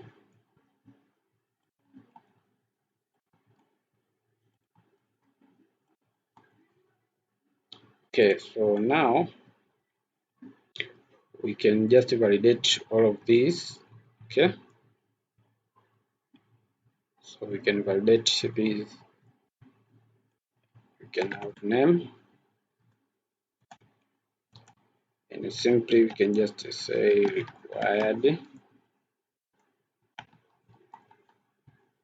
Then we can have email, we have bio, we have hospital name, then we have specialty. Oh no, this should be specialty ID. We should change also from here. It should be specialty ID, since we use only the ID. So I'll just call it specialty ID. So it should be specialty ID, and then we can have password, which is required and also should be confirmed, and we can say the minimum password, it can be 4. Okay, so then what we have also is Twitter and Instagram. So I can just say Twitter and Instagram, but these two are not required, so we can just say Instagram, but they are not required, so we can just say it should be a string. So this is a validation. So let's see if the validation is working. Let's try to register. Oh, so the validation is done on the client side. I'll just remove that.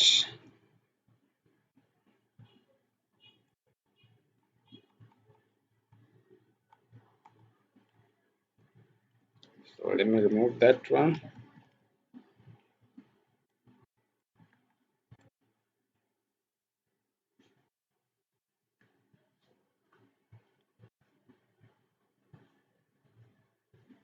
Okay, so now try out. Yeah, you can see the validation is okay. Here, not here. Okay, so we don't have the validation here. So let me copy this one. And then let me put it here. Then we can say specialty ID.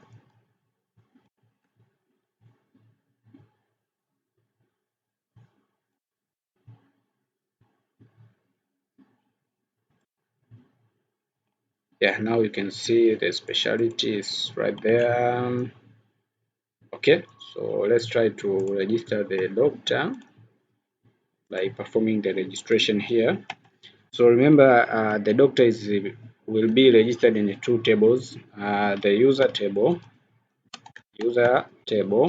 and also in the doctor's table. Since the doctor is a user, but also he is a doctor, so we need to register in the two tables. So in user, we can just create the user object. So we can just call user, then say like user.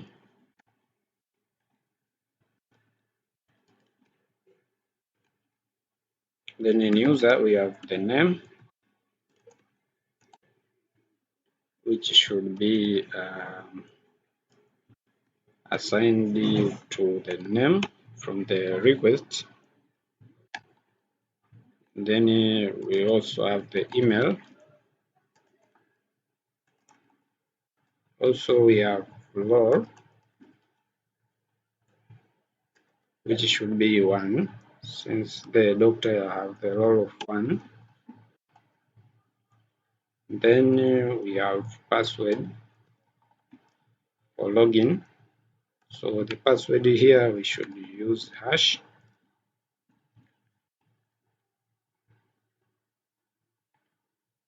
Then make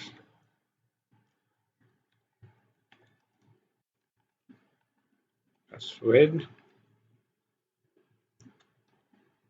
import the hash class.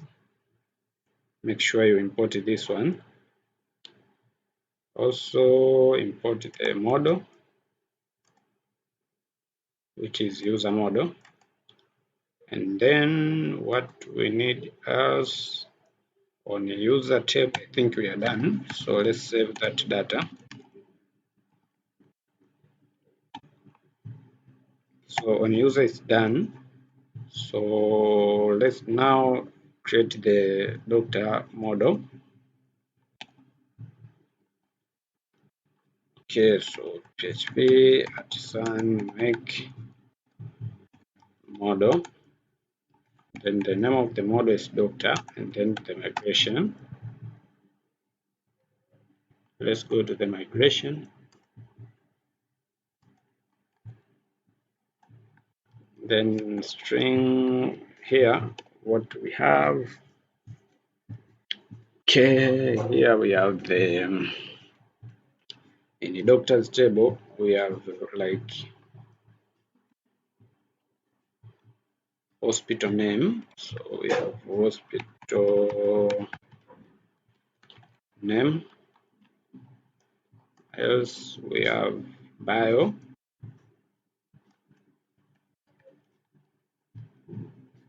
Oh, I think we should add the experience. We should have the experience. So I'll just add here experience,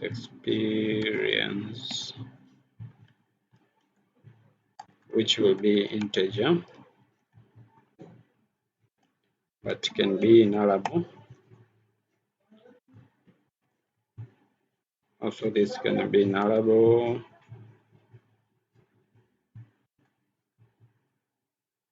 And then we have Twitter and Instagram. So we have Twitter and Instagram, which also can be nullable.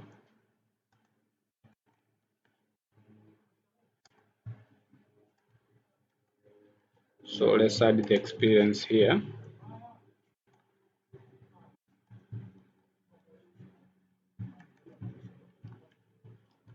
Experience which will be required, and let's add it to the form.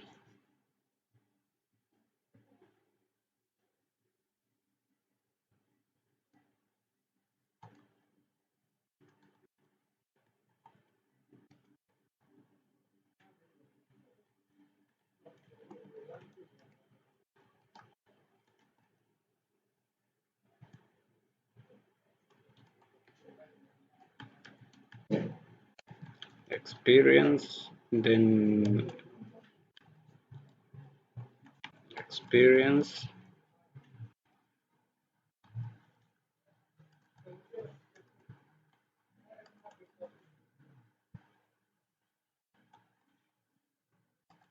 it should be number, Okay, so now we have experience also. Okay, after experience, I think it's enough for now. Just want to keep it a little bit simple. So now let's add this to the fillable property. So let's go to the fillable property and then let's add this data. So let me copy this one. Just copy this data. And then let's go to doctor model. Then we can say protected fillable.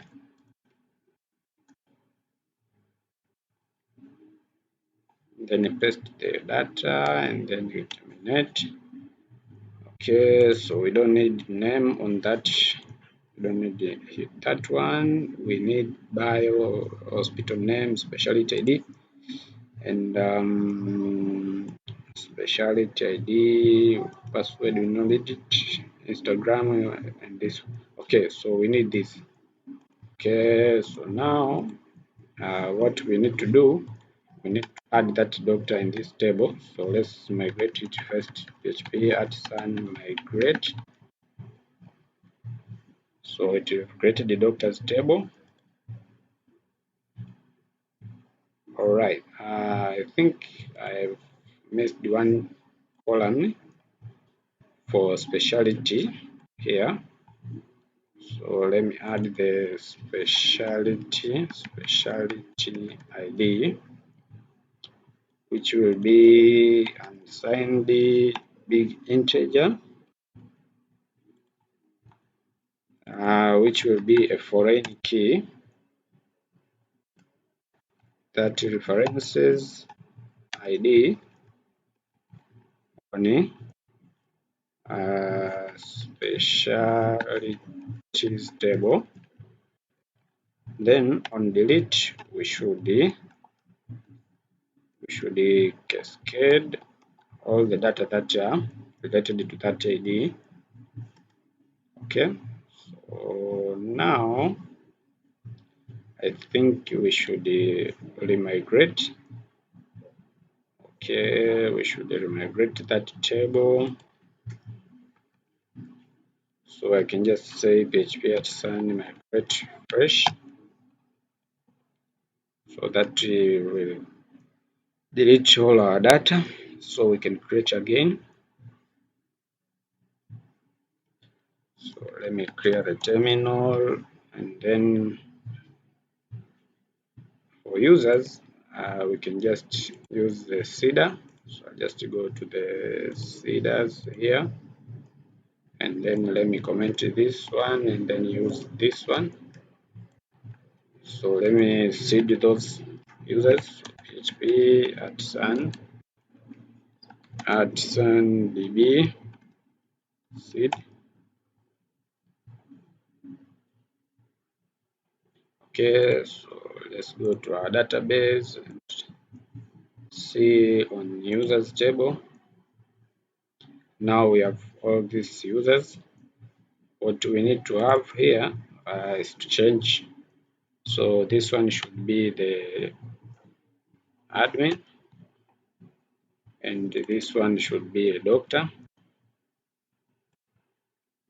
and this one should be a user. So for now, we need to log in as an admin. So use this email. So let me log out here.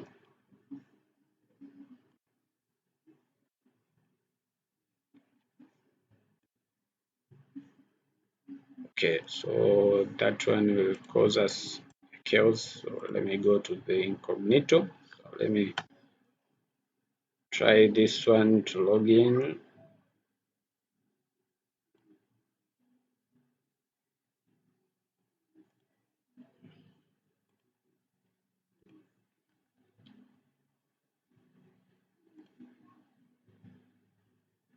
All right, so for the seeders, the password should be password, not integer is a password here. Type the password with the low capitals. So try to log in. Yeah, so now I'm logging in as the admin. Oh, what is happening here? So this one is an admin.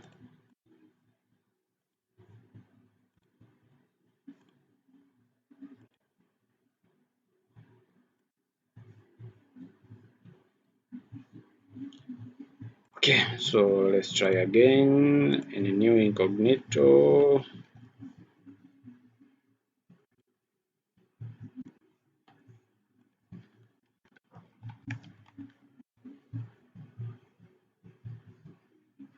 Okay, so now we are logged in successful. Then let's go to the doctors and let's try to create the new doctor.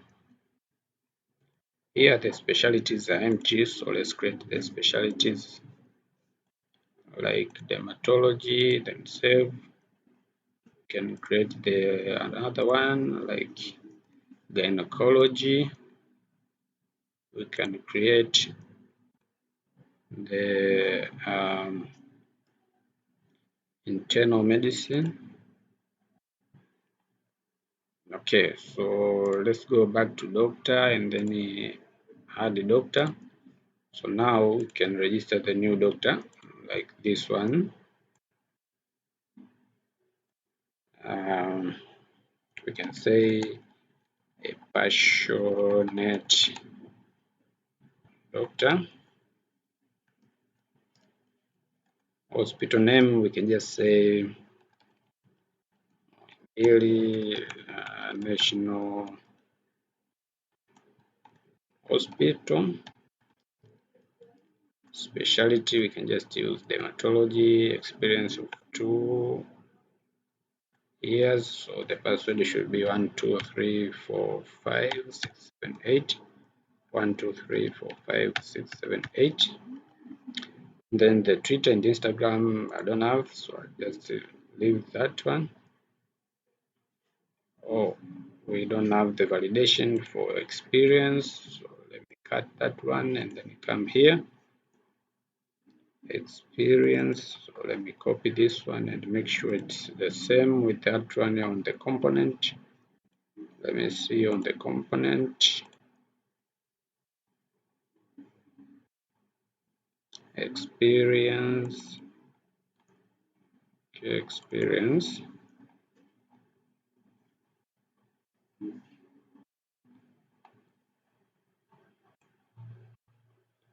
Experience, and then let's see here. Okay, we don't have the experience here, so let me add it. Experience. Okay, so now let's try again.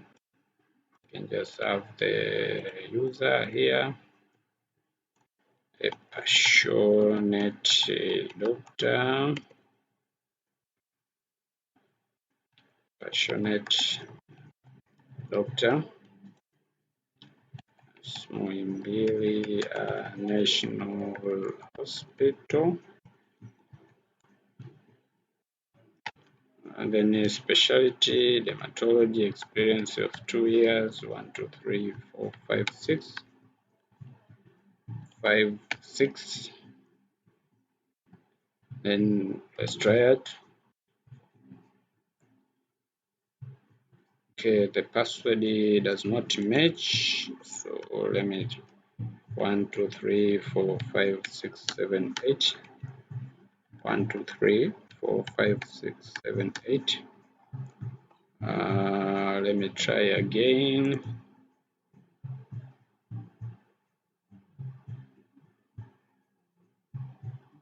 Okay, so still the issue is right here.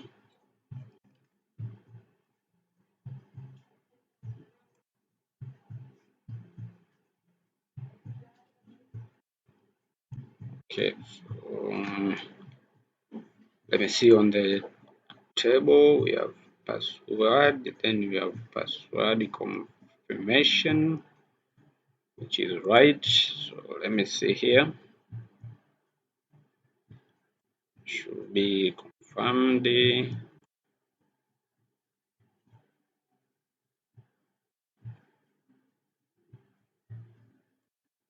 Okay, let me remove that one for now. Let's test again.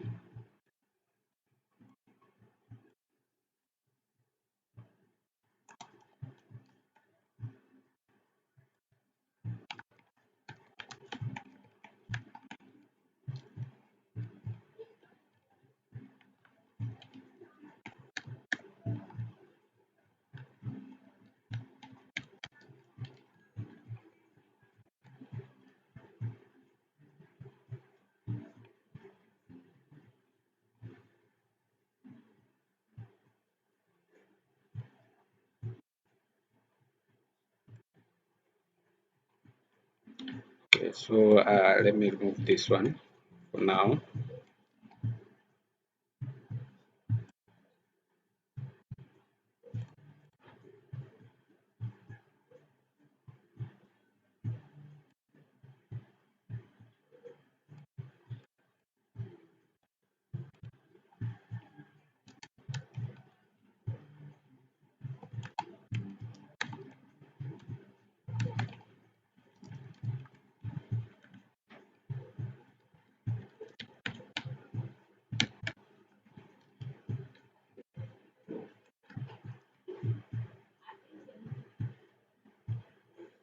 Okay, duplicate entry for this one. So meaning that this user is already registered.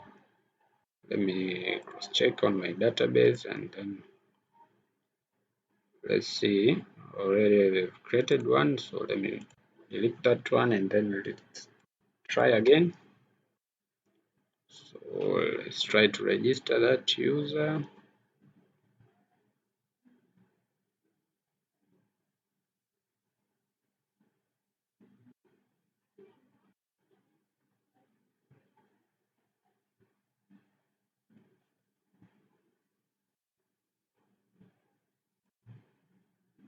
Oh, I've not redirected user.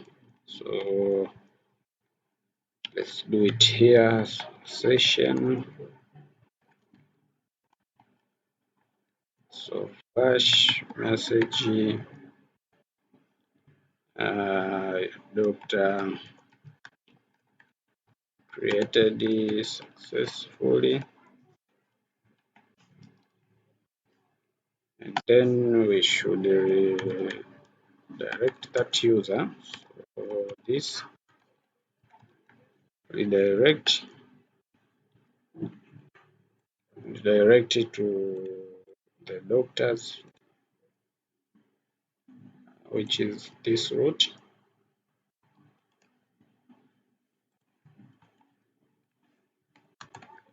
Navigate through. Okay, so then we need to show the flash message as we did it on the specialties. So let me copy this one.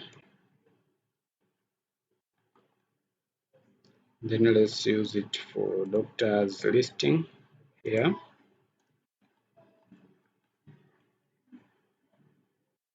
And then let's try out again. Let's try to create the doctor. So I'll delete the registered one.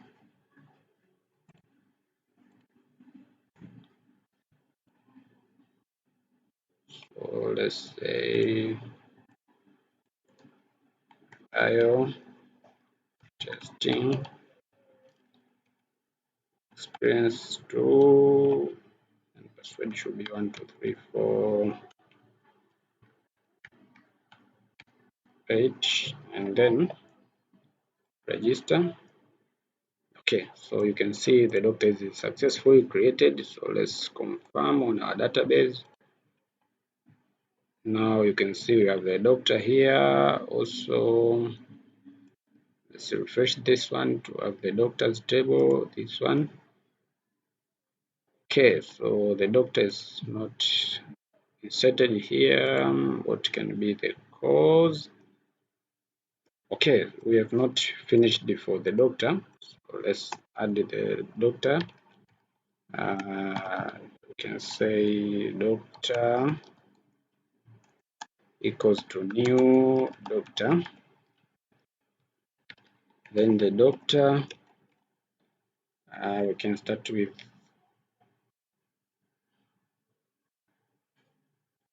here we have bio, so we can say like bio, that will be equals to this bio. Then lastly, we should have a doctor, then save.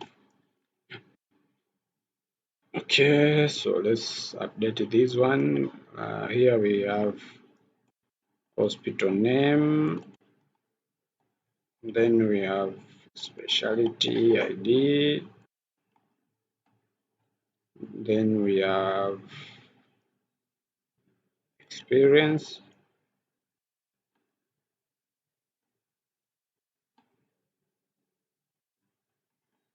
then we have Twitter, and then Instagram. Okay, so now I think we are good. Let's import this one. Yeah, so make sure you import these models for user and doctor. So now let's try again to register another doctor. Let's say Joshua with this email, just bio testing, and later on we can just register the hospitals and you can just choose here. So for now let's try to work with this in that way, and then in Twitter we can just use a certain link like this one, and then in here we can use the same, and then we just try to register. Column not found, unknown column experience. Wow, so let's go and see. Experience is not there, is it right? So let's go and yeah, so here we've named it as experience, so let me update that one. This one, let's update it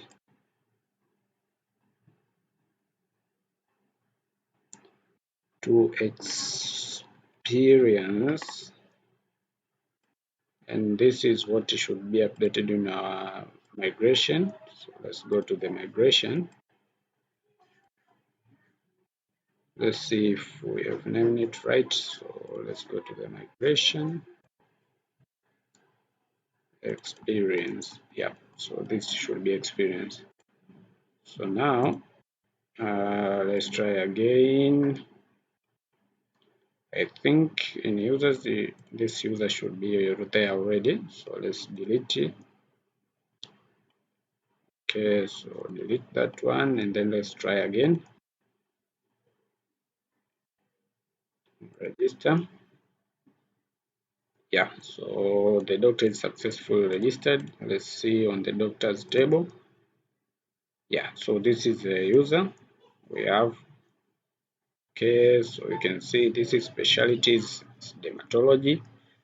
So what we can do now, we need to show this doctor on the listing here. So for simplicity, let me use the table from specialties. Okay, so let me use the table from specialties for simplicity. Specialties component, so this one, the table. Let me copy only the table. And let me go to doctor listing, and then let's go to the table. And then let's paste it there. Let me fold it and try to remove this footer.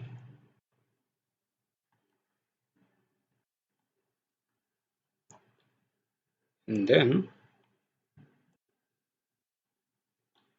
here we should, on a doctor listing component, we should return the list of doctors. So here we can say doctors. We can call the doctor model and then call all doctors.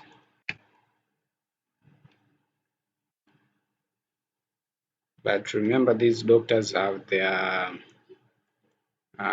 specialties. So what we can do for now, let's focus on displaying the doctor.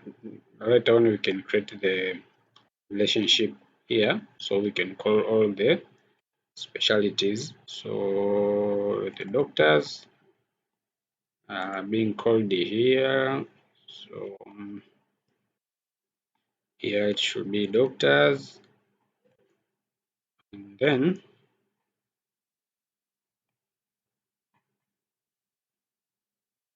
on the data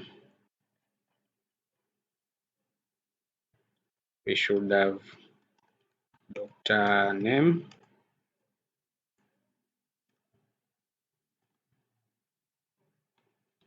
then we can have email,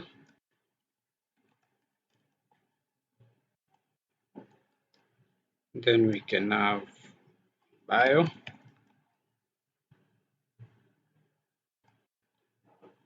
then we can have the hospital name, then we can have experience,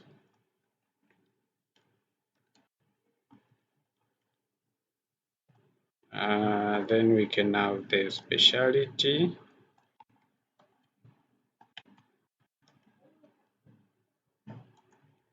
which will be specialty name actually, but this I'll show you how to create the relationship.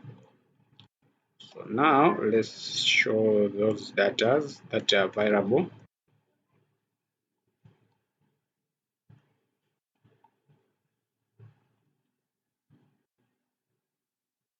So here we can have the name, but the name is not there.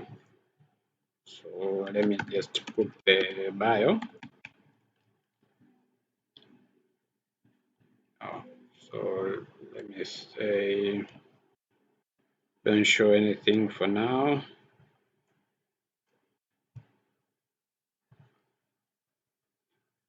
So on bio, let's show the bio here. Let's show bio.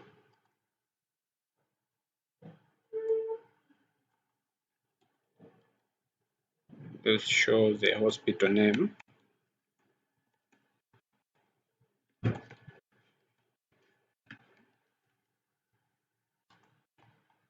And then let's show the experience.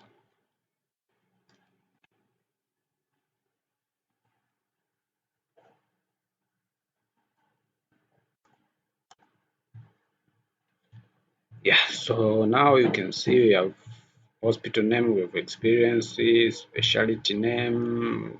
Let me add that column for specialty name. So specialty, now we can just have a specialty ID. Yeah, so you can see this is how the doctor is being shown. But to show the name, email, and the specialty, we need to have the relationship between the doctor and the users. Also, we have the relationship for doctors with the specialties. So let me show you that quickly. All right, so showing the relationship between the doctor and the specialty, since we have the specialty ID, this can be easy. So what we can do, we can just create the relationship on the doctor model. So So I've opened the doctor model, and down here I want to create the relationship. So we create the relationship as a function, which will be a specialty. Okay, so then inside it we will return this belongs to. Then you define the model that will be specialties, and then class. Then here we can pass the foreign key that we have used on our table, which is specialty ID.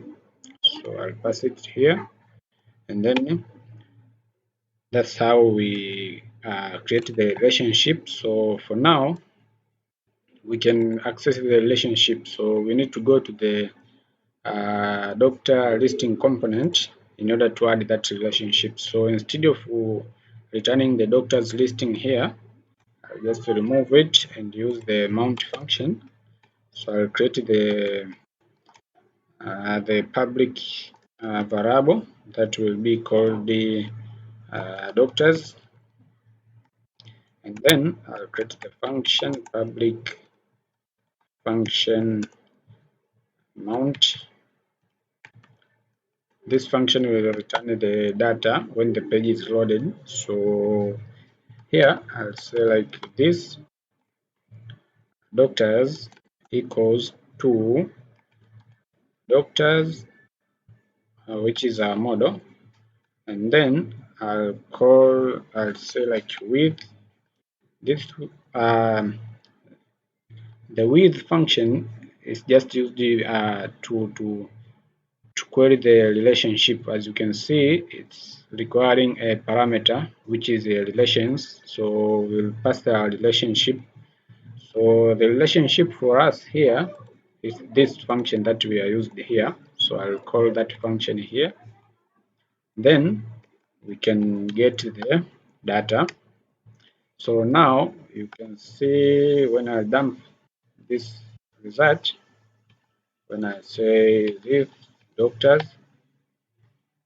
when we refresh the page, now you can see we have the collection. Okay, this inside the hit, you can see we have the listing of doctors here, but also we have the relations. So here on the attributes, you can see we have the data of our doctor. You can see here the specialty ID. And now on the relations here, you can see we have the array which contains the specialty. Inside it, when you open it, you can see the table that you have called is specialties table, and then inside it you can see we have the specialty name that we want. So after that we can access this in our table. So to show this, now we need to go to the doctor listing here. Okay, so here on specialty, so instead of being like this, we can call that relation. Then we can call the specialty name. So now let's see. Yeah, so you can see the relationship as working fine, and now we can have the specialty name. So I want this column need to come at least here before hospital name. So I'll cut it here.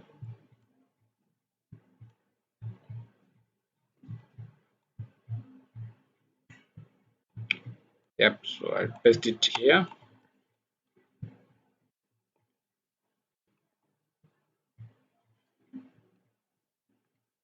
Okay, then I want to change also the table heading.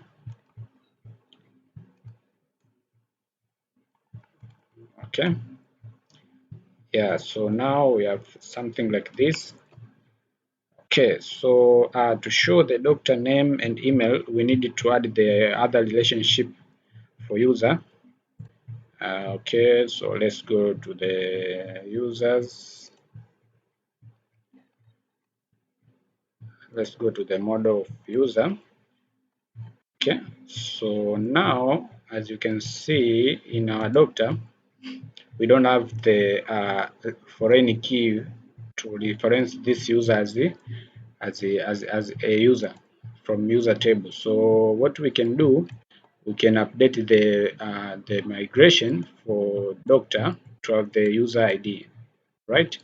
So what we can do, we can go to the migration of a doctor here.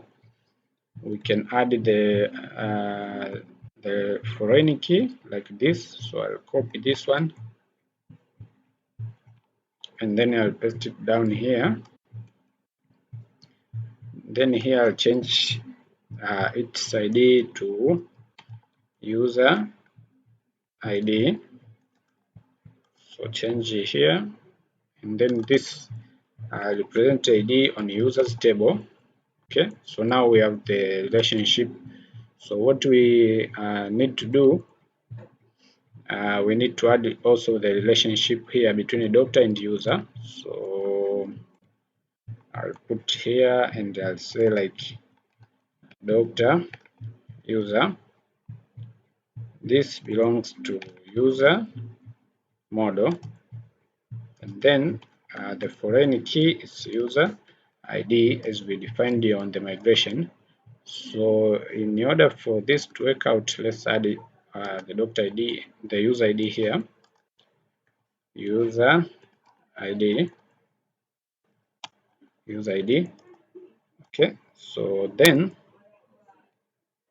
oh wow, this infillable, there was an issue here that I was not detected. So this should remain like this.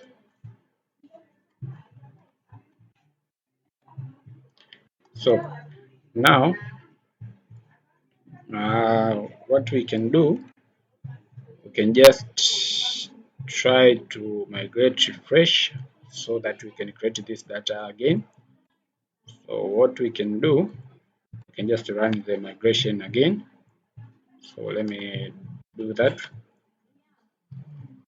PHP @ migrate fresh. And then when we were registering a doctor, so on the doctor registration, we should also add that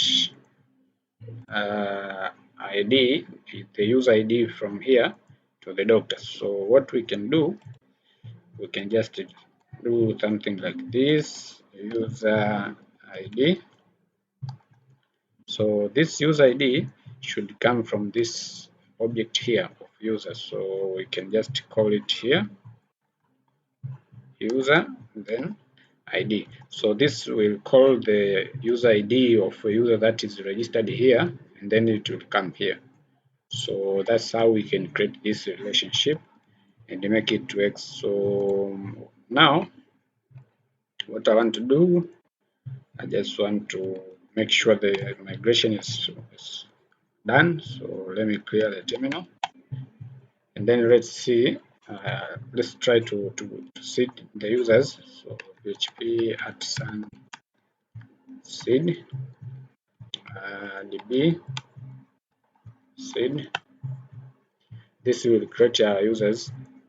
So now I want to make the one of the users to be the admin.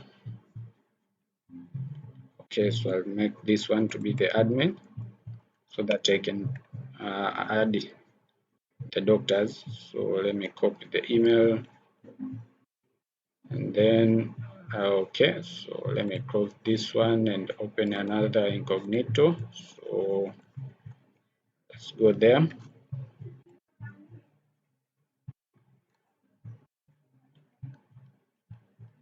Okay, so the password is password. Okay, so now let's go to doctors specialties. So let's add another specialties here because all of them are being deleted. So let's add another one, gynecologist. Yep, so let's go to doctors. and let's try to create a new doctor.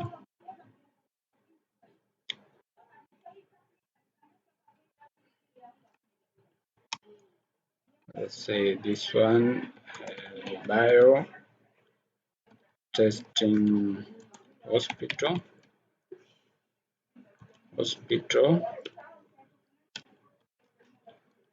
and then experience password 1234567. Then for the links, I'll just put this one and then register.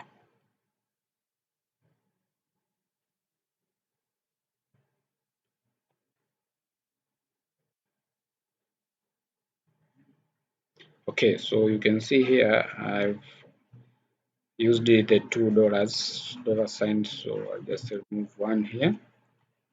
So since that user is inserted in users table, so I'll just remove him. Like this, and then let's try again. So let's say this one.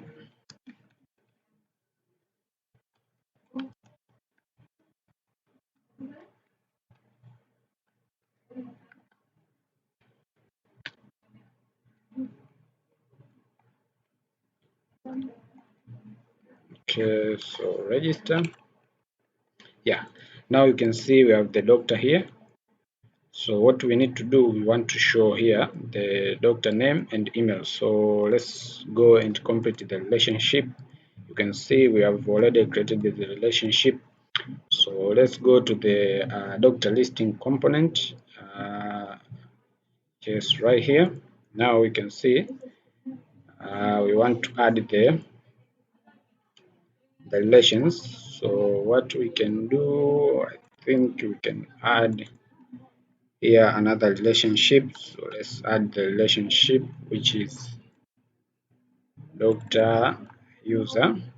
Let me make it small letter. So let's copy that. Then let's use it here. And then let's try to dump the data. And let's see what we have. Okay, so let's try out. Now we have the doctors.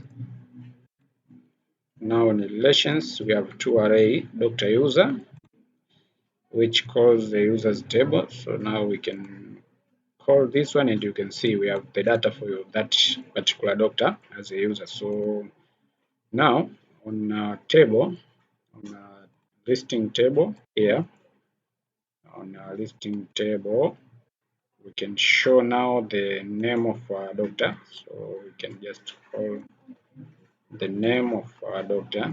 So that will be item, then name,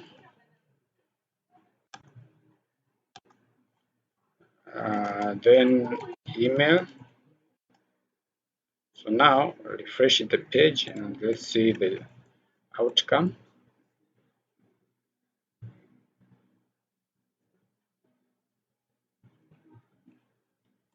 Okay, so I think we have issue here. Yeah, this is item, not loop. So now let's refresh the page. Oh, I forgot to add the relation here. So this is doctor user, then access the name, same wise to the email, add it here, and then access the email. So now you can see we have the email and the doctor's name. So that's how you do on creating the relationship by using the model.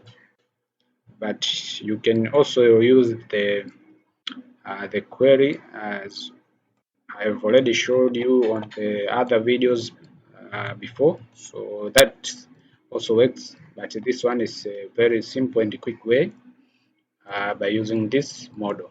Yep. So this relationship are quite simple. So for now, we have the doctor listing. So you can try to create another doctor. Like you can have somebody like this one, Dr. Bio. Hospital name, you can just say hospital name, specialty, then experience, that's already 1, 2, 3, 4, 5, 6, 7, 8. Then this one should not have the links, so register. And now you can see we have that user registered successfully. So let's try to log in at the doctor, this one. So let me use this one.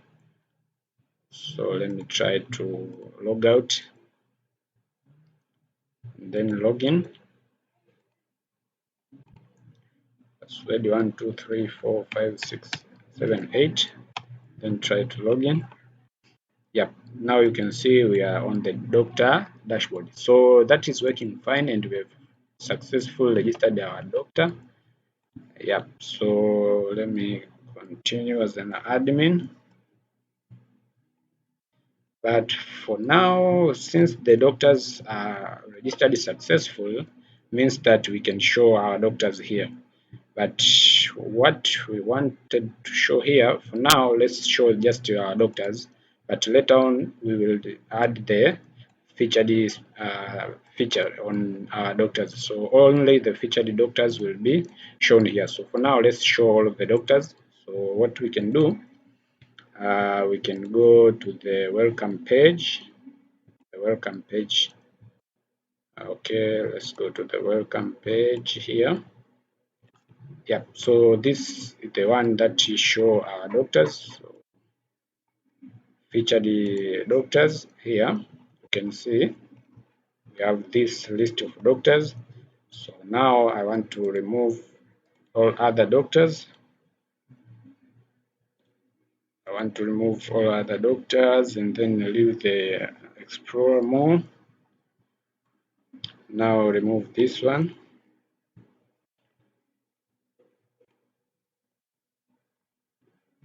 Okay, so now we'll have only one doctor.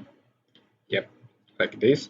And then let's try to show the doctor details. So what we can do, featured doctors. So let's call that component featured doctors. So let's call that. Okay, so here what we can do, we can just say doctors. We can create the public variable that we can call doctor. Let's say featured doctors. Okay, so let's create the mount function. Okay, so on mount function, let's assign this featured doctors to doctor, which is our model. Then with, as we've done there on when getting on the list of doctors, so we repeat the same procedure. Then here we pass the relationship, which is the specialty and the doctor user. Okay, so now these featured doctors will be available on your welcome on your featured component. So what we can do, we can just show the data of doctors here. So what we can do, we want to loop through this grid. So here, what we can say, we can just say if the count of featured doctors is greater than 0, inside each we can run the for each loop, which will call all the featured doctors. Yes, then we can use this grid. So let me copy this grid and then let me paste it inside the for each loop. So let me make it a little bit good. So fold that one and then make it go inside there. Okay, so now let's see. Okay, so now we have something like this. Okay, the grids, so we need to look. Okay, so now I've seen what we have messed up, so let me remove that one, and then what we need to look is this one. I think it's this one. Okay, so let me try to look inside this.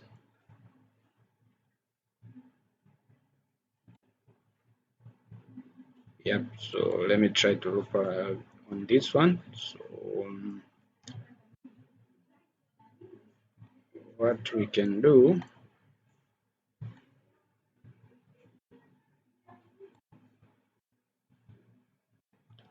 let's call that one and put it here.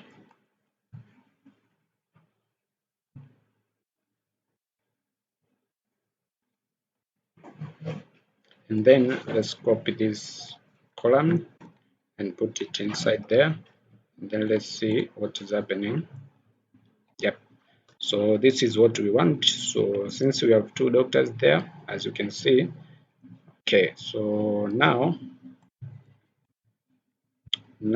what we want to do here, let me try to make it look a little bit nice. So let me fold this code.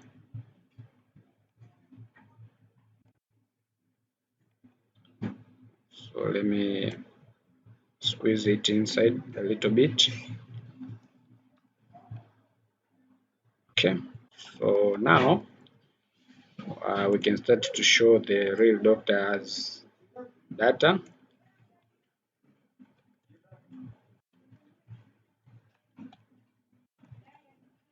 Now on name we can say doctor, user, then name, and then let's see what is happening. Yeah, now you can see we have the two doctors that we have created, as you can see. And then now on the specialty we can do like this. Here we can say specialty, then specialty name underscore name, and then the hospital name we can just call the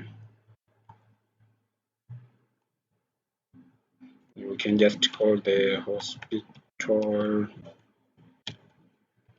name, right? So the specialty and the doctor name, I think for now is good. Now you can see we have something like this. So then let's call the bio. Okay, so let's call the bio. Let's call the bio here. The bio is just bio.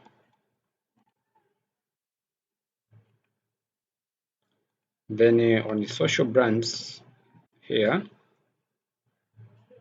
we can call the links for those social brands. So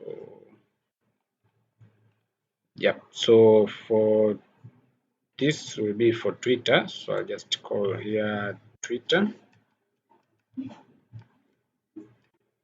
and here Instagram. Yeah, so let's see. Yeah, now you can see we have the bio and we have these links, so you can see. Now if a user, let's say, click one of the link, you can see it will redirect to that page. So since this user is not logging, you can see. So later on we will change to work on the real. So let's make this go to the another tab. So then we say blank. Let's see. Yeah, so this goes to another tab, so also do that for this one. Okay, so now we have all the doctors with their details as we see here. So in order for user to book appointment, he should be logged in. So we'll be directed to the login page. So for now, the doctors is done. Now, what we want to do, we want to show all the specialties here. So we want to call all the specialties here. Then this one for articles, we'll work with it later on. So let's work with this one for this welcome page. So let's do the specialties. So let's go to the specialties. So close that one, and let's go to the specialties cards. Specialties cards here. As you can see, we have all this data. So I'll just cut or delete the other cards. As you can see, I'll fold them, I'll fold. Yep. So then let's cut these cards.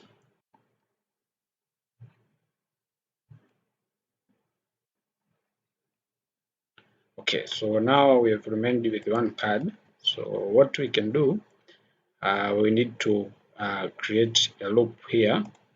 So what we can do, we can just have the if.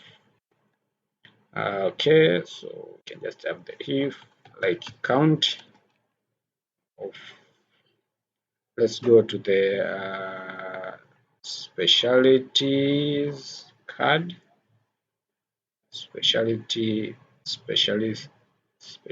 cards. So okay, so let's go to the component specialist cards here. Now let's create the public variable, which will be specialist cards, then a public function mount, and then let's assign the specialist card to. Okay, so let's call the specialties, then all. Yeah, later on, as you see, we are required to return also the number of doctors that within that specialties. So later on we will create that relationship. So for now, let's return just the specialties. Okay, so let's go to the specialty cards. So now what I want to do, I want to pass it here. So if the count for that one is greater than 0, okay, if it's greater than 0, let's call this card. Let's cut this card, and then let's paste inside the. Oh, I've not used the for each, so let's use for each. Specialist cards. Then inside the for each, let's paste the code, and then let's squeeze it inside to look nice here. Okay, so now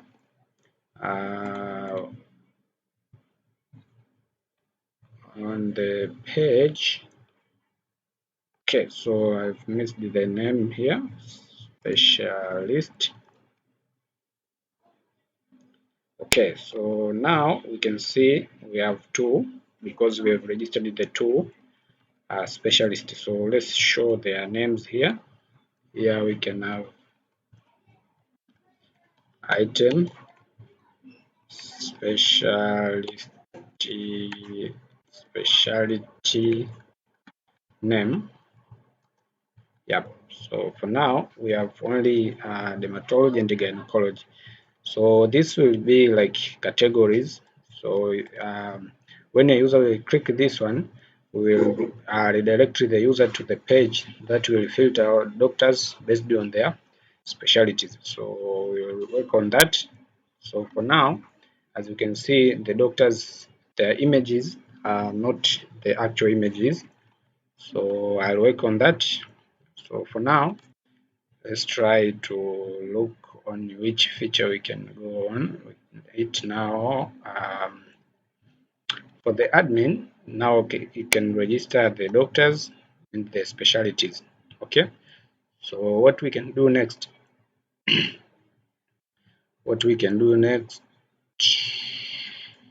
okay, let's go to this. Okay, let's go to this page, and then we will show something like this. Okay, but it will filter these doctors based on the specialty. Okay, so let's do that one, this one. So let's go.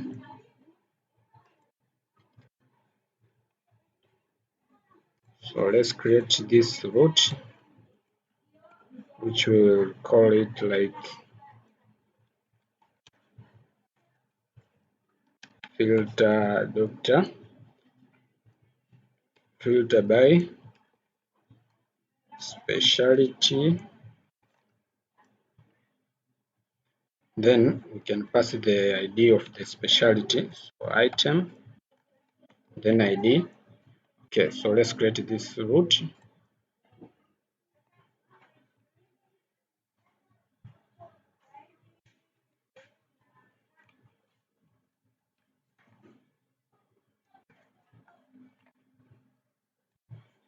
Okay, so we can copy this one, and then let's call that one as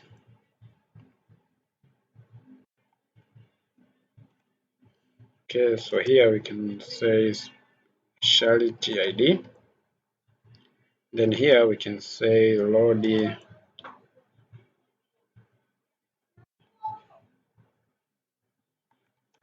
doctor by specialty.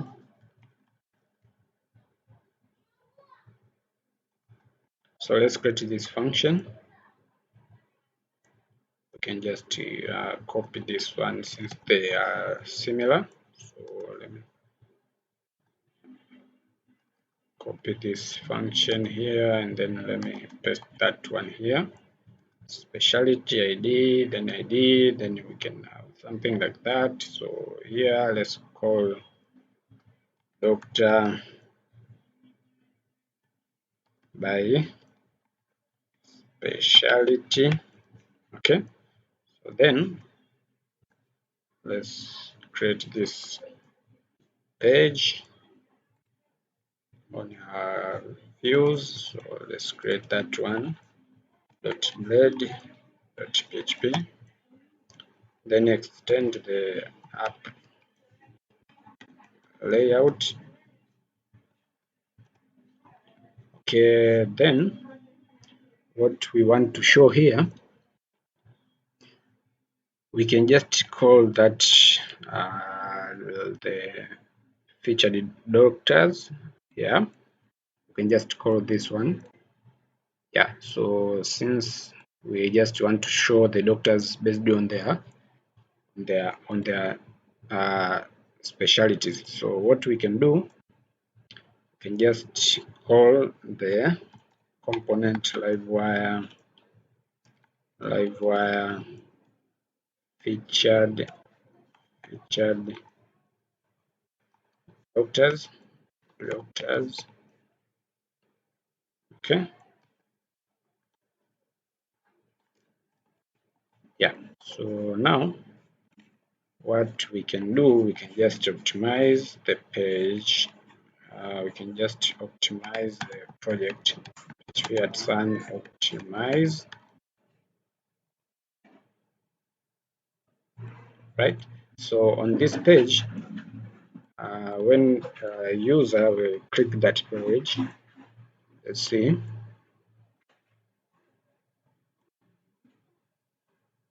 Yeah, so when user click this page, it should redirect to a page. Yeah, okay, so I've messed up somewhere. This is inside the admin middleware, which is not good. So let's remove it and put it outside like this. Yeah, so I think there is fine. And then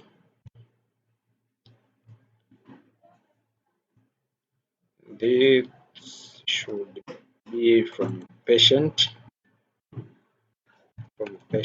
controller actually. So okay, so to make that happen, let's go to the admin. Let's cut this function and let's go to the patient controller, and then let's paste that function here. Okay, so now means this view should go to patient and not admin. So let's go and cut that one, and let us paste it to the patient. So let's paste there. Okay, so now on the patient we have the working view. So what we can do for now, since this uh, okay, so now we can have something like, okay, so let me close this admin. Okay, so now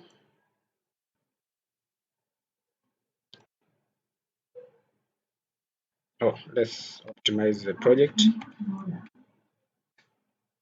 Since we have changed the route, so we must optimize the project. Then let's try to refresh. Let's refresh the page and then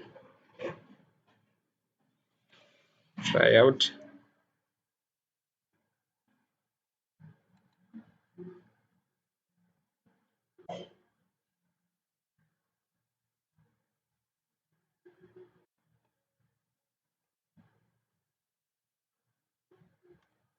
Yeah, okay, so now it calls this one, but the component does not have data. So what we can do, as you can see, this one goes to this page, and then it is called the featured doctors. So what we can do, we can pass here the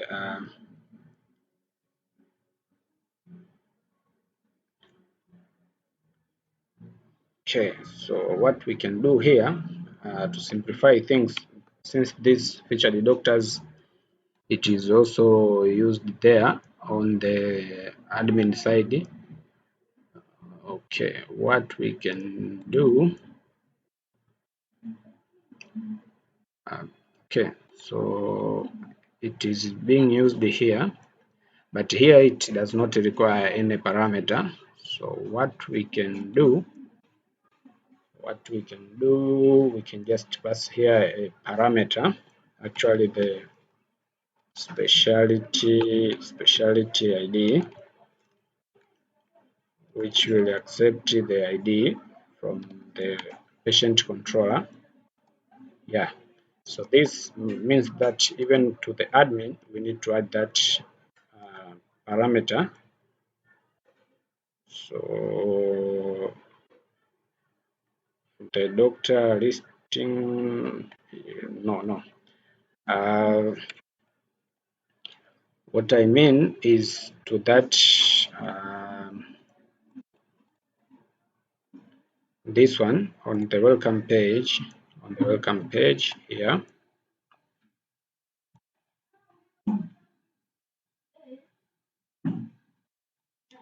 Here the featured doctor, we also need to pass the parameter, but here we will pass a 0 because we are not using it, so we just pass it. So specialty ID, yeah, then we can pass just a number like a 0 maybe. Alright, so after passing 0 here means that this page we can access all the doctors. So what we need to do, we need to go to this component, the featured doctors. Let's go to featured doctors, and then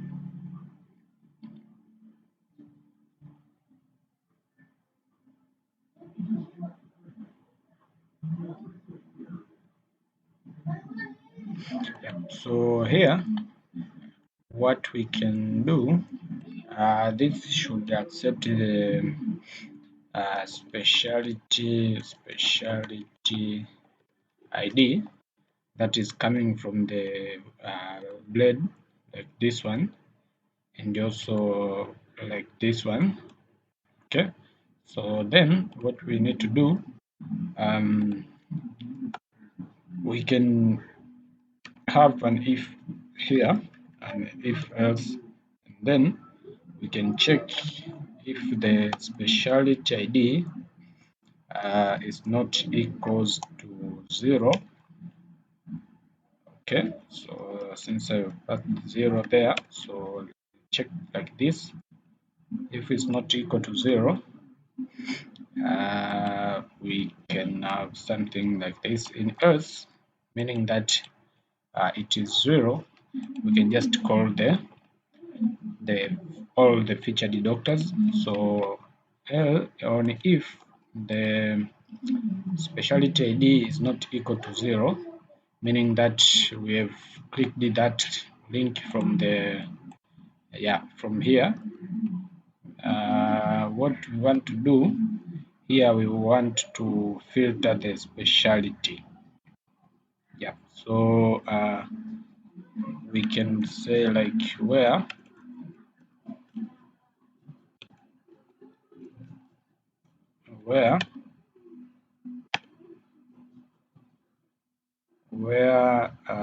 specialties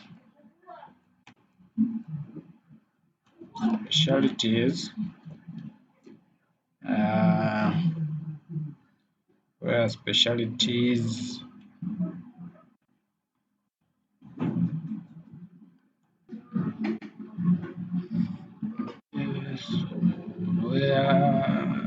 okay, so let me try to make it good here. Where as specialty, which is relation, then function, then query,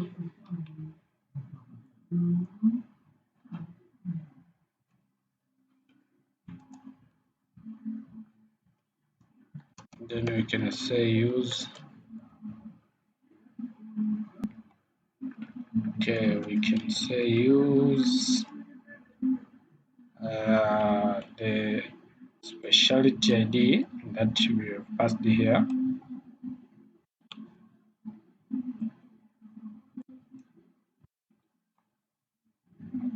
Okay.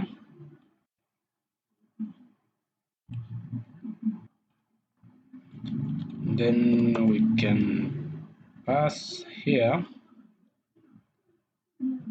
like okay, say query where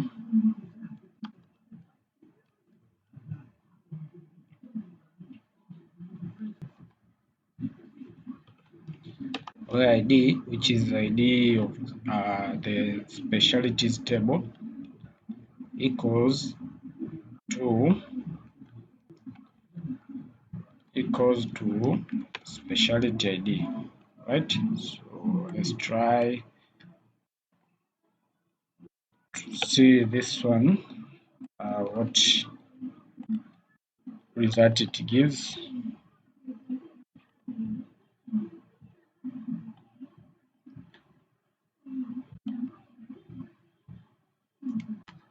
Okay, so let's try to add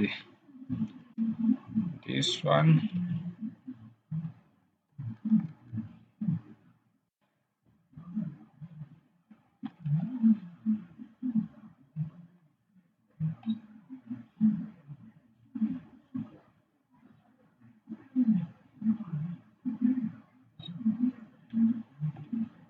Okay, so seems like the session was expired. So, okay, so this is how we query, but we get this error. So let's see on the page that we are showing these doctors. Okay, so let's see the featured doctors.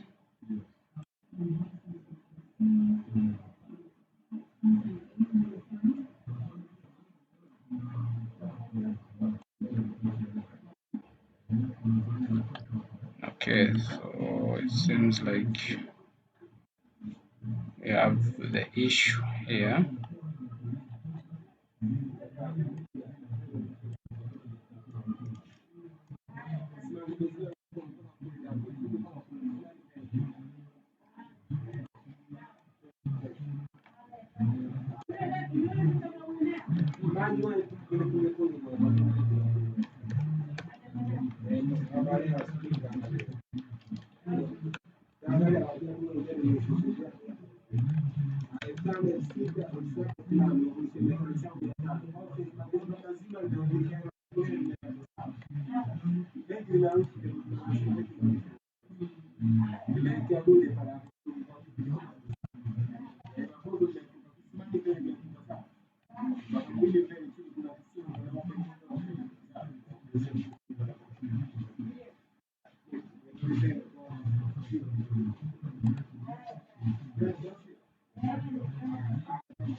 Right, so let's see what the issue here.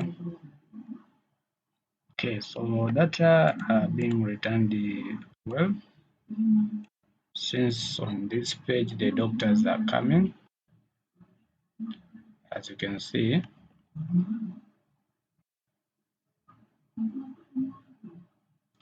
So means it uses this one and it renders successfully. But when using this one, there comes a challenge.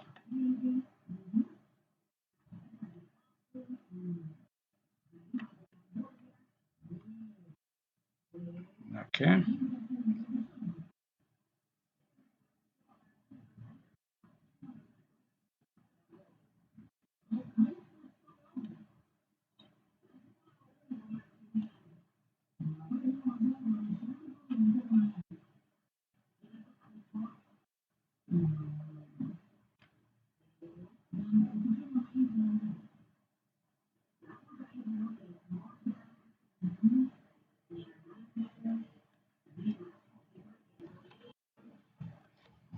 All right. Now I'm trying to see this error, and I'm showing you this because sometimes in coding you find that you get some errors and you don't know how to troubleshoot them. But you can see here it is showing we have the error on navigation.blade.php, and the simple question to ask yourself is this is only accessible for users who have logged in. So what we can be messed up here.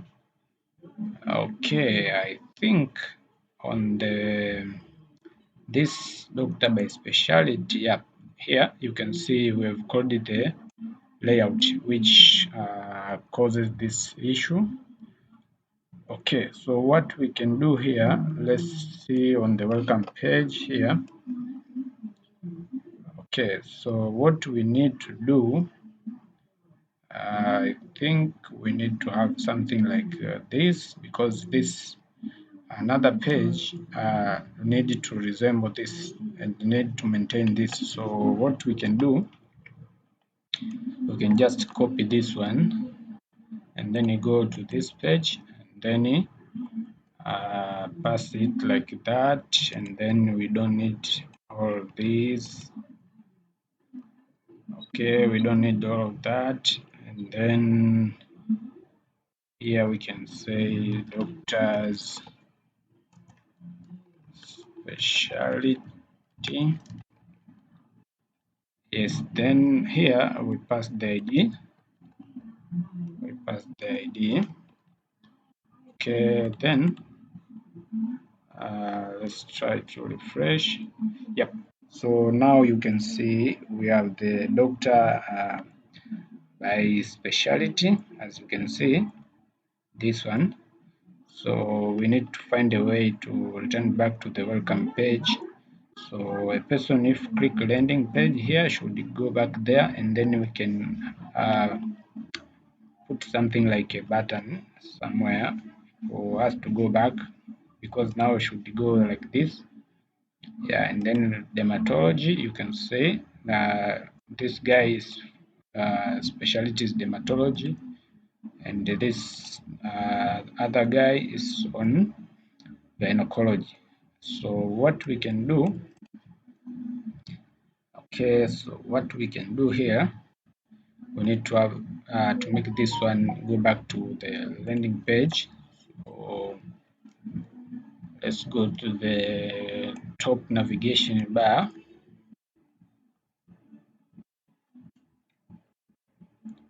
So this should go back to landing page. Yep, so let's see. Now if you click this one, it should go back here. Yep, so that's okay. So later on we will show all the number of doctors within the specific specialty. Yeah, so I think for now this is done. Yeah, so on the welcome page everything is fine. Now let's try to show the appointment page. If the user login, if the user login successfully, we should show the appointment page. So let me try to log in with one of the user. So let's say I'm using this one.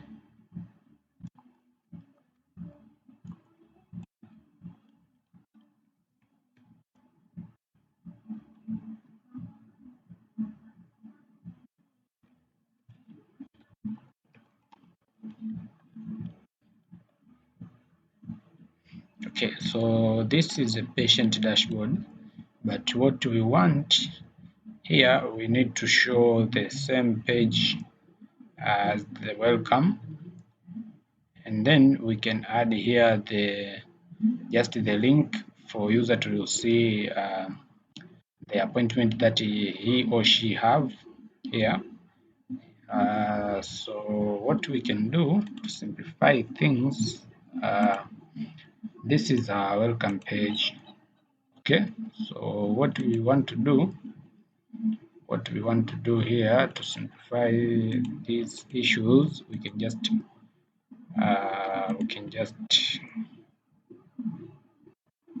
because the dashboard for the patient is this one. Yeah, it's this one. Okay, so what we can do here, this extended the app layout. So from here we have this one, so we can just try to use this one. So we can copy this one, and then let's try to use it here.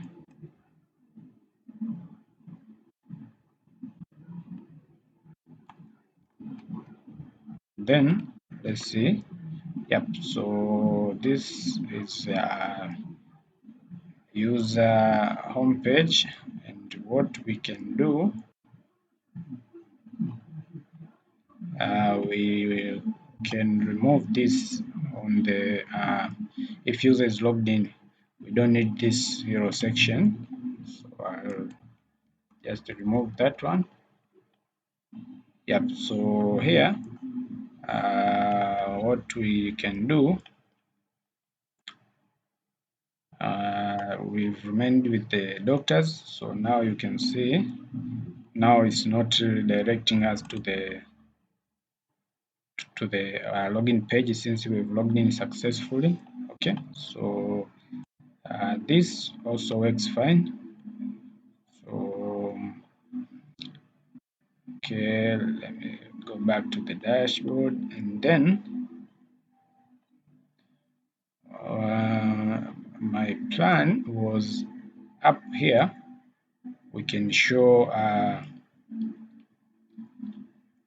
no, let's leave it like this, and then we can add here the appointment link. So let's go to the navigation. So let's go to the navigation, layout, navigation. Then if the role is 0, meaning that it's a user or a patient, so let's add here my appointments,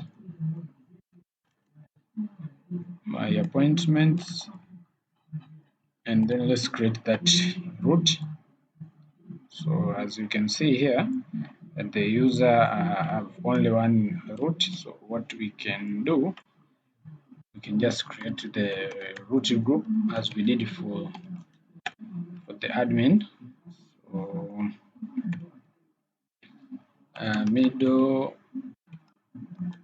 middleware, and the middleware is patient, then function, then the function should contain this root.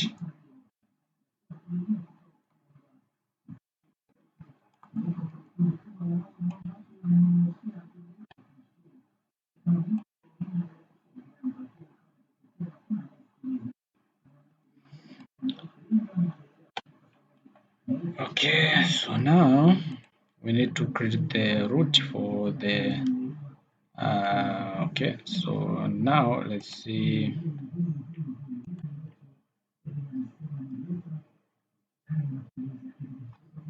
Okay, let's see how we can add the root for the okay, let's copy this one. So let's just add it here. We can say patient appointment,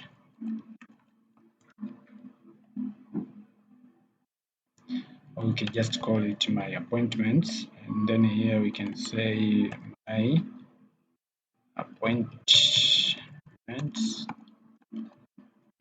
Then here we can say load my appointment. So here we can create this function. Yep, no, so this should be patient controller actually. So let's create this one. It will be public function load my appointments, then return the view which is found on patient directory, then my appointments, then let's create this one. Okay, let's create that one on the patient blade.php. Yep, so then let's extend the app layout. Yep, so now since the user is login, you can see here we have my appointments, but what we can do right now, the name is my appointment. Let's go to the navigation, and then let's paste it here, and then let's optimize the project since we've changed the route. So let's optimize the project.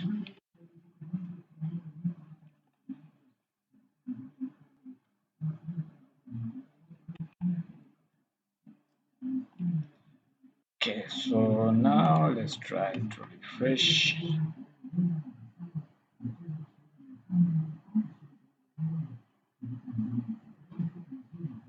Yeah, so we have the appointment, then we go there. This is blank page.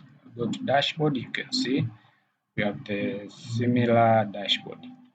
So now what I want to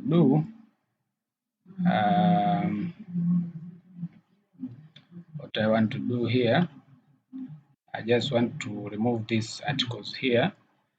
Okay, so we can add the articles here. Okay, so what we can do, we can add another link for going to the articles page.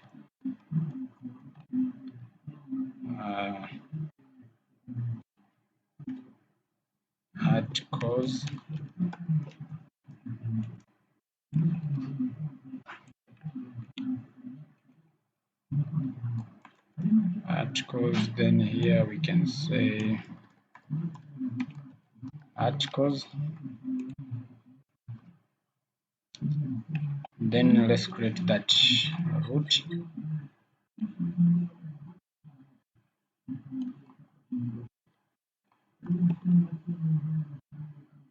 Then articles, then we can say load articles,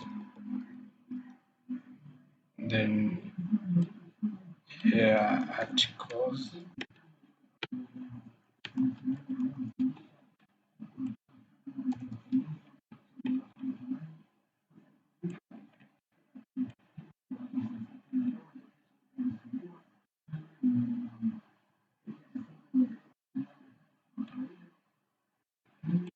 okay, so here is articles. So let's see.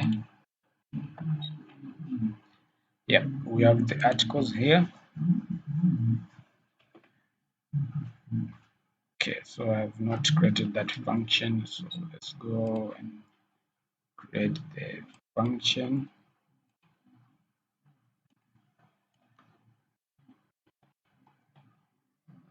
Load articles,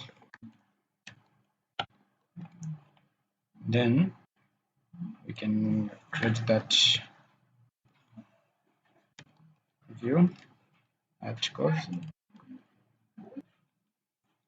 Okay, so let's create that view on the admin. No, I mean a patient. The patient directory blade.php. Yep, so let's extend the app layout.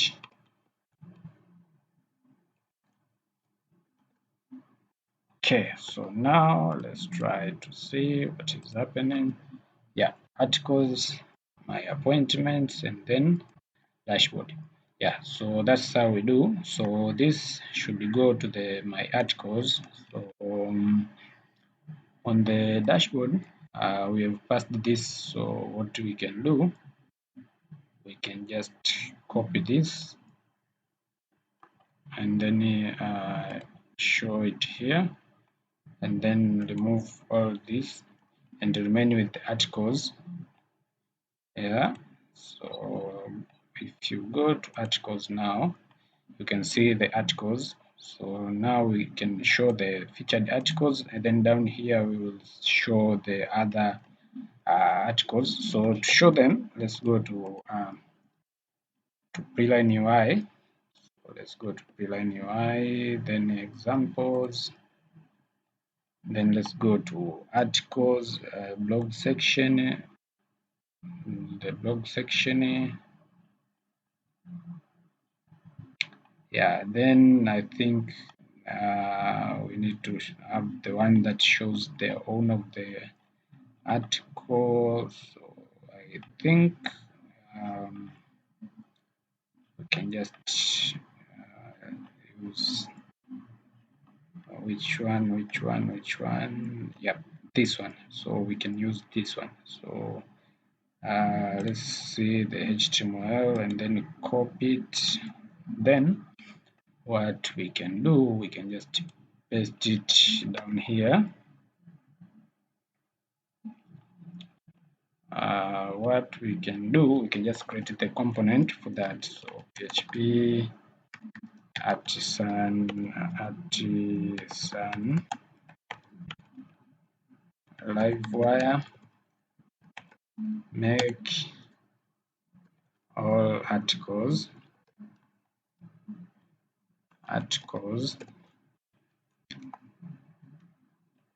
Yeah, then let's go to this component layout and then paste the code. Okay, so now we need to show it down here. So we can say Livewire all articles.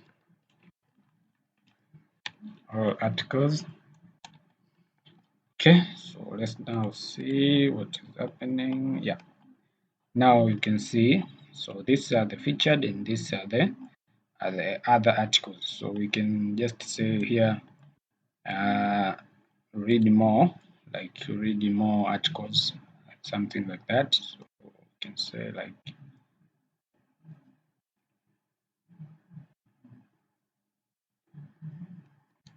find more health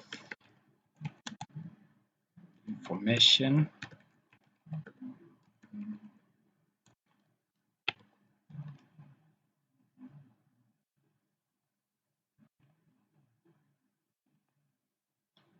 and then here we can pass this sample text like read the articles. So now let's see, yeah, so that's how it will look like. And now let's go back to the dashboard. Okay, so on the dashboard we need to remove this. Okay, so let's go to the dashboard and then remove the articles since we don't need. Yep, so now we will have something like this on the specialties. So down here we can show recent appointments of the user. So and here you will see all the appointments. So down here we will show just some of the recent appointments. So what we can do, we can just create the component for recent appointment.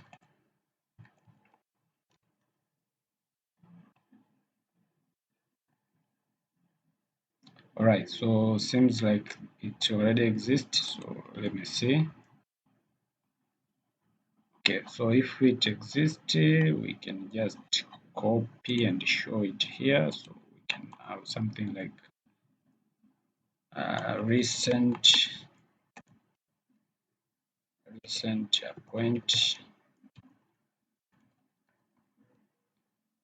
appointments. Yep, so let's see. Yeah, so we can have something like this. Yeah, so this works fine, looks fine, and here we can just have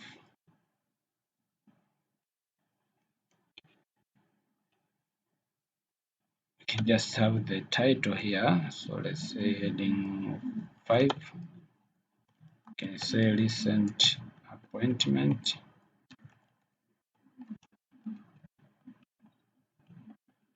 Okay, so like that one, and then let's give it some styling. So class, say text,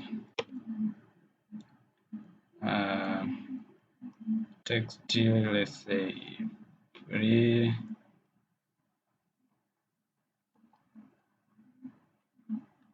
Yeah, so this one is a little bit bigger, so let's use 2.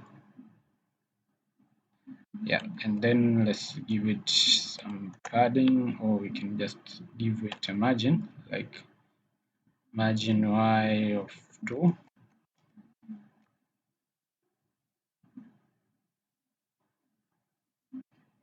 Okay, so now, all right, so let's work on this button now.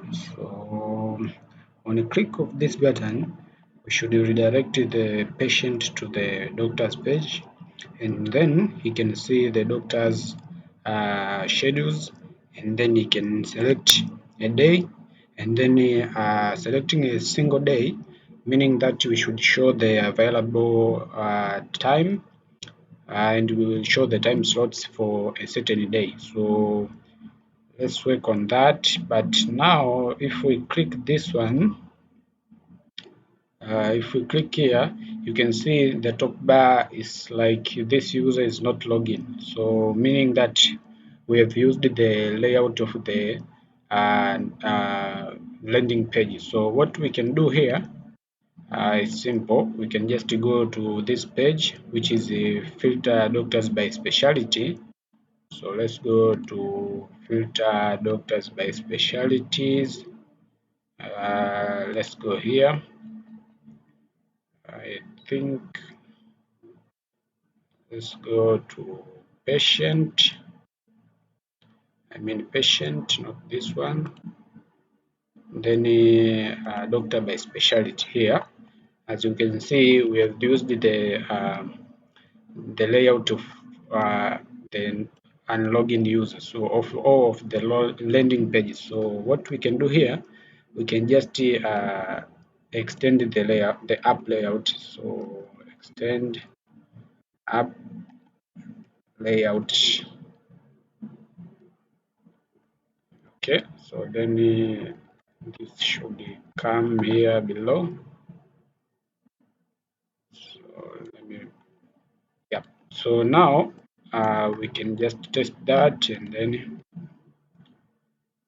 let's see what happens.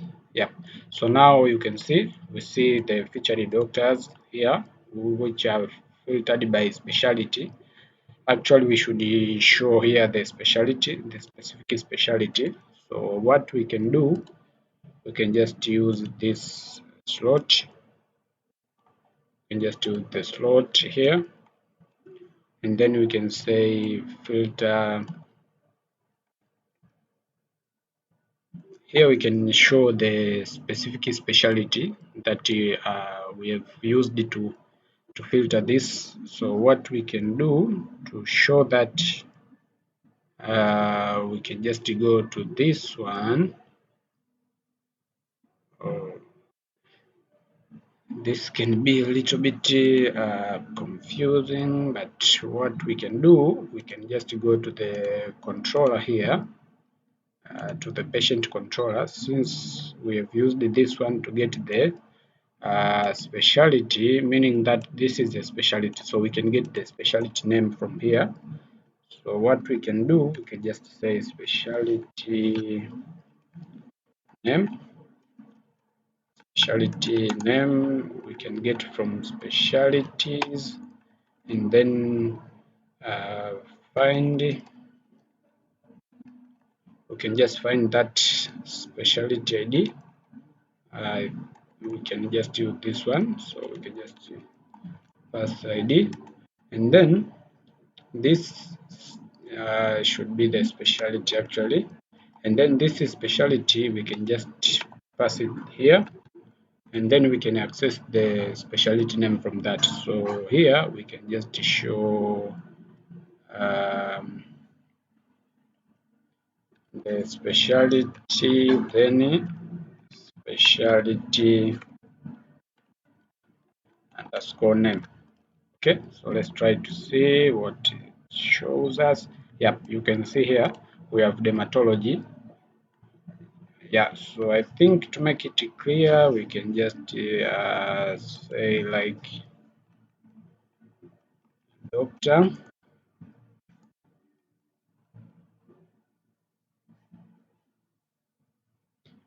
Okay, I think this is enough, or we can just say like specialty.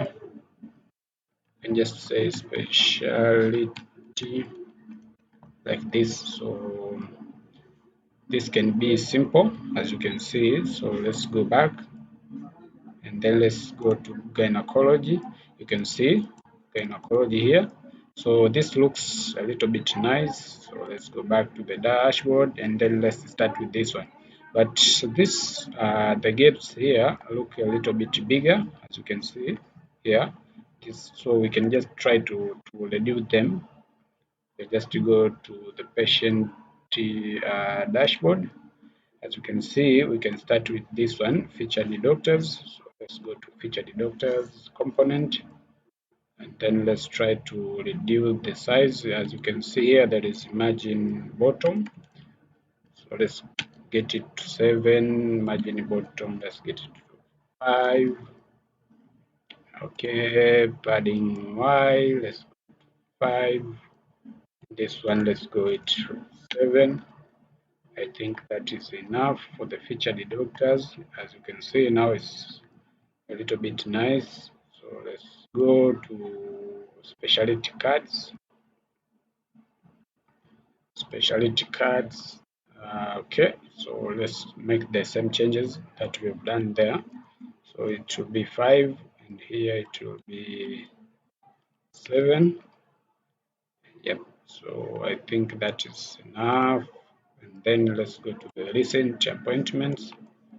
Okay, now let's make the same change. The padding should be 5, and then here it should be 7. Okay, so I think now it's fine. So let's see.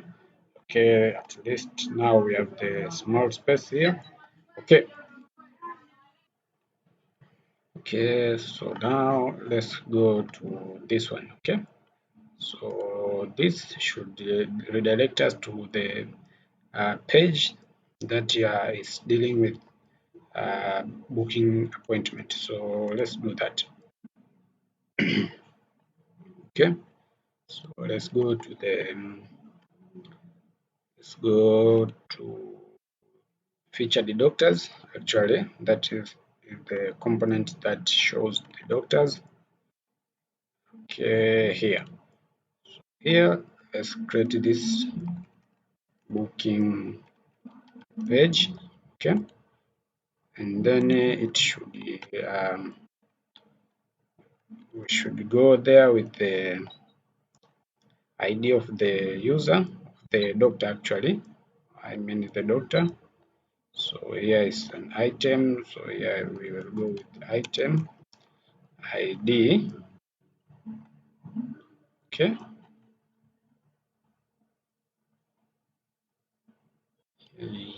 Okay, doctor user. This will be for user.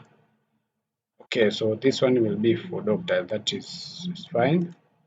Okay, so let's create this route, which will be going here. We'll create it here.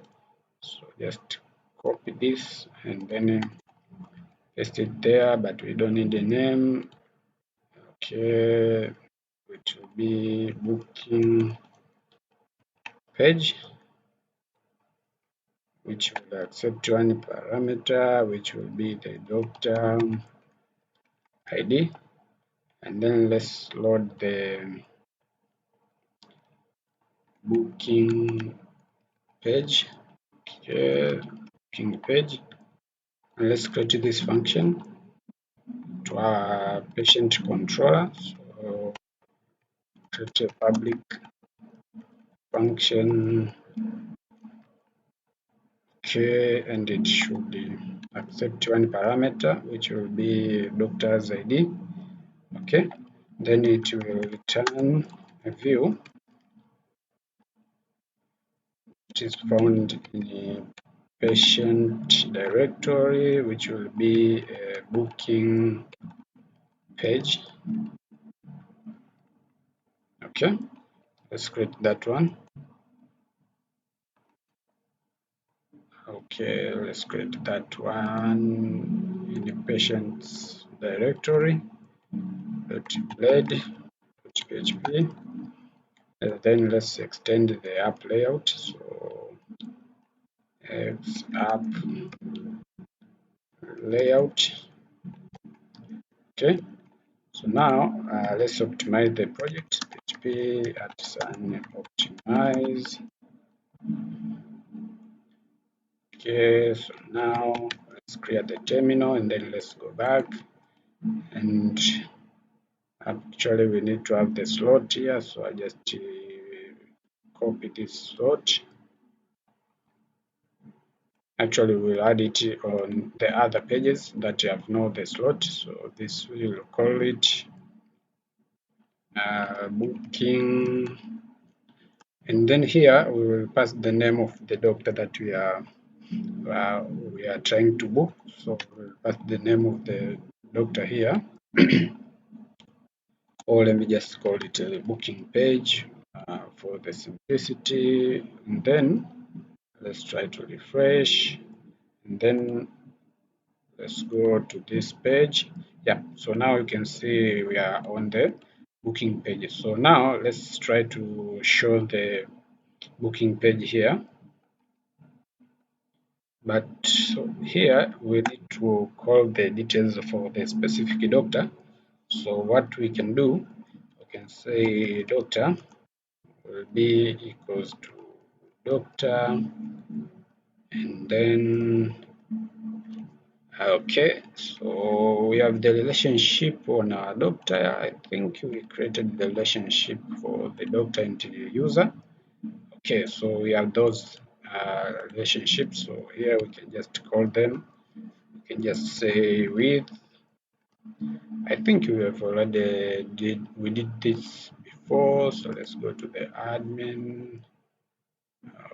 Let's go where we used it. Okay, let's just use it here. So we'll have a specialty, then we'll have this one which is doctor user. Okay, so to get the doctor's name and email, we'll get from that one. So then we'll say where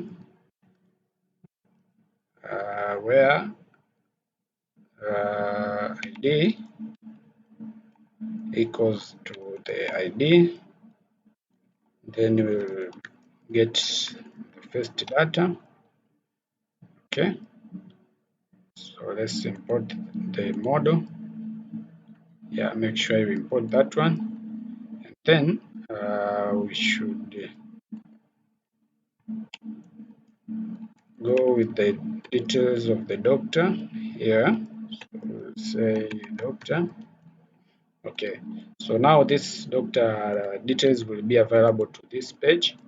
So now let's create the booking component. So let me create that component, which will be PHP Livewire make booking component.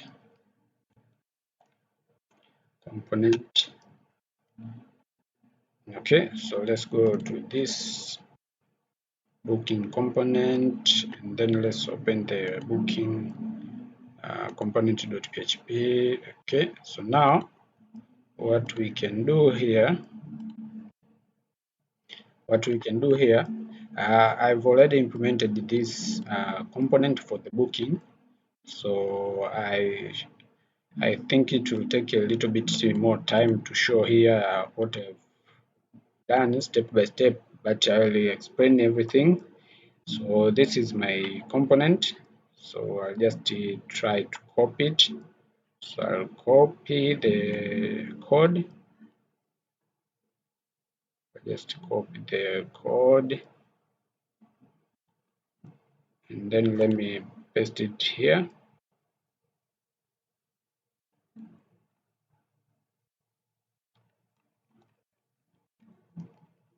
Okay, so then I'll just import some of this. So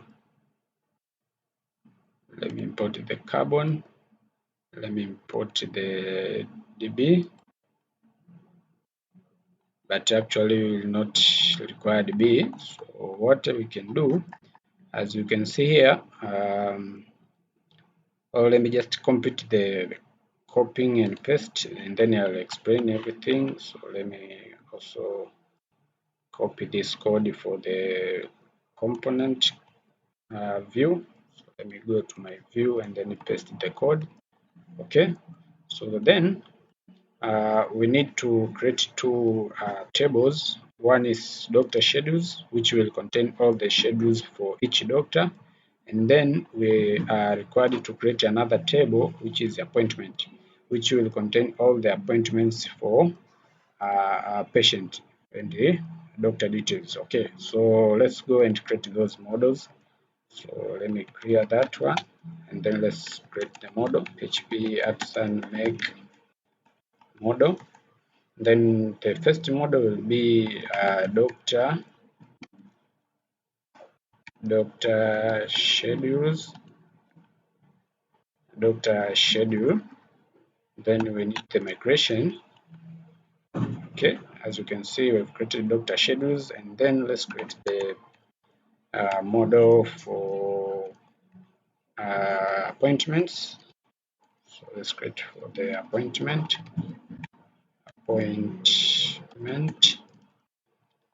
Okay, so now let's clear the terminal, and then let's go to those migrations and try to create the tables. So let me fold that one, and let me go to database migrations, and then let's start with the doctor schedules.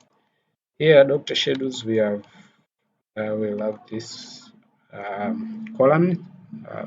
On the schedules, we should have the doctor ID. So this one will be the foreign key. So let me try to create that one. That will be the doctor foreign key. Then it will be the foreign. Let me use the same column name. It will be doctor ID, and then it references the ID on which table, which is doctors. And then on delete, we can cascade the datas. Okay, so the second column will be the availability date of the doctor. So let me confirm from here. Let me see from here how I've used the column. So it will be available day. So let me use that one. It will be an integer. So that one will be that way. And why I'm using the integers, we will have something like this. 0 because I'm using carbon here. As you can see, I'm using this carbon. So to get the day of the week, I will be using 0 to represent Sunday. First or 1 will be for Monday, and then we'll have all the way to 6, which will represent I think Friday. Yes, so that will be for Friday, and actually 7 will be for Saturday. So that is how we are going to store these data. So this can be nullable actually, and then after having the available date, another column will be the availability time, which will be let's say time. We'll have the time here, which will be from Let me see here how I've used them. It will be okay. Let me check.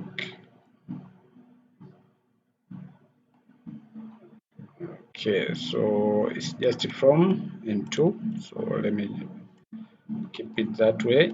Then into. Okay. So now we can try to create this table. I think it's fine for now.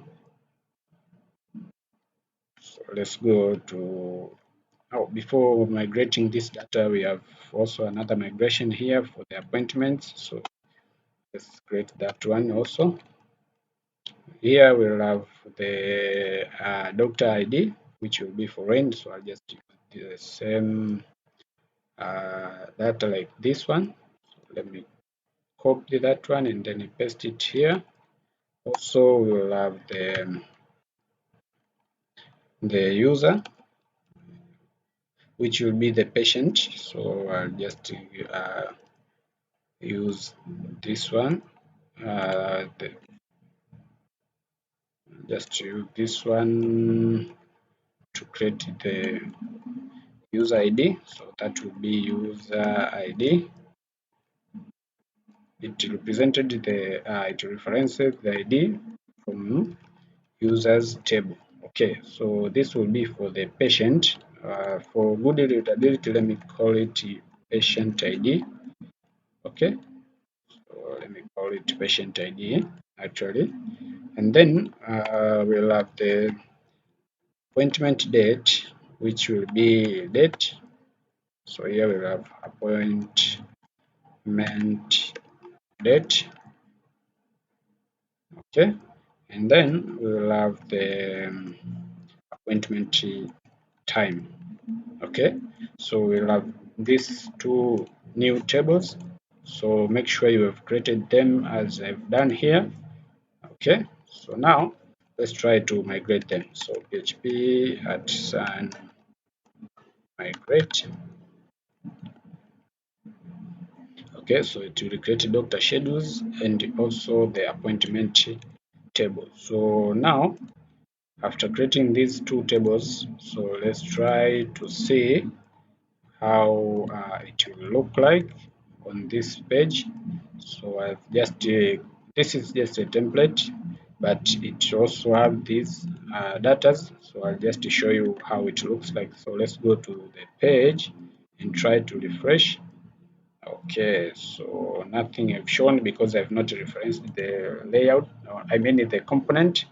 So let's go to the featured doctor. This is called the booking appointment. Let's go to the patient booking page here. Below the slot, we should reference the Livewire component, which is booking component. Okay, so now if we refresh the page,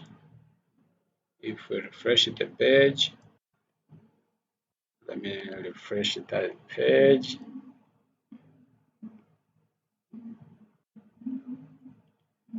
Okay, it's a little bit slower, so let me wait for that. Okay, so we have got the error here. It says the doctor schedule doesn't exist. So let me check that one. Let me go to my component here and let me see. Oh, here it uses the doctor schedule. So to track that error, let me use the model. So let me say doctor schedule. Then let me make it look a little bit nice. Okay, so then here, as you can see, I had coded the doctor's ID. We'll change that one, and then let's also change this one to the model. This will be doctor schedule.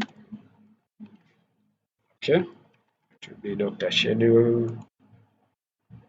Then that way.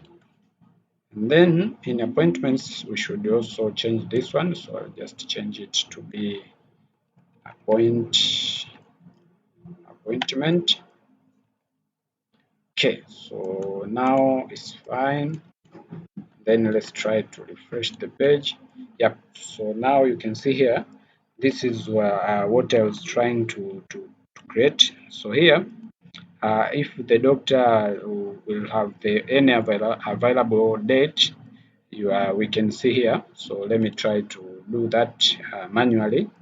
Let me refresh in order for the new tables to be shown here. Let's go to doctor schedules, and then let's try to insert an example doctor, which will be this one. Okay, let's use that doctor with the ID of 1. Since if you come to doctors, you can see here we have this one and this one. Okay, so those are the doctors that are being shown there. If you come to the doctor schedules, okay, so let's try to insert one manually with the ID of 1 since I've recorded there. So available day, let's use 1, and then the from time, let's just use from 2 a.m. Let's use from 2 a.m., which will be 8 here, and then let's give this to be 00. Okay, I've messed up there, so let me use 08, then is 0, then is 0, then let me say today. Okay, then this is 08, then we will have until, let's say, 17 p.m. Let me keep it 00 here, and then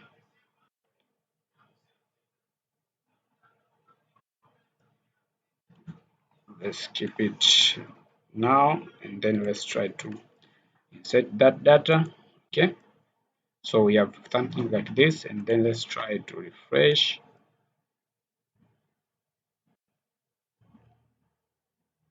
Okay, not enough data to satisfy the format trait. Okay, let's see. Here we have available day. Let's see here what we have.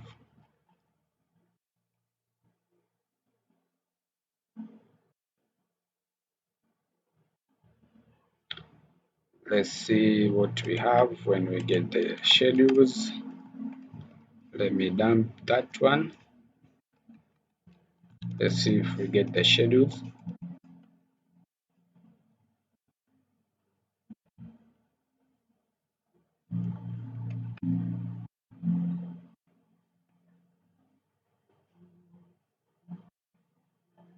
Okay, let me add those data to the fillable. So I think that was the issue. So protected fillable.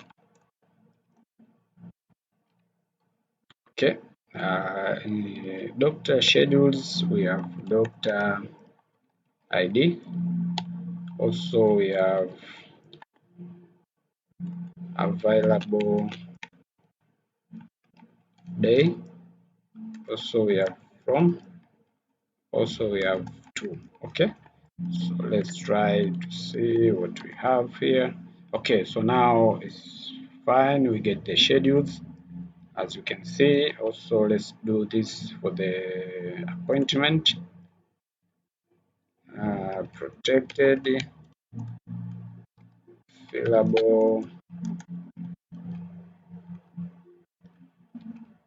Okay, in appointment we have doctor ID,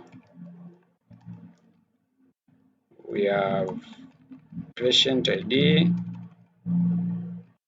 patient ID. Also we have appointment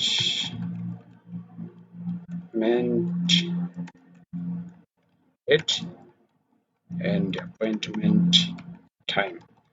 Okay, so now we'll have something like that.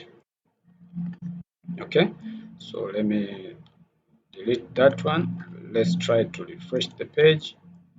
Let's see what we have. Okay, still we get the error.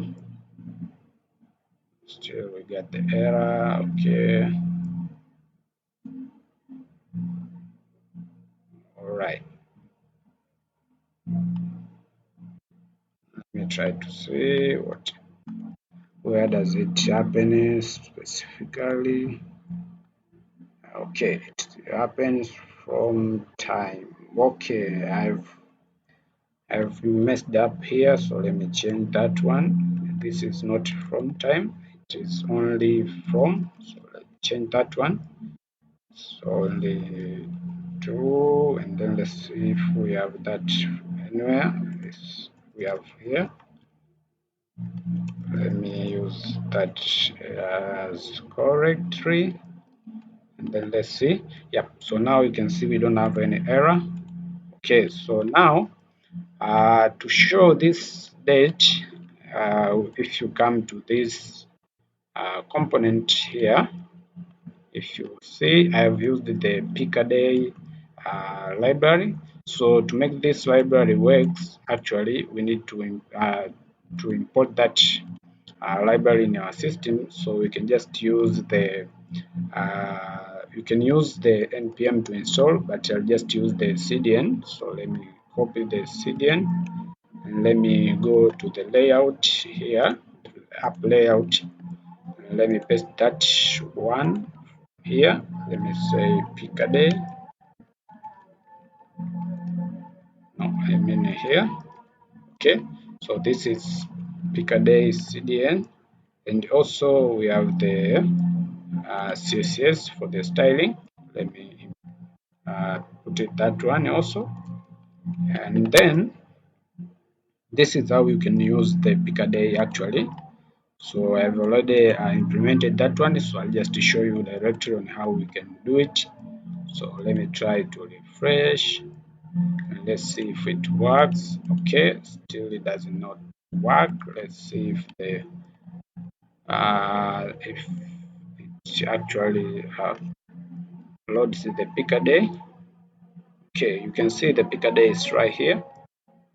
Okay, so let me see what will be the issue. Let me see what will be the issue here. Okay,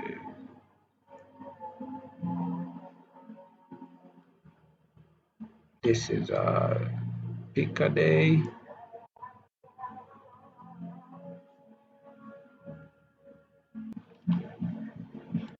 Okay, let's see what we can have here. Okay, let's go to the component. Let's navigate. All right, I think. Okay, I forget to add the moment. Actually, sorry, because I used the moment here to format the date. So we need to add the library for moment.js. So let's go and also search for moment.js. So let's go to that one. Okay, let's try to find the CDN. So let's go. Let me just search for CDN.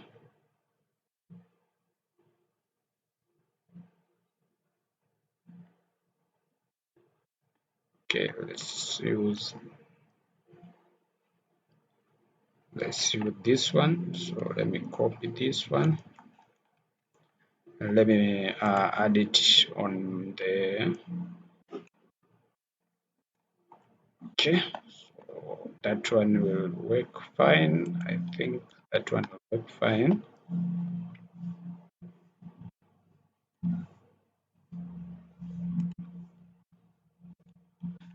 Okay, so now let's go back to our page and let's try out. Yeah, you can see now the date picker is function. As you can see, this is June. As you can see now, it's June, and here you can see if you go back to May, you cannot have any available day. Okay, so let's go to June, and you can go to July. You can see this guy is available on Monday. As I've mentioned before, if you put 1 here, meaning that this guy will be available on Monday. Let's try to add on, let's say, Friday, and let's say the available time will be from, let's say, 1 there and up to, let's say, 4 10, which will be 10 a.m. Okay, so then let's try to insert.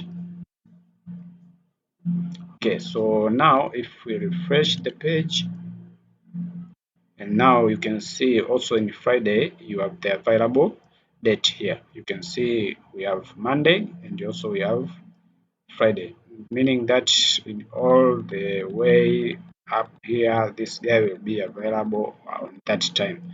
So for the moment I've just make this to be available for 365 days, meaning that for 1 year. Okay, so that's why if you go to July of 2025, you cannot see any available date. So I've just make it to be available for 1 exactly here. So it will go all the way from June of this year up to June of the next year. So that is how it's going. But for the availability time, you can see if I choose a certain available date, you can see these all are not available. If I change the available date, you can see the available time slot are being shown here, and the available date that you have selected will be shown here. And then when we click a certain time here, like this one, it will ask you if you really want to make your appointment on this date and at this particular time. So to make the appointment, I've not implemented that one, so we will implement all together now. So what I want to do, I want us to implement this to show the real details of a doctor here, because these are already the real data of this doctor. So we'll make this to use the data that the doctor have made, or the admin that have made for the specific doctor. Okay, so meaning that the doctor will have the option here to update the availability, date and time. Also, we will show the details of the doctor here. So before we do that, let me just show you the simple, and let me pass you through to see how this actually works. So let me go and show you the component from scratch. So the first thing, we have to add this Pikaday and moment.js sequence. So after that, let me go straight to the component here, and let me pass you through in a quick way.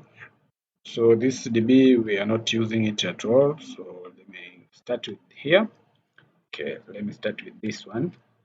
So first of all, I've created these 3 variables. The first one is the selected date, which will store the date that is picked here, meaning that the date that will be picked like this one. Okay, so this one is stored in this variable that I've shown here.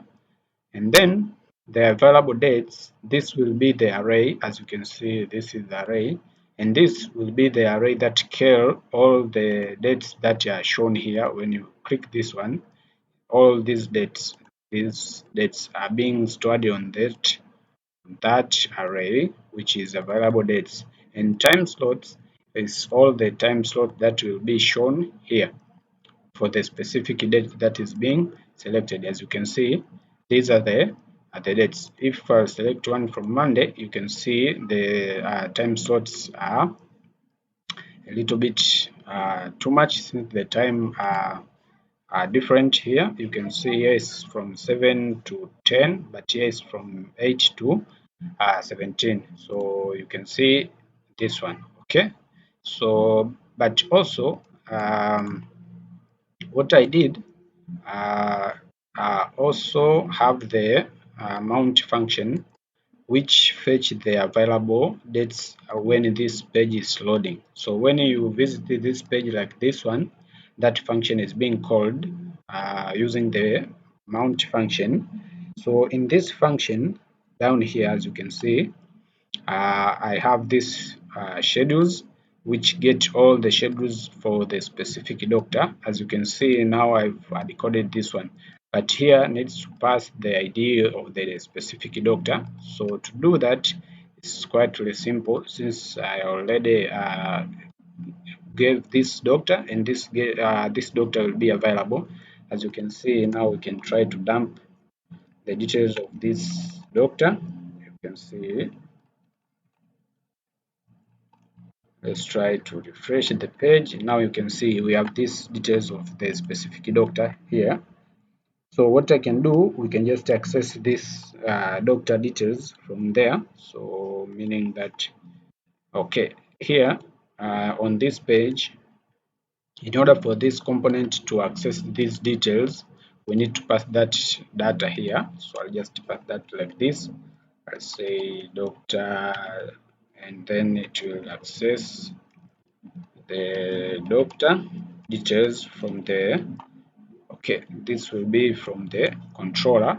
Okay, so then if we have this one, meaning that we can access it here, so we can just access it like doctor, and then here we can just get that doctor details, or we can just pass it here. We can just pass it like doctor,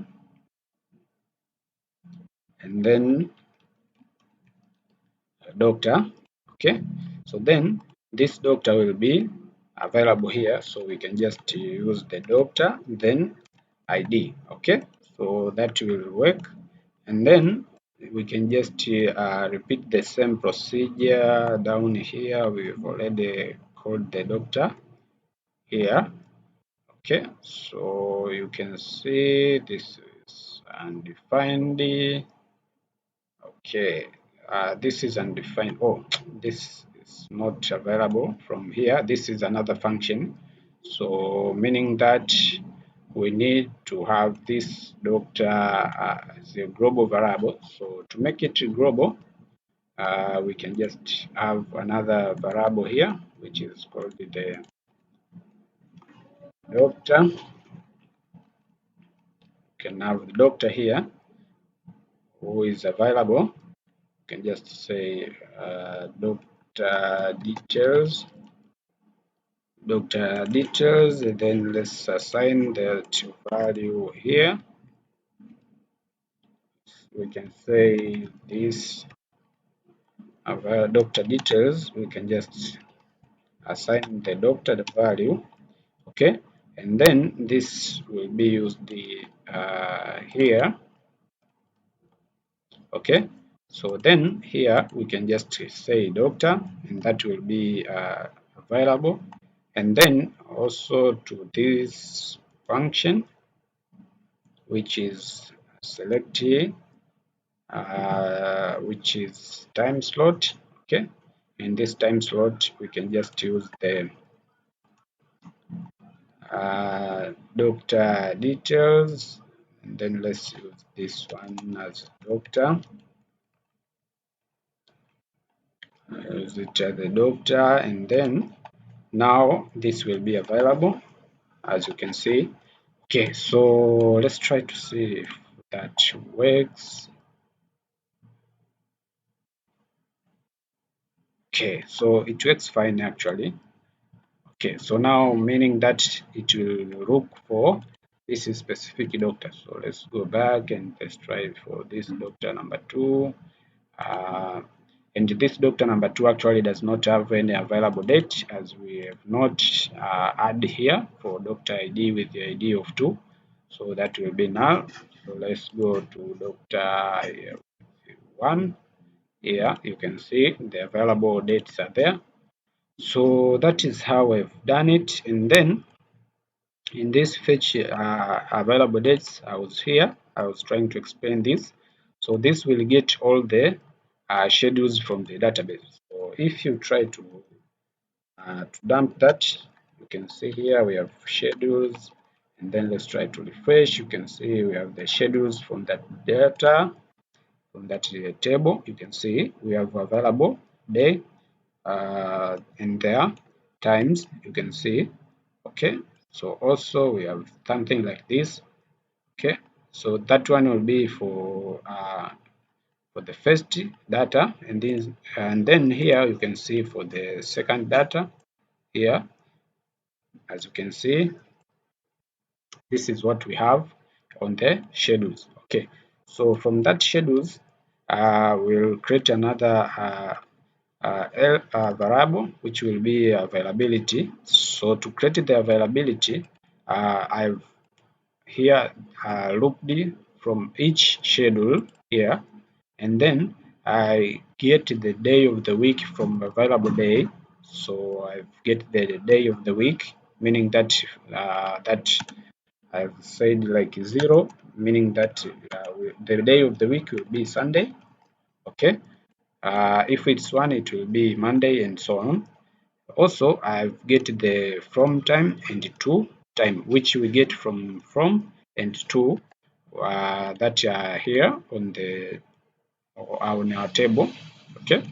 So then I've created this availability array from that detail that you get from this for each loop. So after creating this availability, the dates, meaning the date that we are showing there on the component here, those dates are here. So those dates are being that date array, and here I get the today's date in order to show the available dates from today, okay. Then I've created this loop, which loop for a 1 year. As you can see here, we have 365, which is meaning that this is for one year, okay. Then um, here I've created the date, which is the today's date.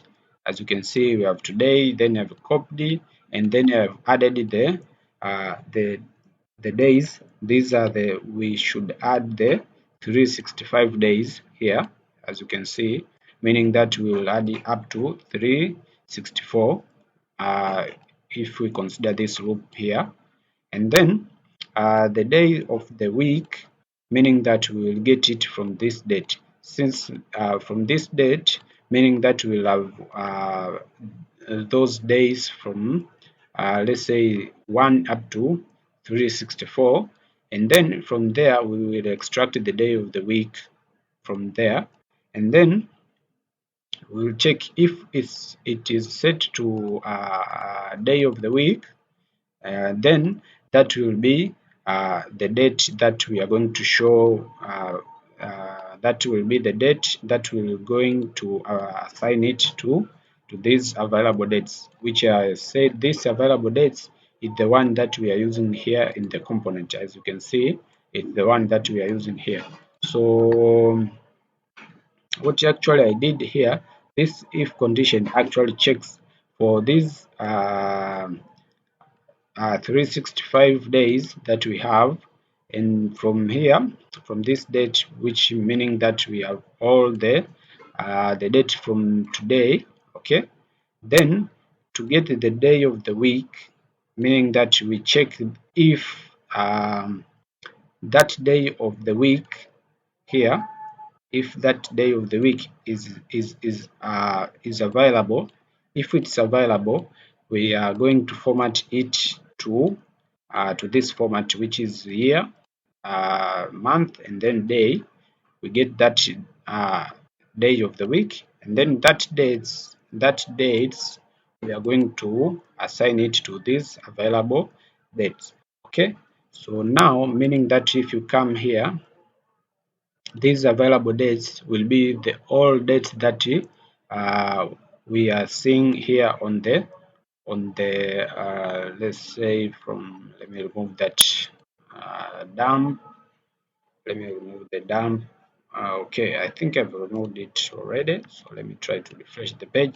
So all the days that you see here, these are the days that are coming from here.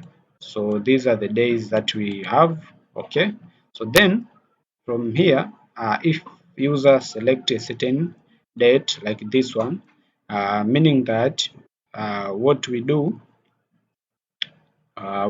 here on the component, if user select any of the date, this will is controlled by the Pikaday. Okay, so on the Pikaday, if user select a certain day, or the on select, we have a callback function here. On select, we get the certain date that we get from there, and then we assign it here. Okay, then we have this, which is actually the function that calls this function from the component, which is select date. So that one will call here, and then we will pass the parameter, which is our date, and then it will accept that date as a parameter, and then it will assign to the selected date.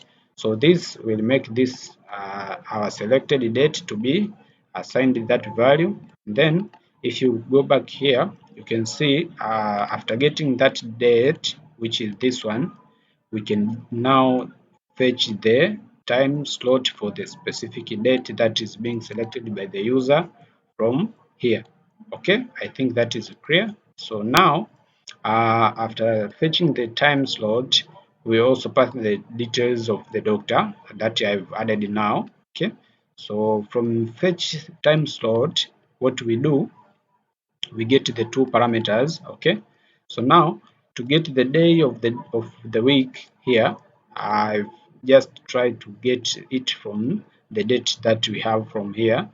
So meaning that from here, that date the user have selected here, like this one, I've tried to get it and convert it to be the day of the week, meaning that to go to something like 0, like 1, and as I've explained above, as you can see. Okay, after changing it to that format, here I've get that date and format it to this format, which is a carbon date. Okay, then um, from here, also we need to pass that doctor here. We need to pass that doctor and then get the ID of that specific doctor, as you can see.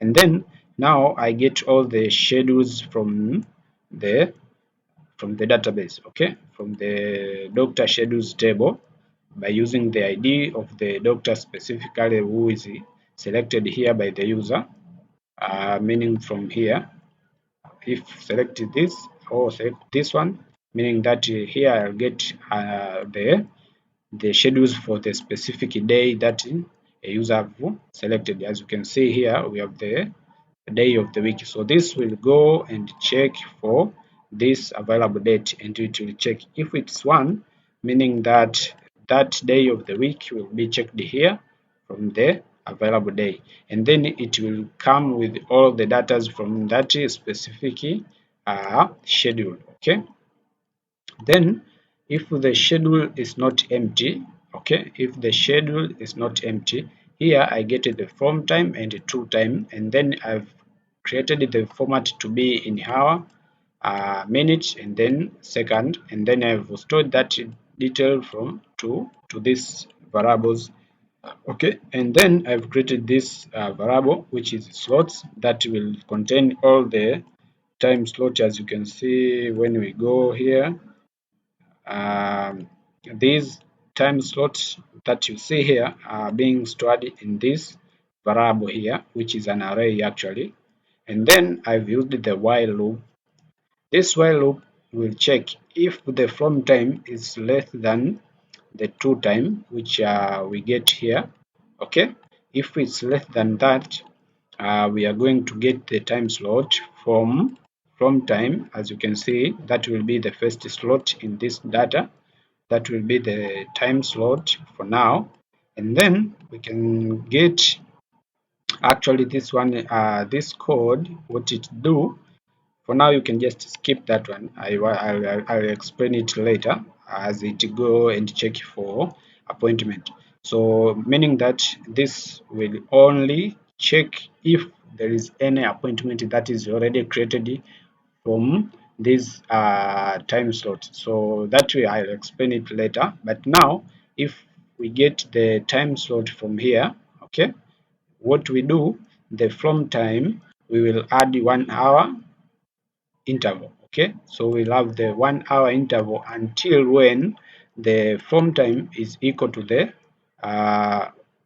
what to the 2 time, meaning that 2 time, let's say if it is as you can see here, if from time it will be 8, it will add, it will add, it will add until when it is this one. Okay, when it will reach that one, meaning that this while loop will be complete, and when it will be complete, meaning that we will have all the slots from here which will be stored here.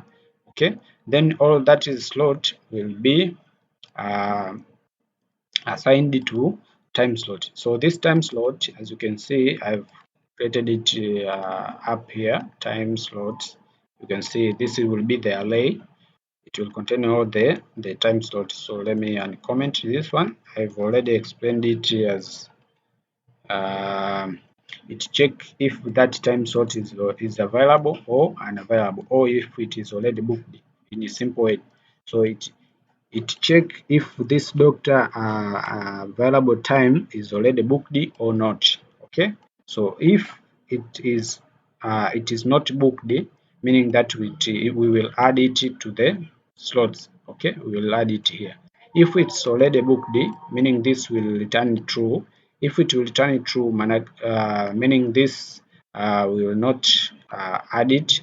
So we will just add 1 hour, and then we will assign those slots to the time slot. Okay, and then here we have an if the schedules are available, we'll just add them and perform all the above, and then else if there is no any available schedule, what we do, we just make the time slot to be empty, and through that way, on the lender function, I've just passed the available dates as the parameter. As you can see here, I've passed it in this array.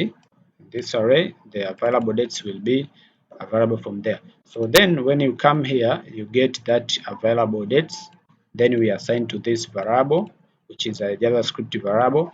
And then we get the instance of the Pikaday, as you can see. And then in the field meaning that this is the input that we use to get the data. So this one, as you can see, I have the ID of date picker. You can see from here we have this date picker, which is this one, this input here. When you click it, that is a field on the Pikaday, this one, and then this is the format of the date, how it will look like on the Pikaday.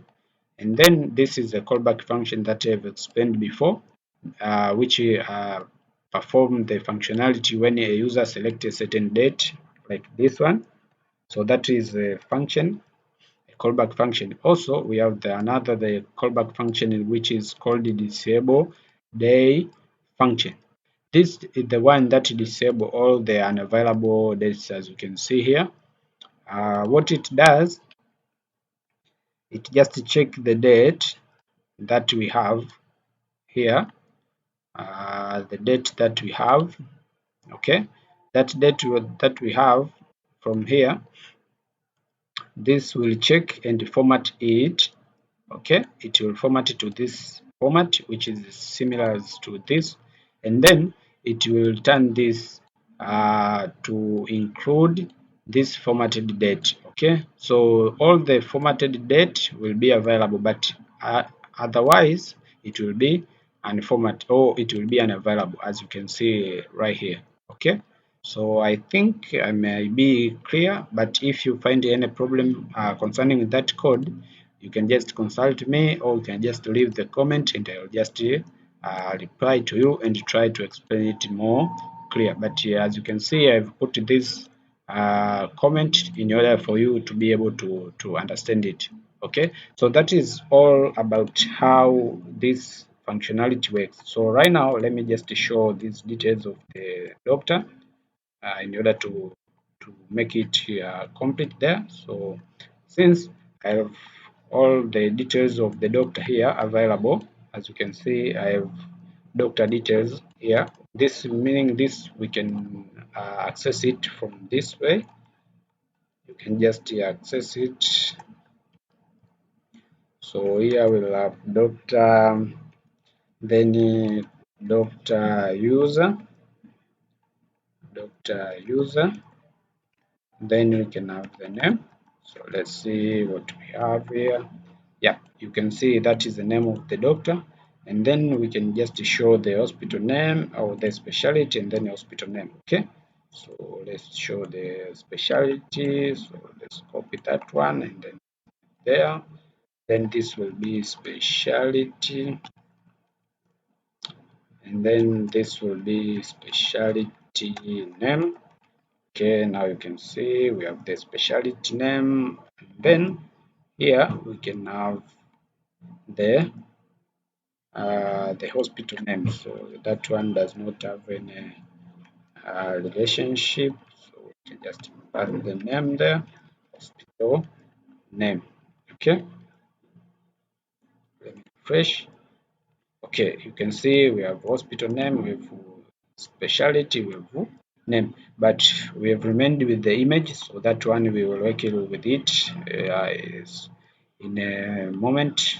Okay, so now we have this working doctor availability that you can see here. We can just have something like that, and then you can see this actually works, but also the functionality of checking if this is already booked actually works. So you can go and add one of the sample appointments here. Let's say we can just use this one. This is let me check firstly from the doctor schedules. As you can see here, the available date, the time is right here. So let me try to use this time here. So let me say I've booked it on the 8. So let me try to create that false data here. Let me try to insert the first data of doctor with the ID of 1, then patient will be a patient, then appointment date, let's just say it's today, and then let's say the time it was. Okay, appointment time, let me, oh, I think we've messed up here. This should be time.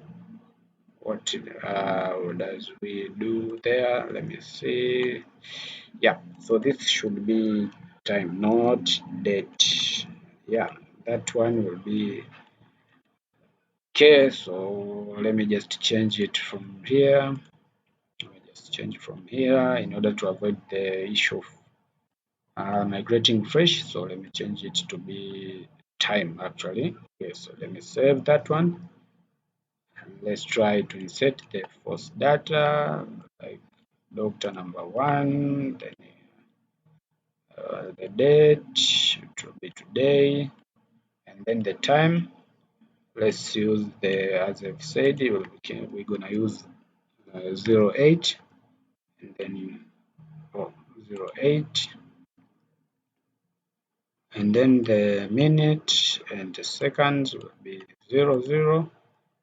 Okay, then let's try to add that data. Now you can see we have this first appointment, and then let's try to see. Now this is Friday, June 14. So let's try to see if this time will be available. So let me refresh, and let's try to go on that day, which is this one, 14. As you can see, we have made only with the 7 and all. 9. So the 8 is gone since we have already booked that appointment time, as you can see here. So this thing actually works. So you can just change to go to 17. You can see we have all that time.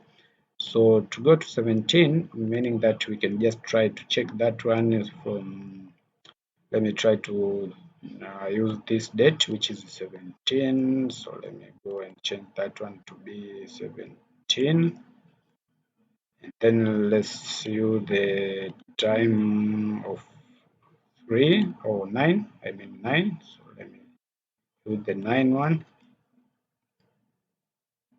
Let me use 9 here. Then let me save. Let me try to reload. Let's go to 17th of July and then see. You can see the time has gone. So that is how this thing actually works. So it is working fine actually.